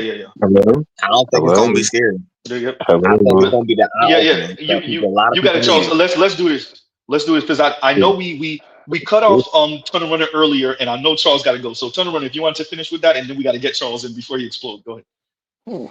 Because you really made me almost forget what I was about to say. Okay, Tunnel Runner's still muted. Go ahead, Charles. You got it. Go ahead. Let me recollect what the hell I'm about to say. Number one, chicks like that, let's just face it, she's another homely chick complaining about she's not pretty enough. That's her fault, okay? God gave you only a certain amount of genetics to work with. Get over it. You put yourself on camera, look at the worst that you could possibly be. It ain't about her being awkward. It's most of these chicks, most of these Gen Zs all speak the goddamn same. That's why you almost have no accents anymore. So she could be around black people, white people, whatever. It's not that hard to be around black people. You got places like fucking BlurCon to pretty much tell you that. You can literally be around black people who do geek shit. Number one, you go on the camera and you look like this. Number two, you can't control your height, but you can control your weight, which is something that's another problem that's almost exclusively to black women. I've said this to black women many times. They didn't appreciate it, but now they should. The size of you determines the clientele that approaches you. Number three, I don't give a fuck about what some of these women do. You could go vote. You could do whatever, but guess what? Men still got to get enough. Men still got to be aboard of it. Your military is 90% men. You're not fighting. Your police, 90% men. Your fire department's 95% men. Your constructions. If men say women can go protest in the streets with their titties all hanging out, with pig mask on their faces, nobody gives a damn. But if men think about what happened when men say we don't want to date, the whole world have to stop. That's why I don't give a damn about that. Here's my question: you on the cuffs of goddamn World War III? Does this fugly bitch really matter? No. She's in her feelings because. I mean, yeah. Wait, Charles. Yes, to answer your question, yes. You want to know why? Let me give me 20 seconds. You want to know why? Because at this age, she should have had 2 kids by now. And at this age, guess what? And if she matters, guess what? She could have easily, because guess what? You're black. You already have a doctrine of any man can do. So it's not my fault if that's like. Here's the thing: we talk about a waste of pretty. That's a waste of coochie. So if you're not sociable enough, because there are some guys who might chase your fat ass, that's on you. But yet, let's say it. You want a guy that outclasses you. Ain't gonna happen. Ain't gonna happen. You don't. A lot of women don't like their baby daddies in the first place because one, they don't outrank them because that's where they really stay, and two, that's a mirror of who they are. So Really, here's my thing. You're not going to be doing the fighting. You're going to be just like those chicks in Ukraine. As soon as they said the women and children, did they stay with their men or they got on the first goddamn thing smoking? So, Charles, there's it, something you said, and I wanted to address. What happens when you have this decenter man feminist idea going on in the back of your mind, and that's why you think it's okay and you're comfortable, as Saint Cyr said, having a boxy shape, but also recording yourself complaining about never holding a man's hand, but you're wearing a bonnet. So you decentered men's opinion of you, but you still want a man. Do you see the schizophrenia in this shit? it's not even schizophrenia. It's just plain and simple psychosis. You're detached from reality. Totally. You literally see, this is the average woman, right? The average woman in America is what? Overweight. The average woman in America has an addiction to food. The average woman in America think men suck. But the same woman who think men suck should think men should come to her rescue when she's being accosted or she gets a flat tire in the middle of the road of nowhere. The same woman wants to be independent but not spend her own money. A woman is a walking dichotomy these days. You don't know when you're winning. You're like Peter Griffin at the blackjack table. 18, hit me. 19, hit me. 20, hit me. Peter, stop. 21, hit me. You could literally win. You see chicks talking about, hey, I'm gonna make him the single mother, and she forgets that she's gonna pay child support. We don't even know what state she's in, so she could be paying a bag for 2 kids. She thinks that she's gonna be able to find a man just like the man she married, and they never do. They never do. This is the weird shit. This is the reason why I close my ears to it. Number one, would you date her? If she walked right in front of you right now, would you really listen to what the fuck she got to say? The answer is no. And if women are stupid enough, which I've personally seen and said this to women, if you're stupid enough to put yourself in that predicament, you suffer with the rest of them. And people say, Charles, that's harsh. Would you really do that? Yes. I've said this to my own goddamn niece. Guess what? You deserve to suffer. You're the dumbass you already had 3 children, but you had 3 more children by a dude who can't do shit for them. And now you're complaining you can't go out. You dumbass. Children slow you down. That's on you. Mm, So mm, mm, we mm. can't feel sorry. The fact of the matter that you feel sorry, and when you stop talking about the problem and stop feeling sorry about them, there should be. Well, what about the? Guess what? There were strict guidelines and consequences for having children out of wedlock. They're taking them away. You can't do this welfare gig anymore. You can't do this child support gig anymore. What happens when other states, which are coming, to hit that 50-50 or 50-50 child custody and support? The gig is up. They're going to force you. The government, see, one thing about a government that's very distinct, they can force you to couple up, whether you want to or not. Just like they can force you to divorce if you want to or not, like they have incentivized women. And once you start putting a lot of these jobs back into men's hands because you have no women don't innovate shit except more problems,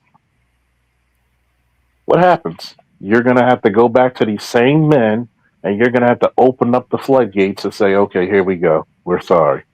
Why? Because you had 3 generations to see what the fuck happened to their older brothers, their fathers, their grandfathers, and if they're lucky, great grandfathers. And you're going to tell them, "Oh, you should come back and play a bad game," and they're saying, "Fuck no," and I'm going to get. And it's funny, right? We don't even have to go back far. Go to 1970, 1980. Hell, let's not even go that far. 1990. Count how many back pictures in the 90s you saw fat women. You saw You could women just not look at Soul smiling. Train. The early You Soul could, Train stuff will show you that. you can just go back to the 90s. How many women were not smiling? Were smiling? How many women were a joy to be around? And you're telling me I'm going to take a worse version of that to save your ass? And sometimes you're going to have to let it fall. It just divvy up your spot of where you can survive. Because here's my thing: you're not going to convince them. You shouldn't. I'm not going to convince. It is not my job to convince an idiot and interrupt them making a mistake. If you don't know that man is going to save your life, by all means, commit social suicide.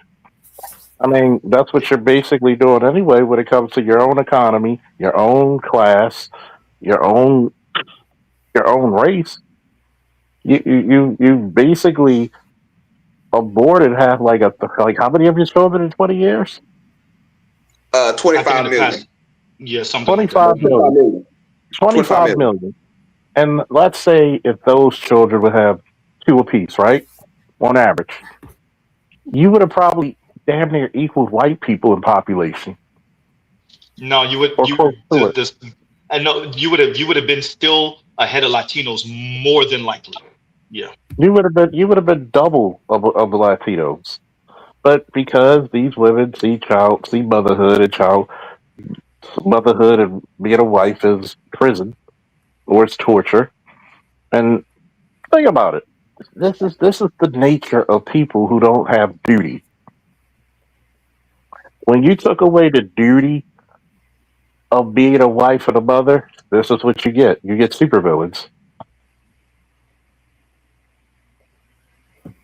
I'll Go ahead. stop right there. Let me let Turner Runner go because he hasn't spoken too much, and I know AB came up, and I know Zulu probably want to say something. Go ahead, Turner Runner. If you. Okay, now he no, can yeah, I unmute was it. just saying, Go yeah, you got you these girls are telling you they want to jump into the lion pit with hungry lions. And then you're supposed to save them after they jump into it. You tell them don't go in there. They go into the lion pit, and now she's trying to tell you, well, why you don't save me? I mean, they're insane with their thinking. They just you have to watch. They just are not very educated, not thinking clearly. They are just in a delusional world. The only way you can protect a woman is she listens to you. If she Mm-hmm. doesn't listen to you, if she I wants to agree. jump into that pit, well, then you did it to yourself, baby. And Oh, tunnel runner. Yeah. What do I always say, tunnel runner? What is the number one rule of protection? you Listen got to to your listen. protector. It's obedience. What's the number Yeah, two rule of protection? Protection costs. What are you willing to pay? Mm. Not, exactly. not Ooh, shit I do is for free. I know that's right. you're Not right. You're shit I right. do is for free. I don't get out my. Oh, could you protect? I don't get out. There's a certain price. I tell you off the break. I don't get out my bed for unless it's this price. There's many of women. Could you protect me? Your sex is not that. I can go. I can literally walk. Maybe because Uru and BGS say that I'm not the average. I could. There are times I've walked outside of my house and a woman said, "Oh, you look nice. Can we do something?" There is literally 20 minutes I'm talking women without their panties. Literally. So sex to me ain't that fucking hard. What are you gonna offer? Why is it so important for a woman to cook? Because it's a labor of goddamn love. You had to sweat to do it. Why does a man have to change a tire in the rain or the freezing snow? Why does he have to shovel you out? Why can't you sew? Why can't you hem pants? If your mother didn't teach you to cook, then your Mm. mother is a failure. Your mother is a curse upon your family. If Your your mother didn't father love didn't teach you to fight, if your father didn't teach you to change a tire, he is a curse upon your family. Now, can you exercise them curses? Very easily, but it's going to take work. And that's the number one thing nobody in this generation wants to do is that little four-letter word, work. Mm-hmm. I got one thing I just want to say, like this, real quick.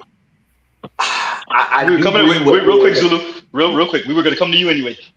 Actually, okay, so let's do this. Zulu, go ahead. Lion has a story to tell afterward. So Zulu got it.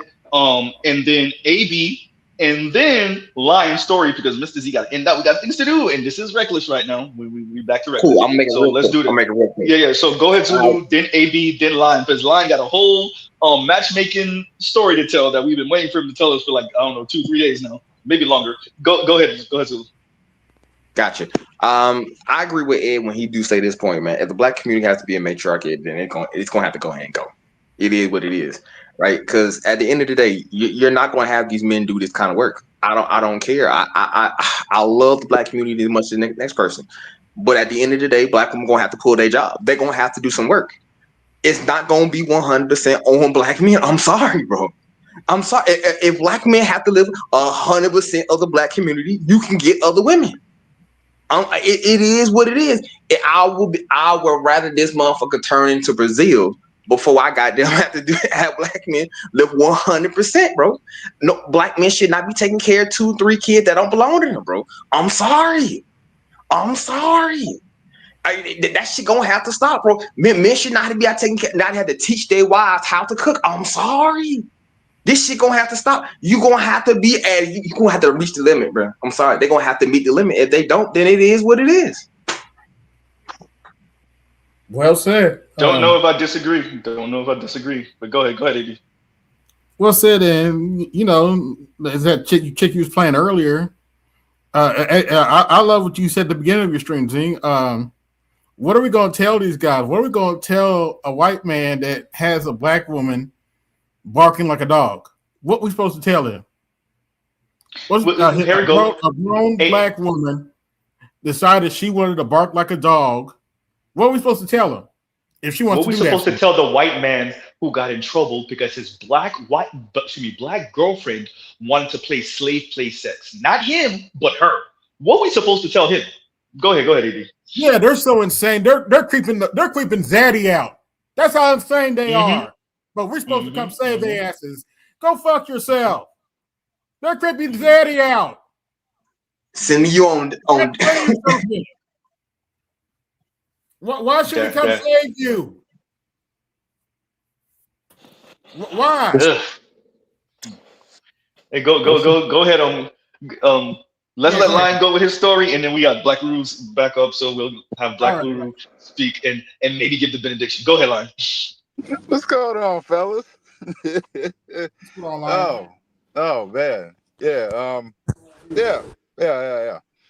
So Alexa, play Biggie's "I Got a Story to Tell," please. Go ahead, Lion. All right. So last week, I decided to say fuck it. So I went to a singles event. I was bored. I said, "Why?" I was bored. I said, "Why not?" Well, for one thing, yes, men are still going to singles events, and for one, I mean, I ain't homo, but the guys, they weren't that bad. I mean, I guess, but I mean, I guess that's just a matter of, but that is just a matter of perspective, because it's my perspective, then there's the women. We ain't gonna talk about how the women look though. We just gonna leave that out. The funny thing is though, I was just chilling. I was just enjoying myself for the social experiment. And then there's this Becky. I wouldn't do it though, but there's this Becky. She started having a conversation. She's talking to me. She was like, so what's your type? I was like, I don't really care about race that much. She was like, do you play in the snow? I was like, oh yeah, I play in the snow. I got no problem with the snow. But she was like, here's the thing, because she had to kind of say it under her breath because there was a bunch of white dudes. There was one other black dude. So this chick, she's like, I'm not gonna lie. She's like, I'm the kitty cat. She's like, me personally, the kitty cat, I can't do it when it comes to black men. But you are sexy as fuck. I was like, well, thank you. I was like, I appreciate that. She was like, so I was like, what I am gonna do for you is I'm trying to get these other black women out here to she was pretty much trying to wingman me with a bunch of, because the event was at a rooftop like hotel bar / place kind of place. So there were a lot of women. There were a lot of other single women there outside of the singles events. But the thing I'm noticing is that I think singles events, it might, like, hot take, I think singles events might become a little bit more prominent because, to quote BGS, men and women don't know how to socialize anymore. I don't think, because outside of what I saw outside of singles events, because it was a fairly crowded area. So what I saw, like, the only two things I saw were couples and groups of women. That's the only two things I saw outside of it. And I think that's like, that kind of struck me. And of course the common group of women I saw were black women. So, but y'all already Ryan, knew do that. you remember there was an article real quick? There was an article that a white lady wrote last year. I think I covered it, right?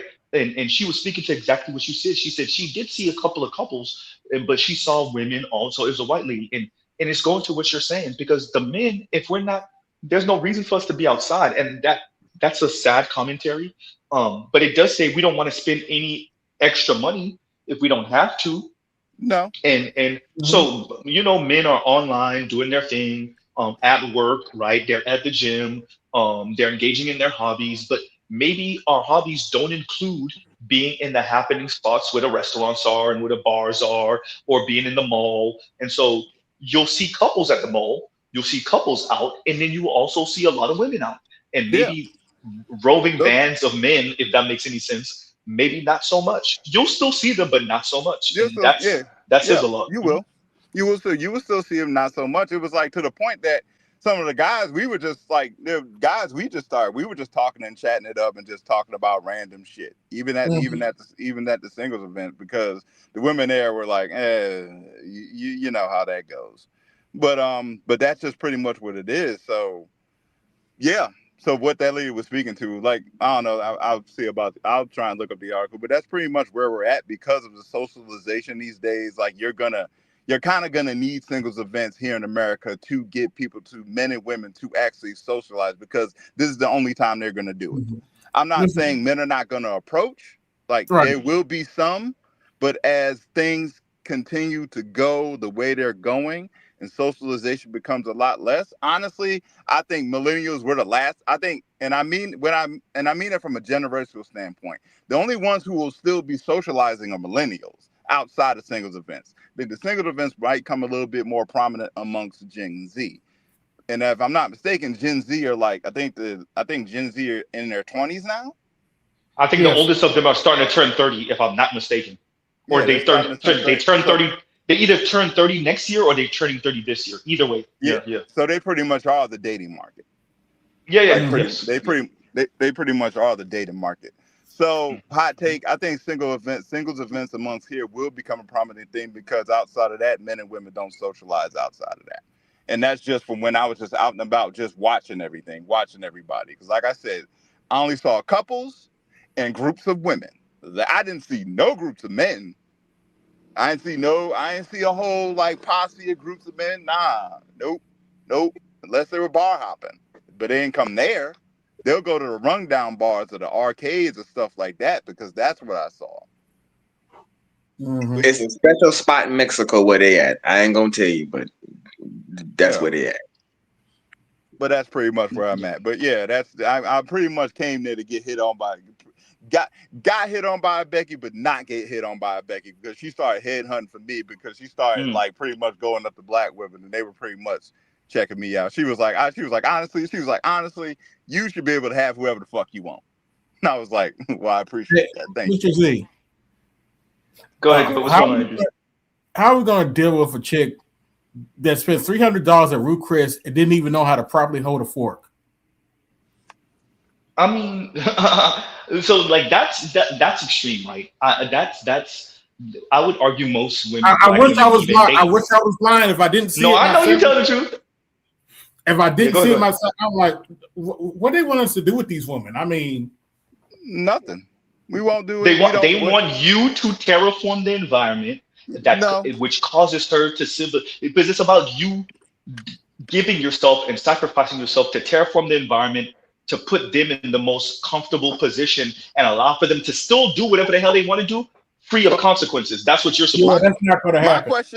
My question, because you were speaking to the video you were playing earlier, Z, my question is, what the hell y'all going to do if we don't have more kids with them? Have more kids with the bad men? The kids you mean the kids y'all already had with them? No, they're going to continue to lecture us, and they're going to continue to try to throw our name in the mud and try to cock block us from non-black women and try to call passport bros all type of PDFs, right? And so like Not gonna that's what they're happen. going to do. Yeah, so They're gonna pretty much what try, they're but going to they do can't. is an extreme, a more extreme version. I didn't even know it's possible, but a more extreme versions of what they're doing now. Because black women don't have that institutional Well, and societal the power per se. the So all she issue could really do is the type up. issue Go ahead, is I'm sorry. gonna the issue or the question is gonna be is that what facet of white supremacy chooses to use them against us. It's not just about what they do.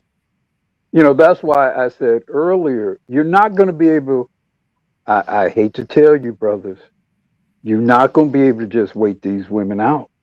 You're not. There are tens of millions of them.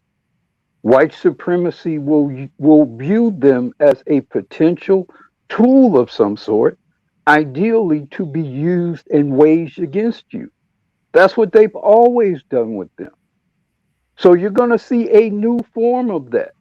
You're not going to be able to just walk by and let Keisha disappear into the ether, not to the tunes of tens of millions of them. So somebody's going to figure out a way to how that they can use whatever angst or whatever vanity or whatever delusions they have. They're going to gather that shit up together and use it against you. And they're going to do it in the educational system or in government or employment system or the political system. They will be used against you if you just casually sit on the sidelines and do nothing. And if there's anything that should teach us about history is we, particularly as black men, cannot afford to just not do nothing and just let shit happen. History has told us we cannot do that. Let that baby die. I will remind y'all. I will remind y'all that Candace Owens admitted on Twitter that she was encouraged to talk crazy about black people by Daily Wire. In other words, Ben Shapiro and them boys, right? So going to what Black Guru was saying, we already know this, right? Amazing Lucas and whatever. But even on the Democrat side, you know, you saw it with what's her face? What's her name? Oh, the bald one, the short hair bald one that was working for Kamala for a little bit. Jesus Christ, her face is Simone red. Sanders. Yeah, Simone Sanders also, and you saw I'm not gonna say all that, but you saw it with her when they brought up Joe Biden being the architect of the 94 crime bill, right? 96, 94 crime bill, and Simone Sanders, even she had to play the game. So we have to appreciate what Black Lou is saying. You see it on both sides of the political spectrum where black women are used to kind of silence the concerns of black people, namely black men. Are black women not white supremacists though? Like I'm, like I mean, like yeah, I mean now we got to be real though. So hold on, so if y'all really want to play that game, then I got to ask the real question: are they not white supremacists out walking around? Okay, let's do this. So we don't have to kind of work on. I'm gonna do you a solid. I'm gonna do Zulu a solid. To some degree, we all are elements or facets within white supremacy.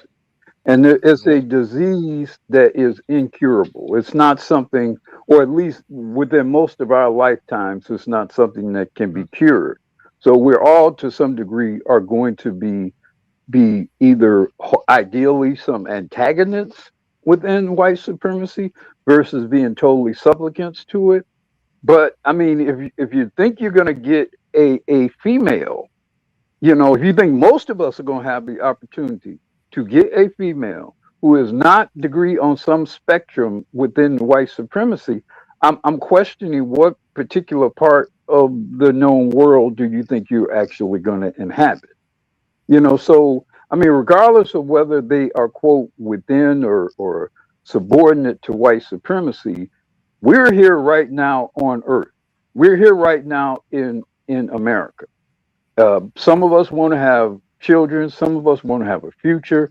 Some of us have some fantasy about what we're supposed to be going into the future. And to the degree that you have that, you have some hard choices to make They're going to be risky choices. There are going to be no guarantees as to what's going to come as a result of those choices. Now, ideally, this environment to some degree preps you, your understanding, provides you with some sort of shield or some sort of weaponry to fend off the worst aspects of white supremacy. And certainly to the degree in which black men can gather together and create some sort of force against some of those elements of white supremacy. I think that's the optimum approach to going forward. You know, many of the issues involving our school system, many issues involving government system, certain regulatory facets that influence us. Obviously, Dr. Tiason Johnson's 18 or 19 point plan. I think a more I think a more practical approach should be to what degree let's determine what we can prioritize to fortify our position, go forward into the future. Maybe we choose some Black American women, maybe we choose some other women, maybe we go overseas, etc. But as Leonidas said famously in the movie 300, y'all got to make some more sons, man. Y'all got to make some more sons. Yeah, yeah.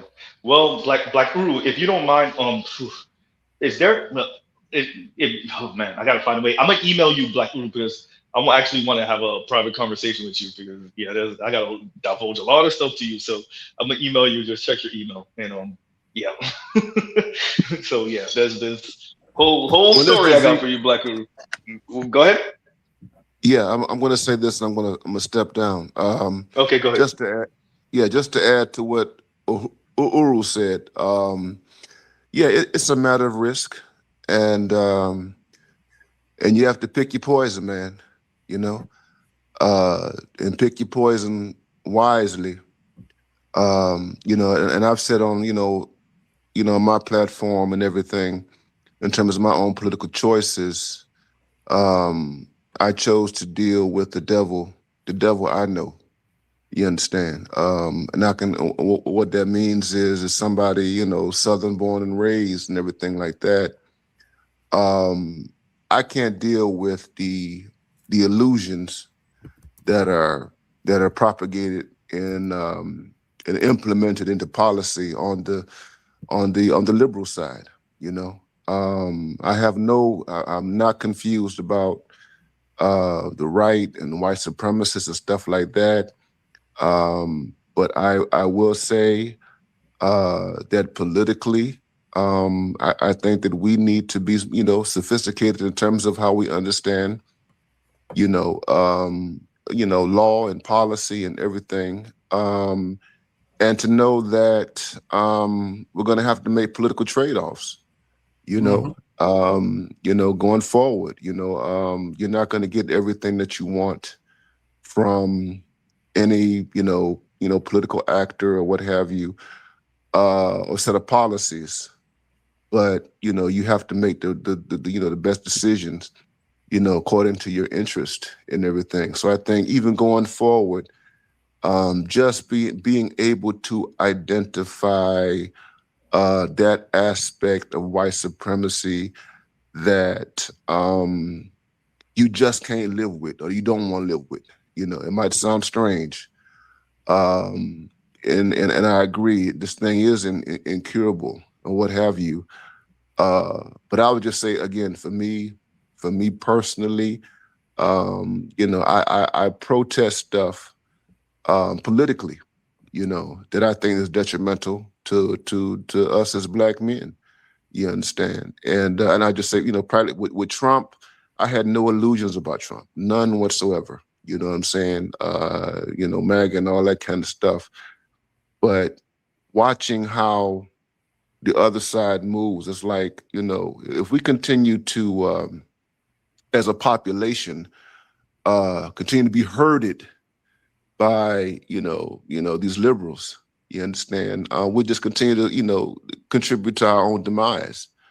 You understand? And then on top of that, and Black people, and when I'm talking about the stuff that Black people have had to work through historically, you understand? So if you think about the era of Jim Crow, Black people were clear about where they stood and what they were dealing with, and how they had to move. Though imperfectly, we moved, and so I think we have to just maintain, keep both eyes open, man.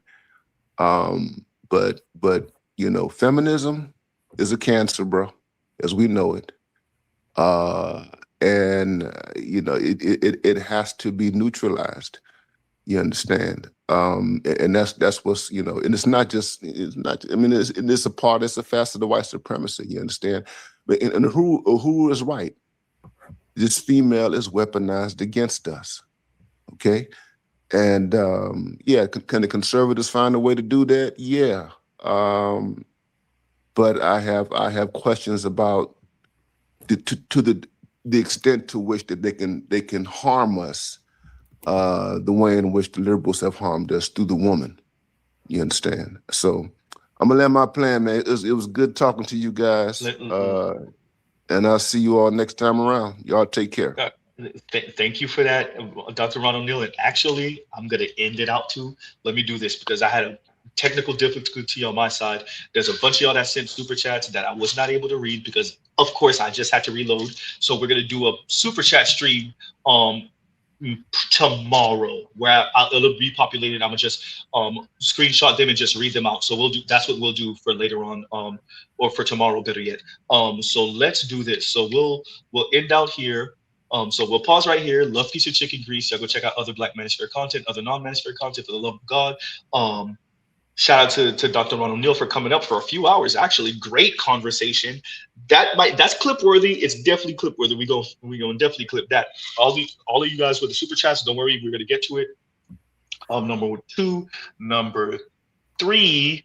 Don't forget Mr. Z membership program. Number 4. What was number 4? Don't forget the number 4. Hi, Button, and thank you, Button, for the Replay Squad. Shout out to Replay Squad if you listened this long, which you probably didn't, but still. And on that note, and we'll pause right here. Thanks for Lion for coming up and giving us a story to tell. Got a story to tell, right? And on that note, y'all have a great rest of y'all day. Mr. Z out.